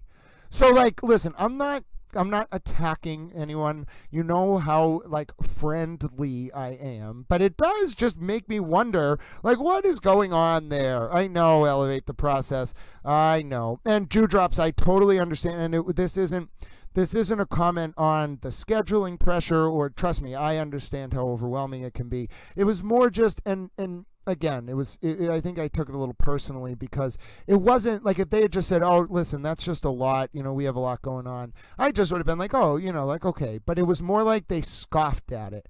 Like Jen Coffindaffer asked the question, and she's a person you show respect to. That woman was an FBI agent, served her country, and they just laughed. They were like, no, why would we do that? So, I don't know. Like, let me just, I appreciate Dewdrops. I just needed to get that off my chest, because, like, I'm going to cover it. So, like, I hope it means something to people that there is Aiden's going to criminal trial for one of his charges in Dedham District Court, an RO violation on June 9th, coming up. This channel is going to cover it. It's important to cover it. Oh, yes, I would love you, Mandy Strong. That is a great idea. I would love to interview Jen Coffindaffer. And let me tell you, Jen Coffindaffer doesn't answer to anyone. So if she either will say yes or no, but you know that answer will be what Jen Coffindaffer wants to do. I would love to invite Jen Coffindaffer on. In fact, that makes perfect sense. Why wouldn't I invite Jen Coffindaffer on? There you go. We will empower Miss Coffindaffer. Towel likes Jen Coffindaffer. There we go. Wonderful. Who came up with that idea, ladies? That's what I'm saying, Lisa Cox. And it's not about the views. Listen, I think the community here that's developed is absolutely wonderful. And if a bunch of people, if this is the only option to watch that case, like, I'll make sure there's a Zoom feed. Well, I'll just make sure it's set up. The court will set it up, I'm sure, because it's a public access thing. Then if people are going to watch it and no one's going to cover it, okay, fine. We'll all watch it here. And so, like, I'm not trying to be spiteful, but, like, It's important to me. And yes, I think Jen Coffindaffer would come on, and Lisa Cox, God bless you, I appreciate it. And listen, I can sense some of you energetically like saying to me, like, Grant, like this, it's very important that this is a foundational ethos of compassion and, love. And trust me, I'm coming from that place. I'm not gratuitously, as you saw, we didn't even go over Aiden's, like the leaked text messages, Aiden and the Meredith situation and all that. We didn't even go over it. It's not what I'm trying to do. I'm not trying to gratuitously bash on people. I'm not trying to humiliate people. I'm not even trying to embarrass or too overly critique Kate and Kevin. I'm just simply saying I think there are principles that matter. And one of those principles is giving a voice to the voiceless and not laughing at them. And so that, to me, I was like, yeah, I understand Murder by Maestro. Who should I have? Tony, yes, Tony B. Listen, how about this? I don't want to think of this as like my channel. I don't like that. It's not me. It's you all who really made this channel what it is. Like, people really like interacting with each other here. I'm glad I can provide you information. But let's do this. Like, what I want to do is I want to have guests on the channel that you would feel comfortable with me talking to. So we all, before any decision is made, I'm not just going to unilaterally invite someone. I think that would be kind of gross. We all will talk about it. Okay? That's my promise to you. Let me think about some people who I might want to interview. I will, and I don't want to, like, how about this? I don't want to have a public trial of these guests, but like, we'll do it kind of like a strike system. So we'll bring up potential guests. No negative comments, like just to bash them. But if someone really has an objection, and you don't even have to make it a speaking objection, then we can talk about it. But the point is, we absolutely will make it a collaborative process. I hate the idea of me just being like, well, I don't care what you all think about who I'm bringing on. I'm going to bring them on. No. Whether it's Jen Coffindaffer or Tony B or whoever, I don't know them very well, but I know them well enough to approach them. Before I even approach them to ask, we will talk about it together. If you are all comfortable, then I will invite someone on. Oh, Debbie B, it's you. We were talking about you earlier, dear friend. You gave that great suggestion to watch the opening yesterday. You are an appreciated super towel. But yes, okay. So, it's not that PK. I think it's more like, okay, so do you know how, like, no one really, like, you very rarely someone will come in this chat and try to just mess with people. What it's like, if you're watching this channel and looking at this chat, would you even bother jumping into it knowing that, like, all the towel friends are just being congenial and all of them can just remove your comment? No, like, the impression is that there's a lot of people here and they're not going to let you troll. Aiden, I think, is the other way. People get worried about him because he has all these people who would follow him online in particular that don't have that ethos, like, it's the opposite. Like, if you're friendly, you're not welcome there. Now, not all of his followers are like that. There are turtle riders who are literal, like, salt of the earth, really good people. But, like, in the digital ecosphere, like, you would be unwelcome on his channel and his chat, like, trying to be friendly. That's, I think, why people are worried about him, because it's the legions of people, anonymous though they are, and it's always the same amount of people watching his show. It's always the same group. There's a lot of them. But and with us, I think we are always welcoming new towel friends, whatever. But with them, it's always the same group. They're very militant, and they will, we would never team up on someone. But if you're disrespectful in the chat, like, all of the towel friends are going to be like, you should leave. Aiden carries a very similar vibe, but, like, it's very, like, it's weird. Like, it's, like, very niche internet stuff. It's not really, like, human-based connection. It's very, like, internet, like, drama, shock jock stuff. So that's why people, I think, they're not afraid of him. They just think he carries this group of people around him who will just kind of insulate him like that. Now, that's not healthy, in my opinion. The way it's, like, very, like, cultish, the way they, like, deify him. Whereas, like, here, towel friends in the chat, you all will be as quick to be like, hey, Grant, like, let's not show this, or, like, whatever. Like, I'd rather it be a reciprocal kind of relationship with all the people involved in Towel's friends involved in the chat. But it's different. Like, different streams are different, and he just has cultivated a certain size viewer base that, for whatever reason, people think would facilitate, like, the army, like the digital army rallying around Aiden. Now, I don't think that's really the case. Like, he's just a troll, you know? He's like, okay, he's kind of like I would call him like a moderately prominent New England troll, but like he's not even like one of the most prominent New England trolls. Like, I'd say out of all the free Karen Reed channels, most of them in Massachusetts are trolls. Like, he's like the fourth biggest. Like, I watch like I saw some of the numbers the other day. Just random free Karen Reed channels will do an interview with Bettero, get like 73,000 views. Aiden will do his once a week big stream, and it always gets like 20,000 to 30,000 at most. So Aiden's not even like the most prominent free Karen Reed channel he's not even in the top 3. So, you know, that's kind of, oh, yeah, I like Roberta Glass too. But my point is, you know, people have this impression of Aiden and his followers, but really, like, it's mostly online. Like, it's just a lot of fluff. If you met most turtle riders in person, they are like very, very friendly people. Like Chrissy Mello, like, we may have our disagreements about some of the, like, she would probably not like some of the things I have said to Karen. I have not liked some of the things she have said to people, okay? But like, I hug Chrissy Mello. Chrissy Mello hugs me. She is a wonderful person. I have nothing against her personally. She is actually quite nice. I think she's very caring, and she's like a survivor, and she's fierce, and she's like Chrissy Mello is someone you want on your side in like a paintball match or something. Like, she'll go into that battle and she will win it. But we disagree ideologically on cases, okay? But that, like, we're still very friendly. A lot of Turtle Boys people in person are like that. Like, yes, okay, like Timmy's a good example or whatever. Like, maybe they disagree with you on a case, but they're very friendly. It is, especially if like you actually talk to them. Like, there's a little bit of a wall, like it's a little polemical, but they're generally good people. It's mostly the online sort of sphere where, unlike on this channel, it's very friendly all the time. His orbit is just very kind of trollish, nefarious, like weaponized. So, yeah, I personally don't like that. I would never allow that kind of stuff here. That's why the community here is so insulated. It's not insulated, it's just very, very welcoming, very large, but it's very like, if you even acted that way just a little bit, you would not last here. And that's why, to answer your question from earlier, that's why Turtle Boy has his kind of aura about him, because it's the antithesis on his stream. If you even tried to be polite, he'd be like, what are you doing here? And his commentators would do the same.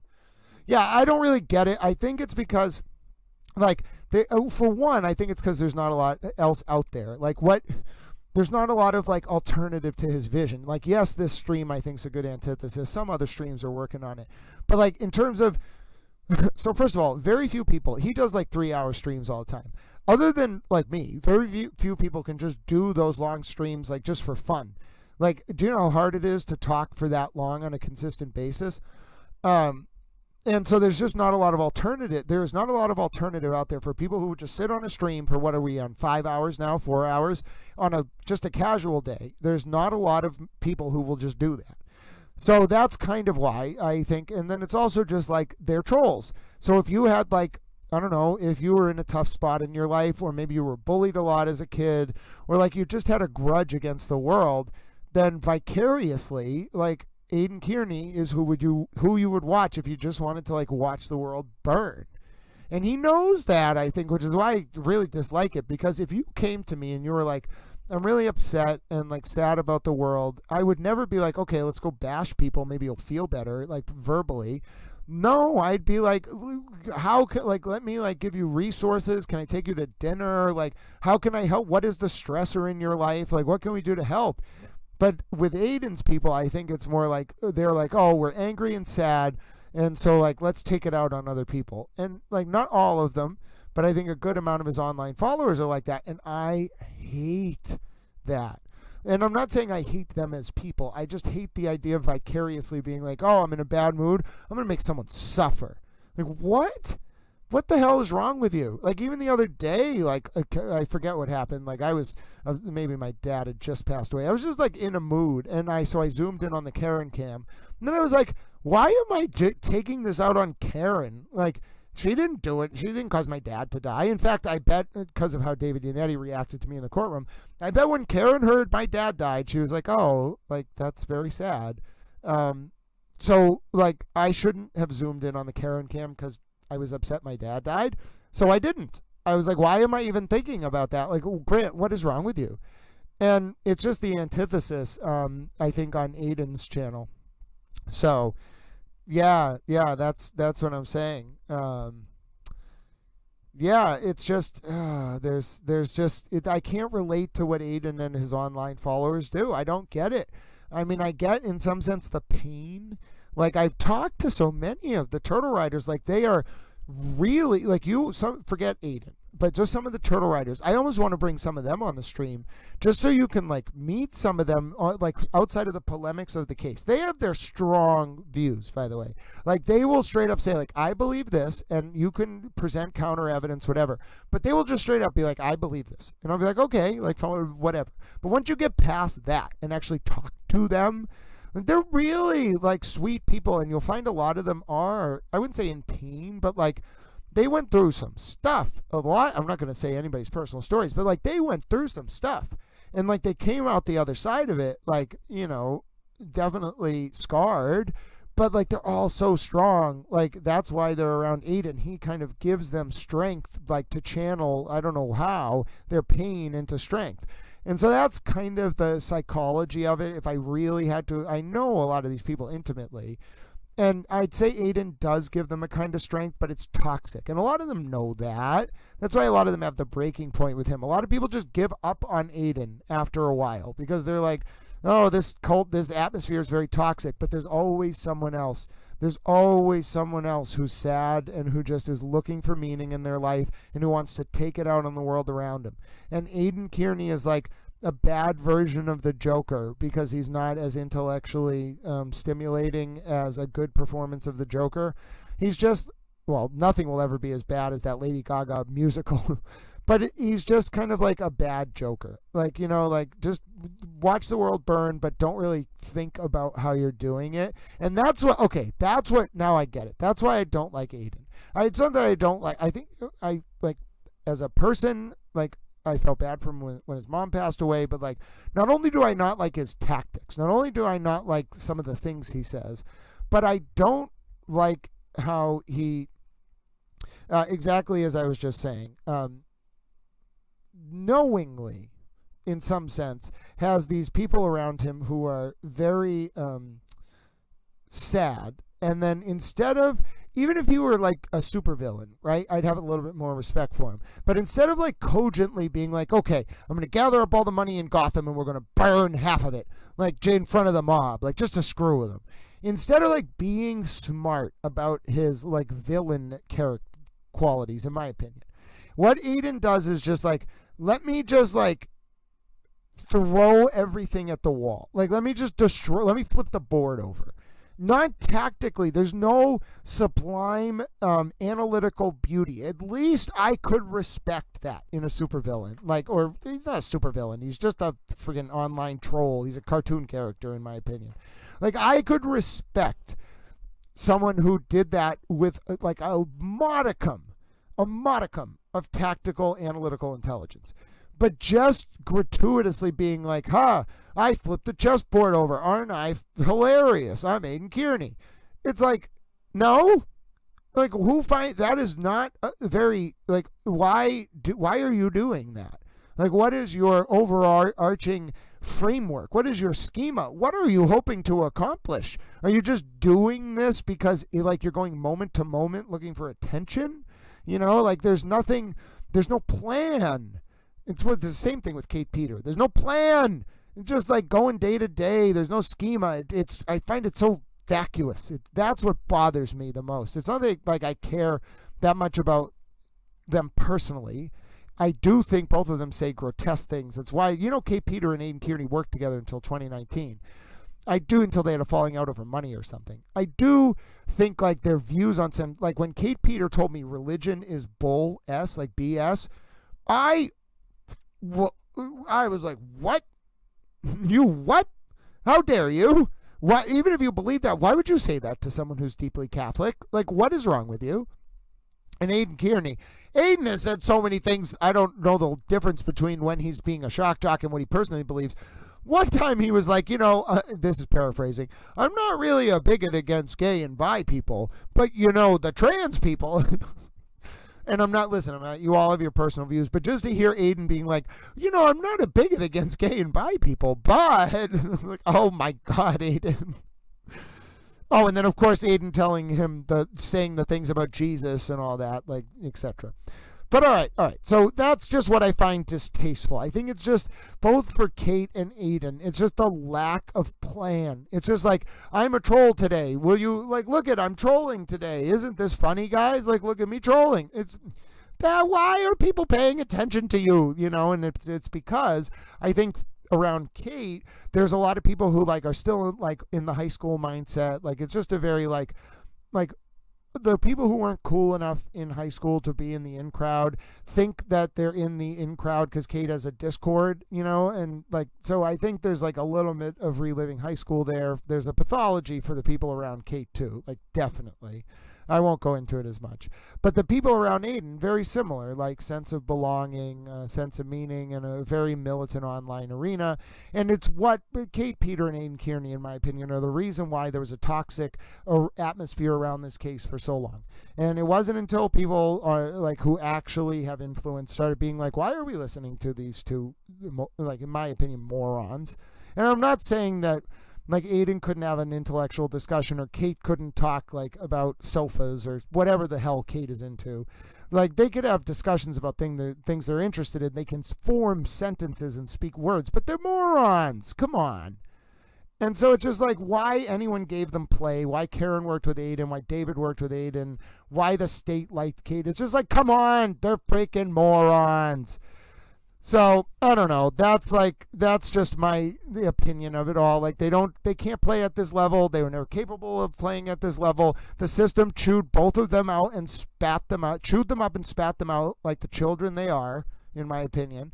And it was a sideshow, both Aiden Kearney and Kate. And they're all pomp, no circumstance, and they're an insult to the integrity of the justice system. Both of them disgrace the federal probe or the federal investigative process and the state investigative process, respectively, Mr. Kearney and Ms. Peter. And the people who enabled them should have a lot of soul searching to do, and I think some of them do, for getting in bed, or metaphorically, with some of these actors. How desperate were you, huh? Some of you to bring in Kate Peter. How desperate was Karen and Alan to bring in Turtle Boy? Just sad. It's over now, though. They're irrelevant.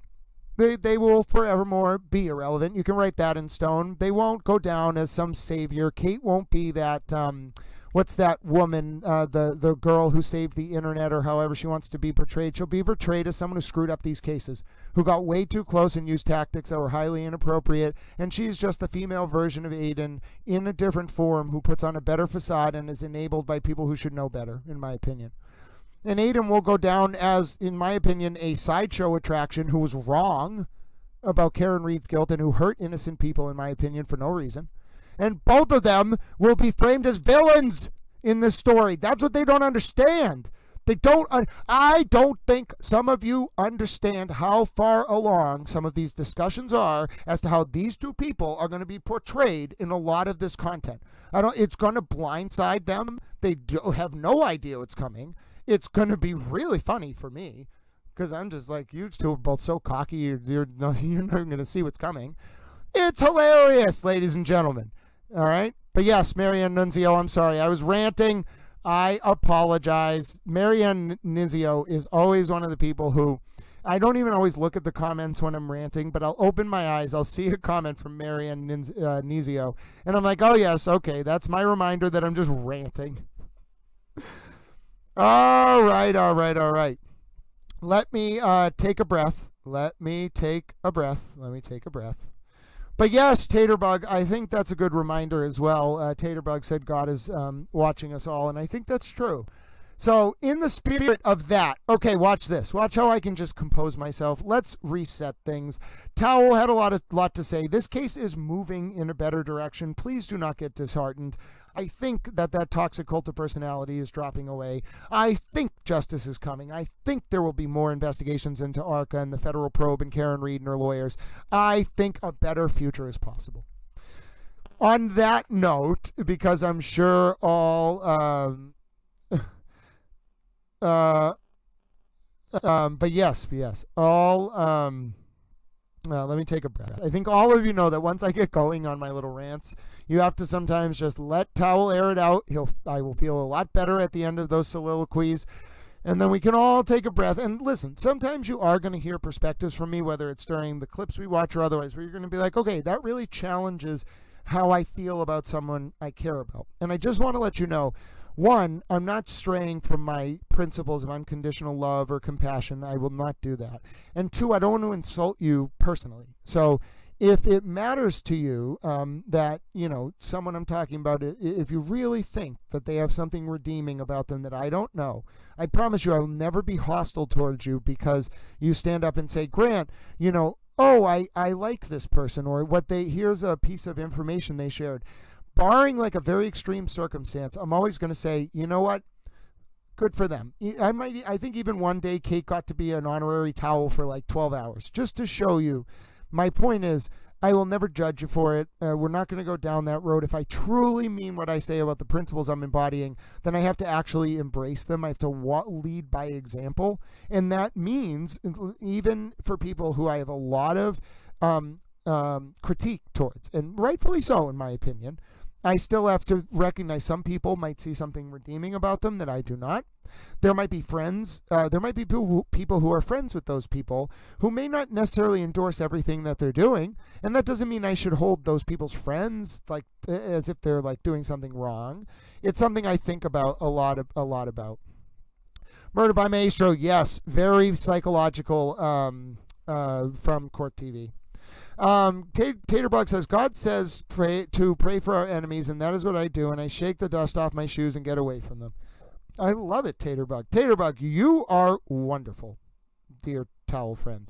You are absolutely wonderful, and don't you ever forget that. Amen, says Ange Whittick. I love this chat. You all help me get through that. And the other thing is, I know sometimes you all are like, well, he's really passionate about this, and I'm going to give him some space, some leeway to talk about something that I otherwise, would not want to hear about for whatever reason. I try not to abuse that. Like when I know you're letting me kind of say how I feel, I really appreciate it. So, all right. Oh, I know what you want to hear. Sorry for that jump in your ears. I know what you want to hear, folks. We tuned in to start this stream because of this clip, and we're going to get ready to go into our closing with this clip. All 1,000 of you over on the Towel feed on X, and the hundreds of you who tuned in today on the Towel feed on YouTube. Let me just show you this, though, folks. Let me show you the clip that folks have been tuning in to listen to all day. Is this Karen Reed telling, oh, you are wonderful as well, Taterbug. Is this Karen Reed telling Jen McCabe to Google how long to die in cold at just after 6 a.m. on 1/29/2022 at the scene of John O'Keefe's death? Ready your towel headphones. Let's do it.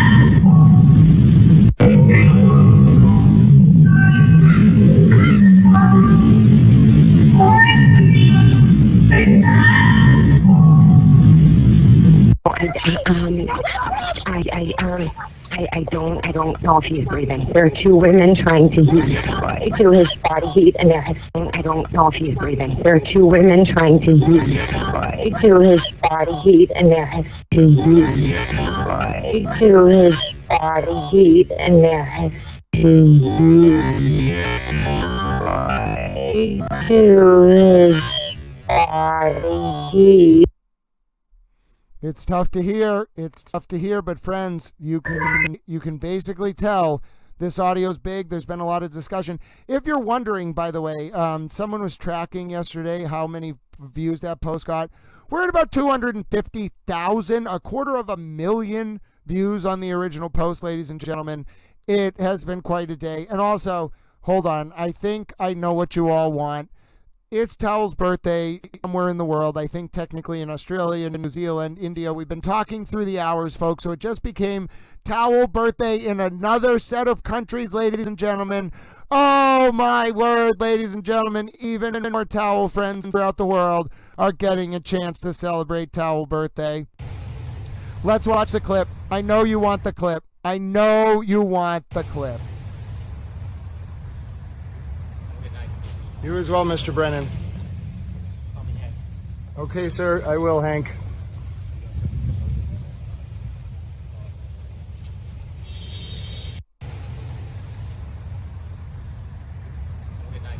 You as well, Mr. Brennan. Okay, sir, I will, Hank.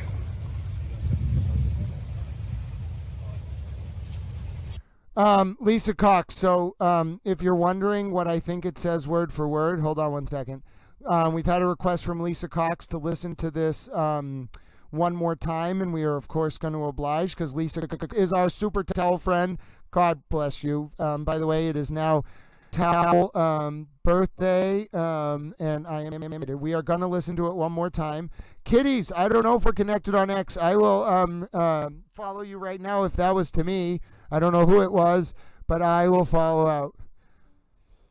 Yes, also, Little Towel is a towel, and I continue to be a towel. And Murder by Maestro is also a towel. I want to follow Kitty's 1993 before we watch this clip, though. People are like, Grant, are we holding up the clip? We're not holding up the clip. It's just I want to follow Kitty's 1993 if I'm not already following them. Maybe I already am. We can all go follow Kitty's 1993. Oh my goodness! I follow Kitty's 1993 now. It is a super towel day, ladies and gentlemen. Oh, it is a super towel day. What are we seeing? Yeah, I don't know. Karen doesn't have a defense. Her only real defense is maybe slip and fall. That's the only defense she might have. So, and pray that they give her some very low charge. Involuntary manslaughter, motor vehicle homicide, OUI, like low charge. But yes, we're going to listen to it one more time. We had a request from our dear towel friend, and we are not going to miss Lisa Cox's request. Folks, let's listen in right now. Let's listen and see if we can hear what Karen says, and I'll tell you my opinion at the end.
I don't know if he's breathing. There are two women trying to do his body heat, and I don't know if he's breathing. There are two women trying to do his body heat, and there has to do his body heat, and there has to do his body heat. Wow, folks, you heard it again. I think it's, I typed it in earlier. I think it's, what did I type in? Can you Google how long for someone to die in the cold? Oh my goodness, Jack D665, your message popped up on the screen. That's what I was waiting for. Oh, thank you. God bless you, dear friend. God bless you. God bless you, my friend. Pilgrim Shadow. Well, first of all, let's all say a huge God bless you to Jack D65, huge supporter of the channel, literally in the comments every single day, always popping in at the end of the stream to say hello to their towel friends. You are appreciated. Pilgrim Shadow, the June 9th, 2025 trial for Aiden in Dedham District Court is for a restraining order violation, which is alleged to have occurred on 2/26/2024 when Aiden stood outside the bushes outside court after being asked to leave the area due to an order held by Lindsay Gattani. Oh, look at all the towel friends saying thank you to Jack D65. First of all, let's catch the last few minutes of comments here. And yes, folks, I do think we already know Karen Reed changed her defense from third-party culprit to more like accident. We heard it in Alan Jackson's opening, and trust me, folks, she doesn't. That's all she can do. It's all the investigation wasn't good enough. That's the only thing she's going to change it to. We got these reports a few weeks ago. The investigation wasn't good enough. This could have been a slip and fall. That's it. That's all you got, and that as a defense. So. Hold on. What are we seeing? Hot coffee chats. Oh, yeah, no, don't worry, folks. Like I said, I will just continue to reiterate. We knew a few weeks ago Karen had changed her defense from third-party culprit to what's called the quality of the investigation. We knew that during opening.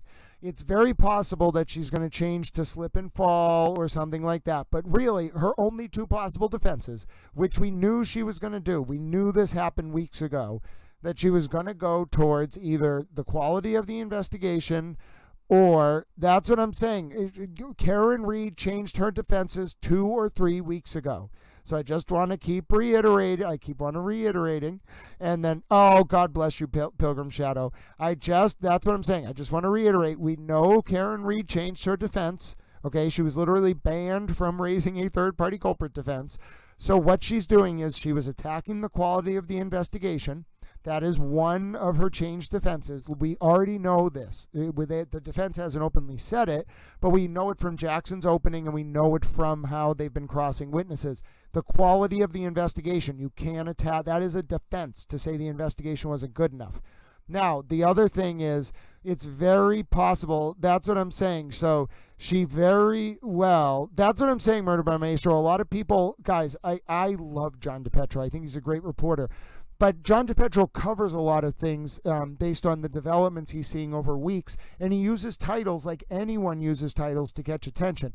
We know, he's a good reporter. That's how you get attention.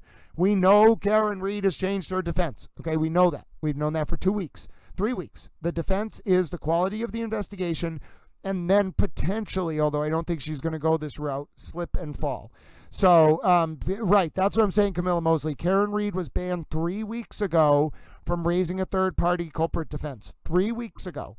The only thing she was allowed to do was attack the quality of the investigation. And you can say that it's not a third-party culprit defense. It's actually what's called a Bowden defense. It is changing your defense. So I do want, John is right that she did change her defense a few weeks ago, and we haven't actually seen it. But all the defense had to do was respond to the ruling. They didn't want to go to another defense. They were forced to. So their defense now is the quality of the investigation. Their argument is going to be there's reasonable doubt because the investigation wasn't good enough. That is technically a change in the approach. Now, one other thing, and this is, no one thinks Karen should do this, but this has been her other option for a few weeks. No one thinks she should do this because it's a very risky strategy. She could argue slip and fall, that the accident was incidental to his death. He didn't actually get hit by her car. He just got a little spooked. And then as he was running up the hard, snowy ground towards the house, he slipped, hit his head. Oh, Deb, you're here. It's your birthday. God bless you. Folks, I know that was a tough transition because we were talking about something very intense, but we have been waiting. We have been waiting all day for Deb H. We wanted to say happy birthday to Deb H. Let us take the chance in the towel chat to do that right now. See, that's what I told you, Murder by Maestro. Thank you for checking in.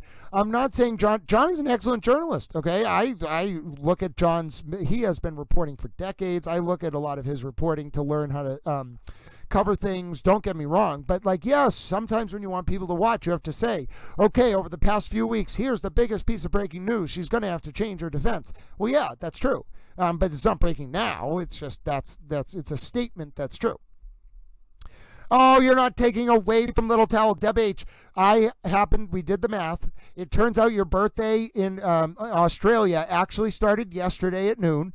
So don't worry, you are not taking away from anything. Where only about 1/5 of the world is currently celebrating Towel birthday, whereas all of the world is celebrating Deb H's birthday. And that is why we say happy birthday to Deb H. And listen, cookies from one's son on one's birthday, I don't think there can be anything higher in terms of achieving one's eudaimonia, as the Greeks would say, or summum bonum, as was said in the Latin, one's greatest good on this earth, than making cookies for someone on their birthday. Literally, ladies and gentlemen, if you have not thought about that before, if you could get Deb H cookies today, I'm sure you would. But someone, Deb H's son, is making her cookies for her birthday, ladies and gentlemen. And that is absolutely everything, ladies and gentlemen.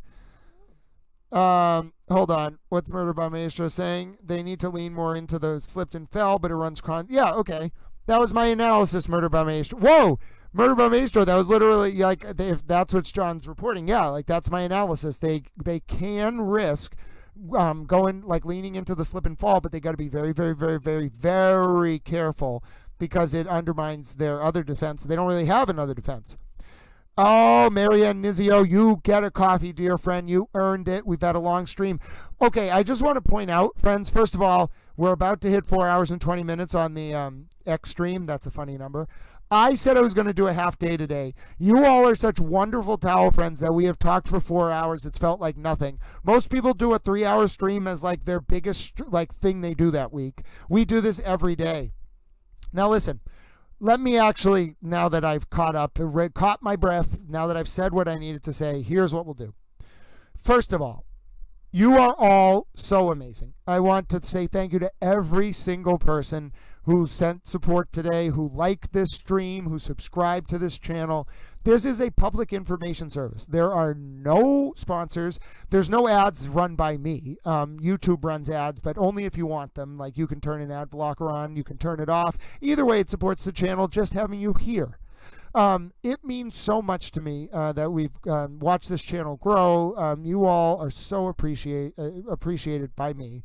This, and also by your fellow towels. This is a public service broadcasting operation. It's dedicated to educating, informing, and entertaining the public. We try to entertain people as a hook, only partially, to educate and inform the wider polity at large, thus engendering cogent public discourse and warding off the usurpation of our representative forms of government throughout the world. You all, because of your wonderful support of this channel, oh my God, like Paisley Park, hello, I love your name, dear friend. You all have made that possible. It would not be possible without you, and I just want to say, no matter how you support this channel, I don't want any of you to think, like, first of all, I don't want you to feel underappreciated, and I also don't want you to think that your way of supporting is any less valued than anyone else's. Like, everyone has different resources. Maybe you're the person who shared the channel to a bunch of people in France, and now we have towel friends there, or Singapore, and because of that, this channel's growing, and I feel so appreciated. I feel like we're making serious progress towards not only like informing the wider world, but, you know, making people proud to be part of this community. And that makes Little Towel so happy. I can't put into words like how much that means to me. And it's because you all made it possible. So if you did, if you benefited from this stream today, if you learned something, one of the easiest ways, folks, to help the channel is to just subscribe while the video is running live, to leave a like on the video. Those are absolutely to share the stream or the channel. Tell your friends about it. We have people who watch with their family now. We've been new towels get recruited at family gatherings. It's like, it's a very fun community. It's a loving community, and more so than anything else, it literally is based around principles of public service broadcasting that could go away if we don't support them. And it is only Oh yeah, we know Stacey Gardner. It's we were talking about it with Murder by Maestro. It's John recapping some developments over the past few weeks. Karen's banned from using a third-party culprit defense. She might use the quality of the investigation, which she's already been attacking, and then maybe a slip and fall. But she can't really use a slip and fall because it so undercuts her defense. Oh, hold on. What? I don't know who that is. Sorry, gonna have to call you back. I feel like I do know that number, but I don't know exactly who it is, so they're going to have to leave me a voicemail. Okay, now, the next thing is, ladies and gentlemen, let's go to what I wanted to talk about next, which is I just want to talk about the people, where people have been watching from, because it's just absolutely blowing my mind. I know. I'm sorry. I don't know that number. I'm not answering the phone. If I don't know the number, you can leave a voicemail. I will call you back if I need to. I screen my calls. Do you know how hard it is to get me on the phone if I don't know who is calling? Like, that is not happening. Not that I don't call people back, but like, I will absolutely screen your call. Okay, so I want to say this. You towel friends who have been supporting the stream, I just want to let you know, like, the extent. We have towel friends in the United States, in the United Kingdom, in Canada, in Australia, in South Africa, in Ireland, in Denmark, in Germany, in Singapore, in France, in Holland, in the Netherlands, in India, in St. Vincent and the Grenadines, in Slovenia, in Sweden, in Portugal, in New Zealand, in Norway, in Malaysia, in Switzerland, in Italy. Ladies and gentlemen, it's incredible. It's absolutely incredible. I just cannot believe all of you. It's stunning. We have friends in Zimbabwe, Mozambique. Oh my word, ladies and gentlemen, Egypt. This is blowing my mind. You are watching Towel in literally every continent except for Antarctica. Australia is on the list. It's one of the highest on the list. Oh, ladies and gentlemen. Oh, ladies and gentlemen, Norway! Norway needs to be on the list. It is on the second page. I see it now.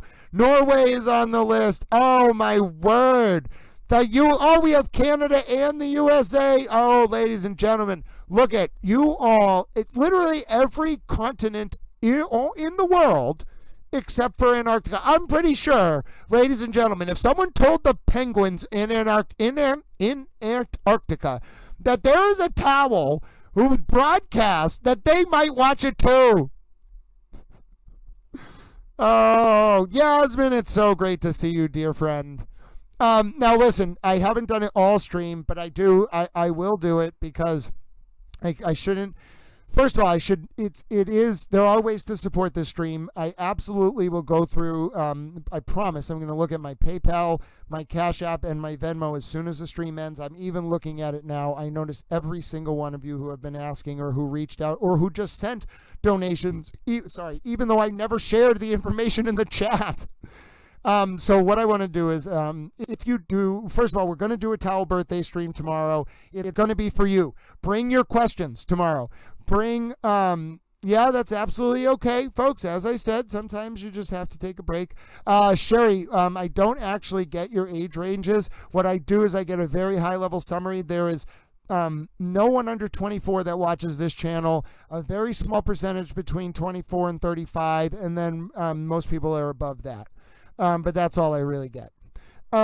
But yes, I did see people asking. I didn't do it earlier because, listen, I've been doing okay. So many of you are so generous. You are so kind. I'm slowly getting caught up.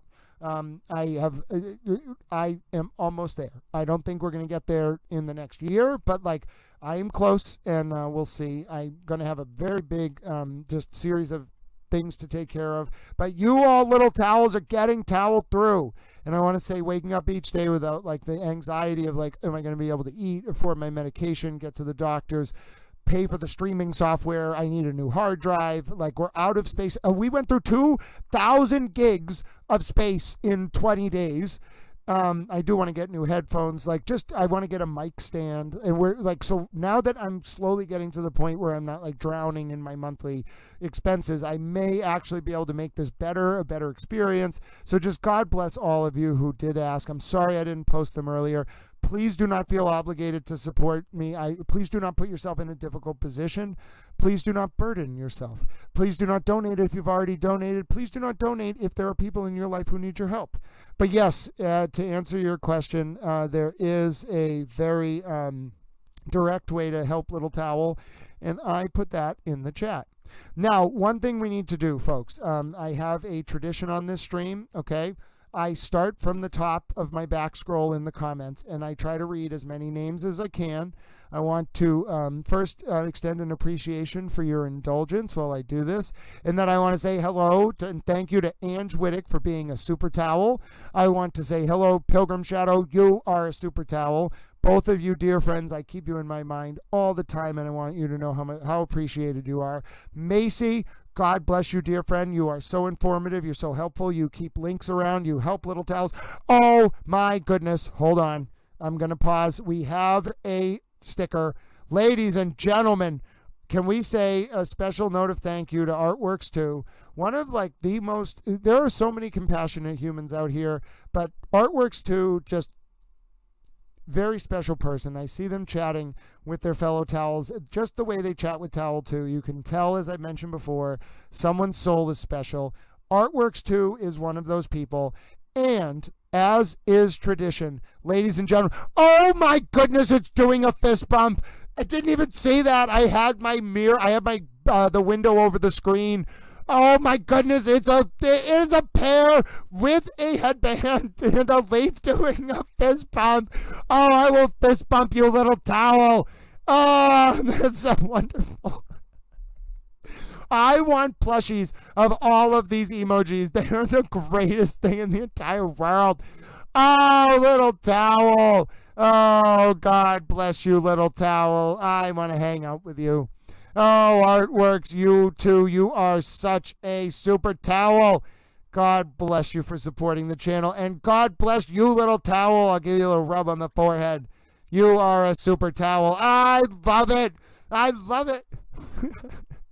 It's so happy. Look at him. Oh, God bless you. Thank you, Artworks 2. God bless you, dear friend. You are a super towel. Let me hold on. We missed some comments here as they were loading up. Just want to make sure people see them. Oh, God bless you. Pilgrim Shadow has become a super towel member. God bless you, dear friend. You now have access to, if you didn't before, super towel emojis. God bless you, dear friend. You may have even had super towel emojis before, but if you haven't, enjoy those new super towel emojis. Pilgrim Shadow, folks, I just want to mention again, Pilgrim Shadow is a special soul. Pilgrim Shadow is always not just chatting with their fellow commentators, but literally one of the most informed people about the case, always asking questions that cut right to the heart of the information that we need to get to relay, always asking about Lindsay, always sending compassionate words. And those of you who, by the way, I saw all the chats expressing support and compassion for Lindsay. I don't know if Lindsay follows this chat. I haven't talked to her in a little bit, but I'll try to figure out when I get a chance. I won't bother her if she watches this chat at all. I'm sure if she does, your messages of support are appreciated. I'm sure it means so much to her. Okay. I have a lot to think about, actually. Maybe we can do something nice for Lindsay. Would you all be interested in that? Maybe I know we did a donation drive for Lindsay a few weeks ago. That was huge. You all came through so clutch for her. Maybe we can do something nice for her next week.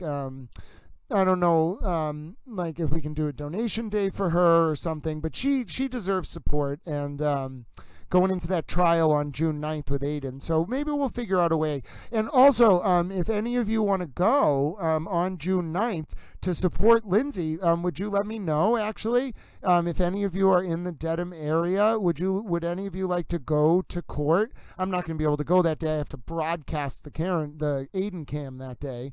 But if any of you are in the Dedham area on June 9th and would like to go to court to support Lindsay Gattani, That would be absolutely amazing.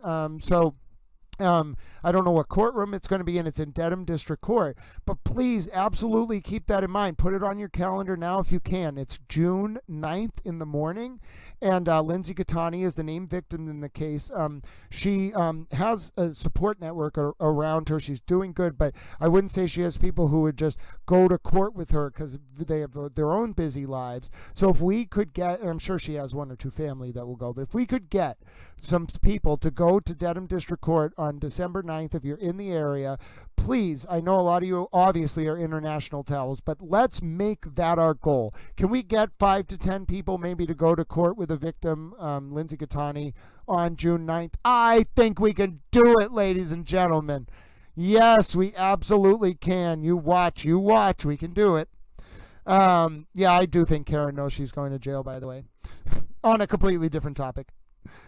All right, now let me continue my scroll. Harpo, dear friend, you are a super towel. Towel appreciates you in every sense of the term. Thank you for your kind words. Thank you for all your updates. Taterbug, how could I not say hello to you and God bless you? You embody Little Towel spirit in so many ways. I appreciate you, ladies and gentlemen. I also hope Hank Brennan has more clips. I agree with you, Forensic RN. We know 25 have been played, 44 total. There's more to come. More to come indeed. Sorry, I had to have some Gatorade. The Inside Man.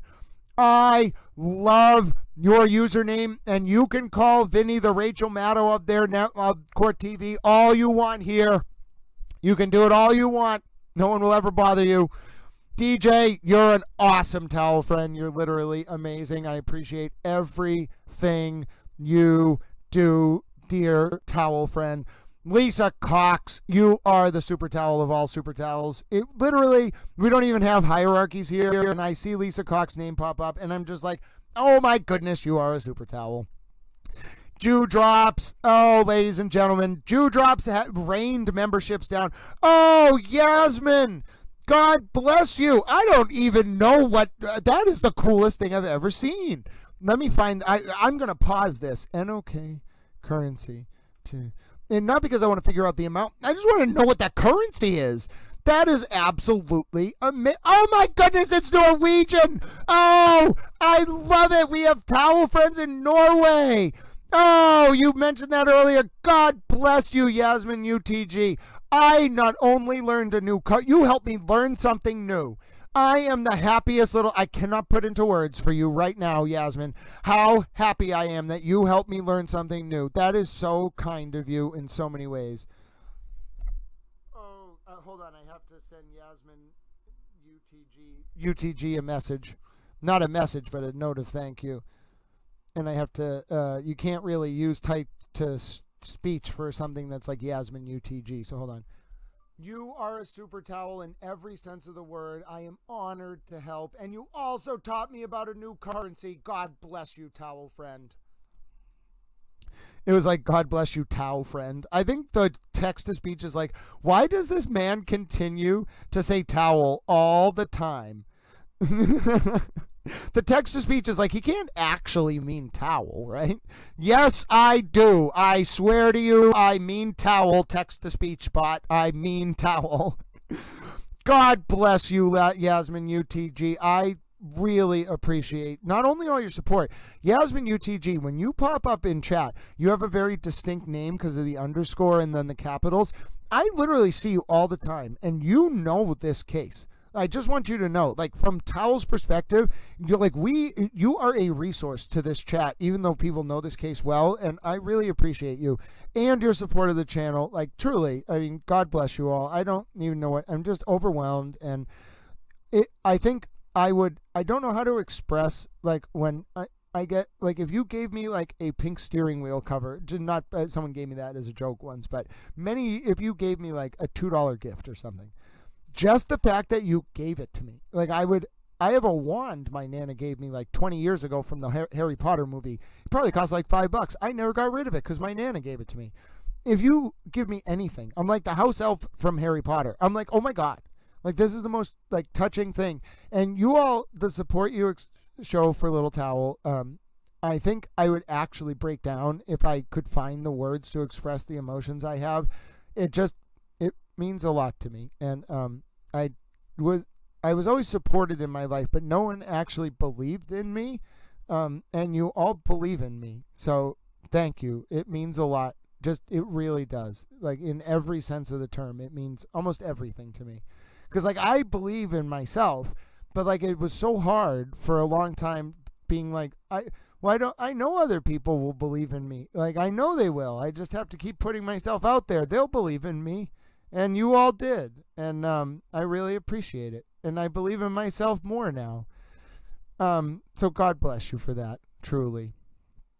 You do follow so closely, Yasmin UTG. You are an incredible resource, and you are appreciated, as with every single towel. But you, Yasmin UTG, you know a lot. All the way over in Norway from my little towel heart in Boston. God bless you. And keep staying informed, friend. Keep asking your questions, making your comments. You are what we need in this world.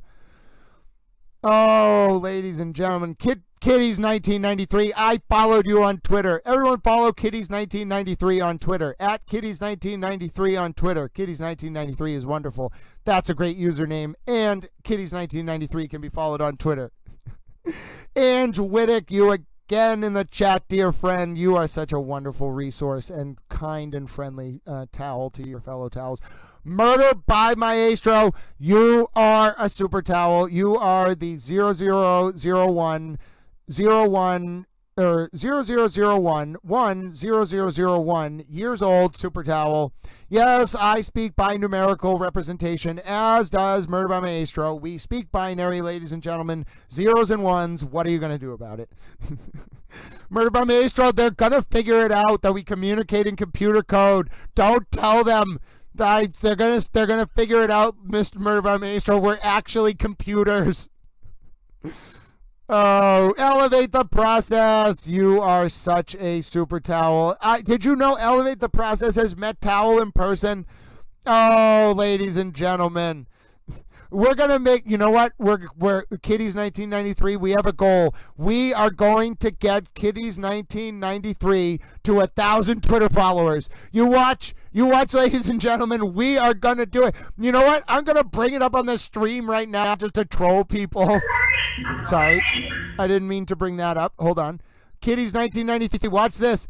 Ladies and gentlemen, you can bring up Kitties1993 on your Twitter. Okay, all you have to do is go to twitter.com, Kitties1993. Okay, and then when you do that, right, what I want you to do is, I want you to go to Kitties1993 profile. Oh, I went to the wrong one. Kitties1993. Okay, you'll know that it's What do you mean? Did I spell kitties wrong? Hold on. It's It's KITTIES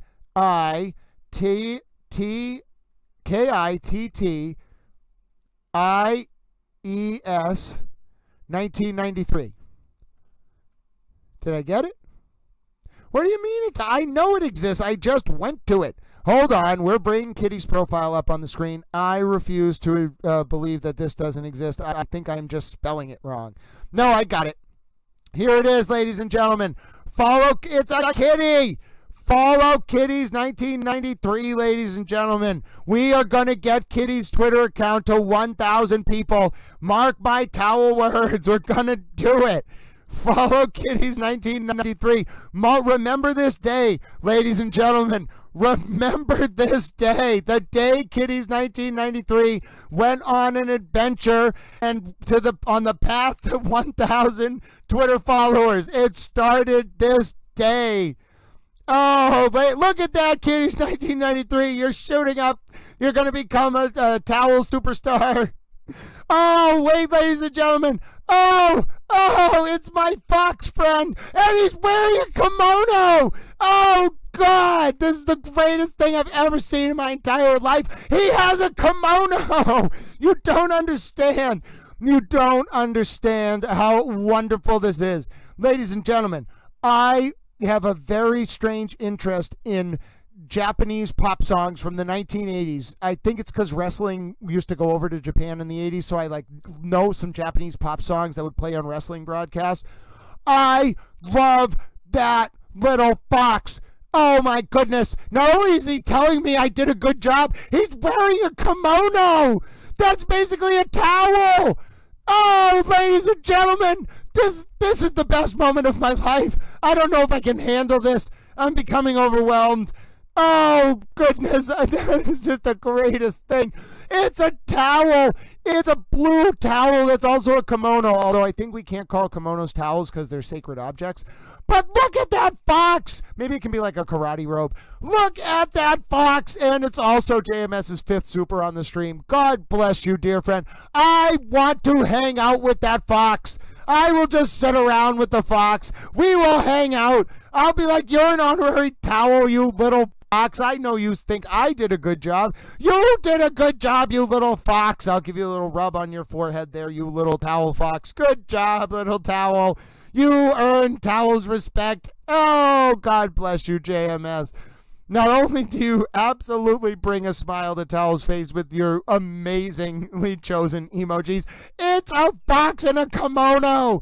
Literally, could there be anything better? No, absolutely not. Oh my God, you're also a wonderful human, JMS, and I see your comments too in the chat, and you are appreciated, dear friend. And that's a fox in a kimono. Oh God, it's too much. It's too much. Oh no, I can't leave him. No, I don't want to say no, I don't want to say goodbye. Oh, okay, Fox. I'm gonna take a screenshot of this. Hold on. Okay, little fox, I will come back and hang out with you later. I promise. You are so wonderful. I just want to hang out with you, little fox. You are a great little towel. All right, buddy. I love you, little towel. Oh. And ladies and gentlemen, we're also accomplishing our goal of getting Kitty's profiled new followers. How many are they at now? They were at 13 like 2 minutes ago. Did we get them to 15? They're at 18, ladies and gentlemen. We almost doubled Kitty's followers in like 7 minutes. We are going to get Kitty's 1993 to 1,000 followers. You mark my words. We are on a towel mission. Oh, God bless you, ladies and gentlemen. And if you want to follow Kitties, hold on. So I take that, I copy that from the chat, and I go over here. I go over to this chat, and I click that, and I control page. You can follow Kitties 1993 by following that link in the chat. Oh, thank you, Diana Natale. Only if one believes in something can one act purposefully. You are special, and God has purpose for you. Happy birthday, and God bless you in your journey. And like, oh, God bless you, Diana Natale. That is one of the sweetest, most heartfelt and touching comments I've ever heard. God bless you. That means a lot to me, and I want you to know that. Thank you, Diana Natale, truly. Oh, yes, I'm so sorry, Jackie Blue. So occasionally, I know some of you wear earbuds. Occasionally, someone puts up you should get ready for it. If you ever see an emoji like in the chat, about 10 or 20 seconds later, especially if it's a cute emoji, I am most likely going to start yelling. It is an endearing form of yelling, and I will oftentimes giggle. But yes, there is occasionally yelling involving emojis. And I mean, of all things to yell about, ladies and gentlemen, emojis are a pretty good one. Like, it's not angry yelling. I just really like emojis. Oh, goodness. All right, hold on. Got to keep going. I know it's Tal's birthday. I know you all want me to go off, but I committed. When I say I'm going to read all of your names and back scroll, at least to what my chat saves, I mean it. Sis. Oh, goodness. That's why. Oh, sorry. I'm trying not to yell because I don't want to pop anyone's earphones.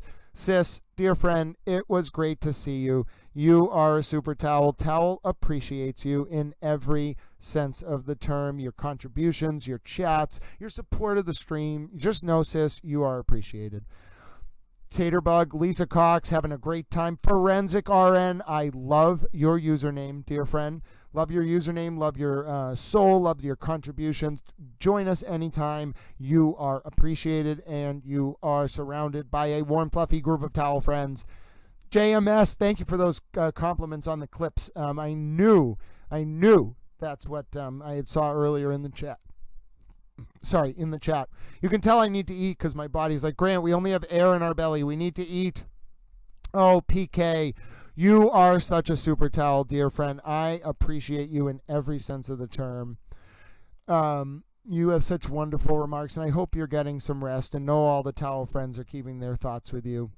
Debbie B, you watched at 2x speed. I wonder what you thought when you got to that part where I was talking like an auctioneering announcer towel. It must have been really hard to hear me talking at 4x speed. Oh, ladies and gentlemen, Macy, our wonderful Macy, God bless you, dear friend. You are so helpful, keeping an eye on social media, keeping us all informed. Oh, Dewdrops, the super towelette who made it rain memberships today. Dewdrops is so compassionate to her fellow towels. Multiple times a stream, we pause the stream just to tell Dewdrops how much we appreciate her as the super towelette she is. And I hope you do that today as well, ladies and gentlemen. God bless you, Dewdrops. Oh, goodness. Look at Harpo was in the chat again. Jack E65. Folks, Jack E65 is wonderful. They not only are always chatting with their towel friends, but they always tactically will pop up with an amazing show of support for the channel at the end of the day, and Towel appreciates it every single day. Pilgrim Shadow, I am so appreciative that you're in my life, dear friend. You are a wonderful human. You are a wonderful super towel. I'm just so glad that we cross paths, even though sometimes Towel literally has to get reminded to respond to messages. You are a super towel, and Towel appreciates you.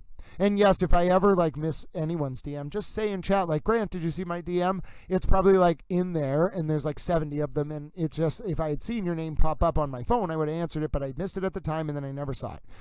So it's not that I never saw it, then I have to go through all 70. So if you want priority response, just say it in chat. You towel friends get that kind of service from Little Towel. Murder by Maestro, Camilla Mosley. Hello, dear friend. God bless you for all your chats today. Thank you so much for everything that you were sharing. You have a lot of excellent questions, and you know how to keep us focused. Hot Coffee Chats, you as well, dear friend. Thank you as always. You have such wonderful suggestions. You help this chat out so much in every sense of the term, and you are appreciated. Marianne Nizio, God bless you, friend. Appreciate everything. All your contributions, your support of your towel friends, and even your gentle reminders from time to time that maybe towels should take a breath. Then I take a breath and we move on. Elevate the process. Every time you pop up, Towel, say hello. You are wonderful. Oh, ladies and gentlemen, DJ, look at all of you chat. You all were being friendly and chatting throughout the whole stream. It just goes and goes. Wow. And Deb H, ladies and gentlemen, we would be remiss. It is Deb H's it is Deb H's birthday, ladies and gentlemen. Oh goodness. Someone's saying, get in the van, Karen. Yes, if Karen gets put in the van, I'll do my best to get us footage, I promise. Oh, ladies and gentlemen, it is Deb H's birthday. Laura Lee Smith, it was great to see you, dear friend. Lisa Cox, as always. Taterbug, I love your emojis. Thank you for wishing Deb a happy birthday. You are wonderful. Oh, look at all these towel friends. Literally, Laura Lee Smith was up there and now is chatting again. Ladies and gentlemen, you are all. Bella Marie, God bless you, dear friend. You're such a compassionate towel. Linda A, as always in the chat, always such a wonderful towel friend. You are appreciated, Linda A. God bless you, dear friend. Paisley Park, as I said, I loved your username. I try not to yell right now because people have earbuds in, but I hope you have a wonderful day, and you are a super towel, every sense of the term, my friend. Dewdrops, you popped up again. I'm still going to say hello, and that you're a wonderful super towelette. Artworks too, God bless you. I really appreciate it. And don't forget, folks, you'll see it go up after I finish today's stream. Towel birthday stream tomorrow. We will, and come prepared with questions. This is not a homework assignment, but I just want to answer your case questions. I want your comments. What testimony do you want to see? Come with a request, and we might have to actually keep track of them all. Come with a request tomorrow, or a comment or a question. It's your stream. I'll answer them. I'm going to get a Carvel cake. I'm going to sit here with you, and I'm going to eat a piece of Carvel cake. We will celebrate Towel's birthday. I can't tell you how much I appreciate all of you. Oh, God bless you. God bless you. Stacy Gardner, you're such a super towel. God bless you. Oh, ladies and gentlemen, look at all these super towels. You all are so kind. You're literally so kind. Yasmin UTG, our super towel from Norway. Oh, you are a super towel. Wonderful to see you. Oh, ladies and gentlemen, you're making friends. You're chatting with each other. Sherry in New York. I saw your comment pop up earlier. Oh, you all are literally building a better world in real time, and I'm just honored to be here. Mandy Strong, the honorary towel spouse herself. You are so wonderful, dear friend. I have to keep scrolling because I don't want to miss anyone. My word. Taterbug, I love your username. Every time I see it, it makes me happy. Oh, ladies and gentlemen. All right.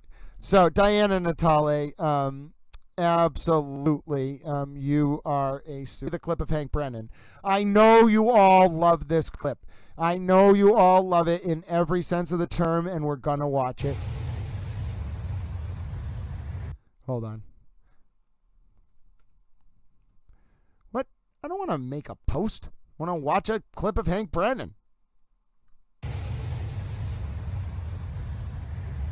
night. You as well, Mr. Brennan. Call me Hank. Okay, sir. I will, Hank.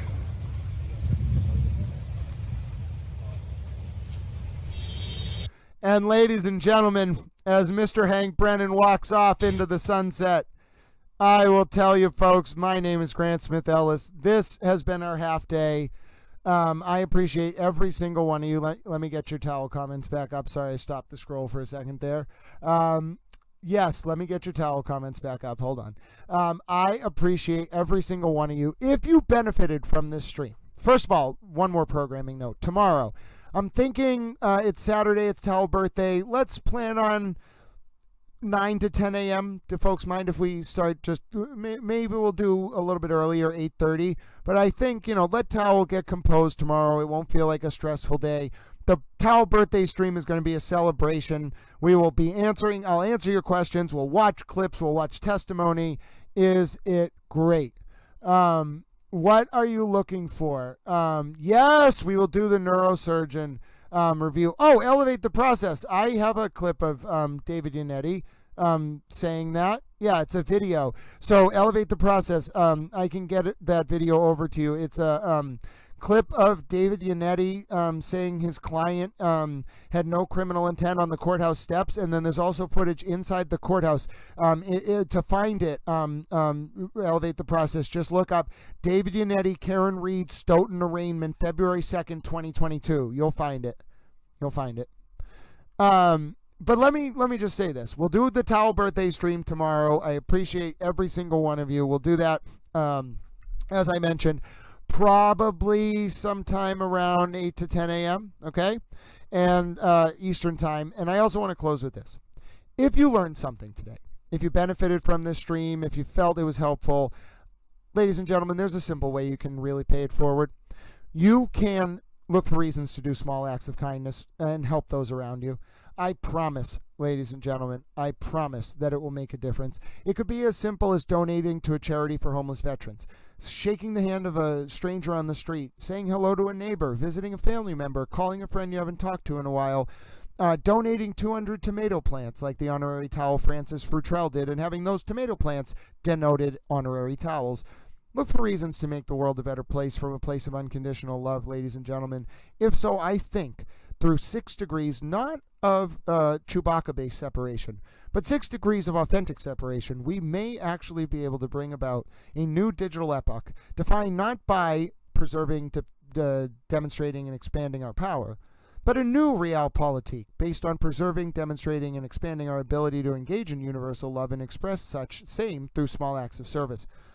God bless you, everybody, so much. I appreciate all of you, ladies and gentlemen. It was an innocent accident. Yeah, elevate the process. I haven't seen that. Let's see if we can hunt it down. If not, tomorrow, folks, absolutely, we will review the neurosurgeon's testimony, Dr. Wolf. Elevate the process, God in the first request. Jackie Blue, I'm so sorry I missed your username earlier. You are wonderful, and you are a very kind soul to leave that comment. God bless you, dear friend.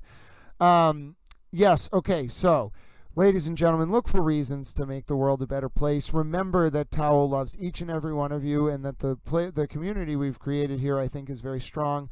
It's robust, and I'm so excited to spend more. It's actually technically Towel's birthday in a bunch of different time zones now. It's May 24th in some areas of the world. But I'm excited for tomorrow's Towel birthday stream. We already have some requests coming in for what we're going to talk about. And I think an afternoon off is going to be really good for me. So you can see I'm in a better mood. I hope you all are in a smiley mood. My name is Grant Smith Ellis. We're going to end for the X friends a little early, and then I'm going to talk to the YouTube Towel friends, as is our tradition. But yes, I somehow did 5 hours of stream. I didn't mean to, ladies and gentlemen. I did not mean to do a 5-hour stream. My plan was to just come hang out with you for a few minutes, and there it is, 5 hours later. All right, friends on the X, you be safe. God bless you this weekend on this Friday. Join us for Towel birthday stream tomorrow, early 8 to 10 a.m. We'll figure out the exact time. And Towel loves you very much. And then, 1 second. Okay, X friends, you be safe out there this Friday. Towel YouTube friends, it is just us now. It's 4 hours until Towel birthday in Holland. Oh, goodness, ladies and gentlemen.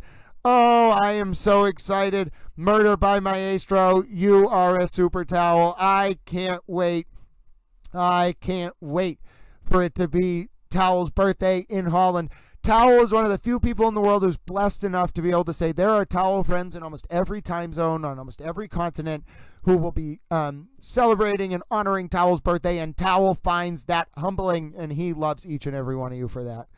Oh, thank you, Camilla Mosley, Debbie Miller. God bless both of you. And just let me say this. I say this often on our YouTube streams, but I want to end with this. This community is actually very special. I don't take it for granted. I am not bloviating when I tell you that. I think what the Towel friends here have built, the warm, fluffy fabric of the Towel universe, is wonderful. It goes beyond just supporting me. You all support each other. You all are like tesseracts. You are all chatting with the world. You're leaving a record. We're experiencing things in real time. It's a beautiful thing. And I will never take it for granted. It's so wonderful. I look forward to spending time with you all each day. It feels like 5 minutes when we get together, and even it could be 5 hours, 10 hours. It's effortless. And I want you to know that that's because I truly value like the compassion you show each other, the number of good souls here. It uplifts me. It keeps me going. And on this Towel's birthday weekend, know that each and every single one of you have literally, for the first time in years, like made me excited for my birthday. I'm gonna go get a chicken sandwich now. I'm gonna come back home. I might play like a little bit of video games from like 10 years ago. I'm gonna watch some videos. I finally have some time to breathe, and it means a lot. Maybe more than I can express. So God bless you, Towel friends. You know I love you so much. It means so much to me that we got to spend this time together on the day before my birthday. It means so much that we're going to be together again tomorrow on my birthday. No finer group of anthropomorphic towels, washcloths, towelettes, soap dispensers, flannels, paper towels, beach towels, microfiber towels, and otherwise, that I would want to rather spend my time with. Oh, God bless you, dear friends. You enjoy the rest of your Friday. You're in Towel's thoughts. We'll see each other tomorrow. Happy Friday. And thank you. Thank you for bringing... I forgot what it was like to be happy. And so thank you for helping me find that. God bless. Be safe out there, Towel friends. Love you very much. Until tomorrow morning. Be safe, be well. My name's Grant Smith Ellis.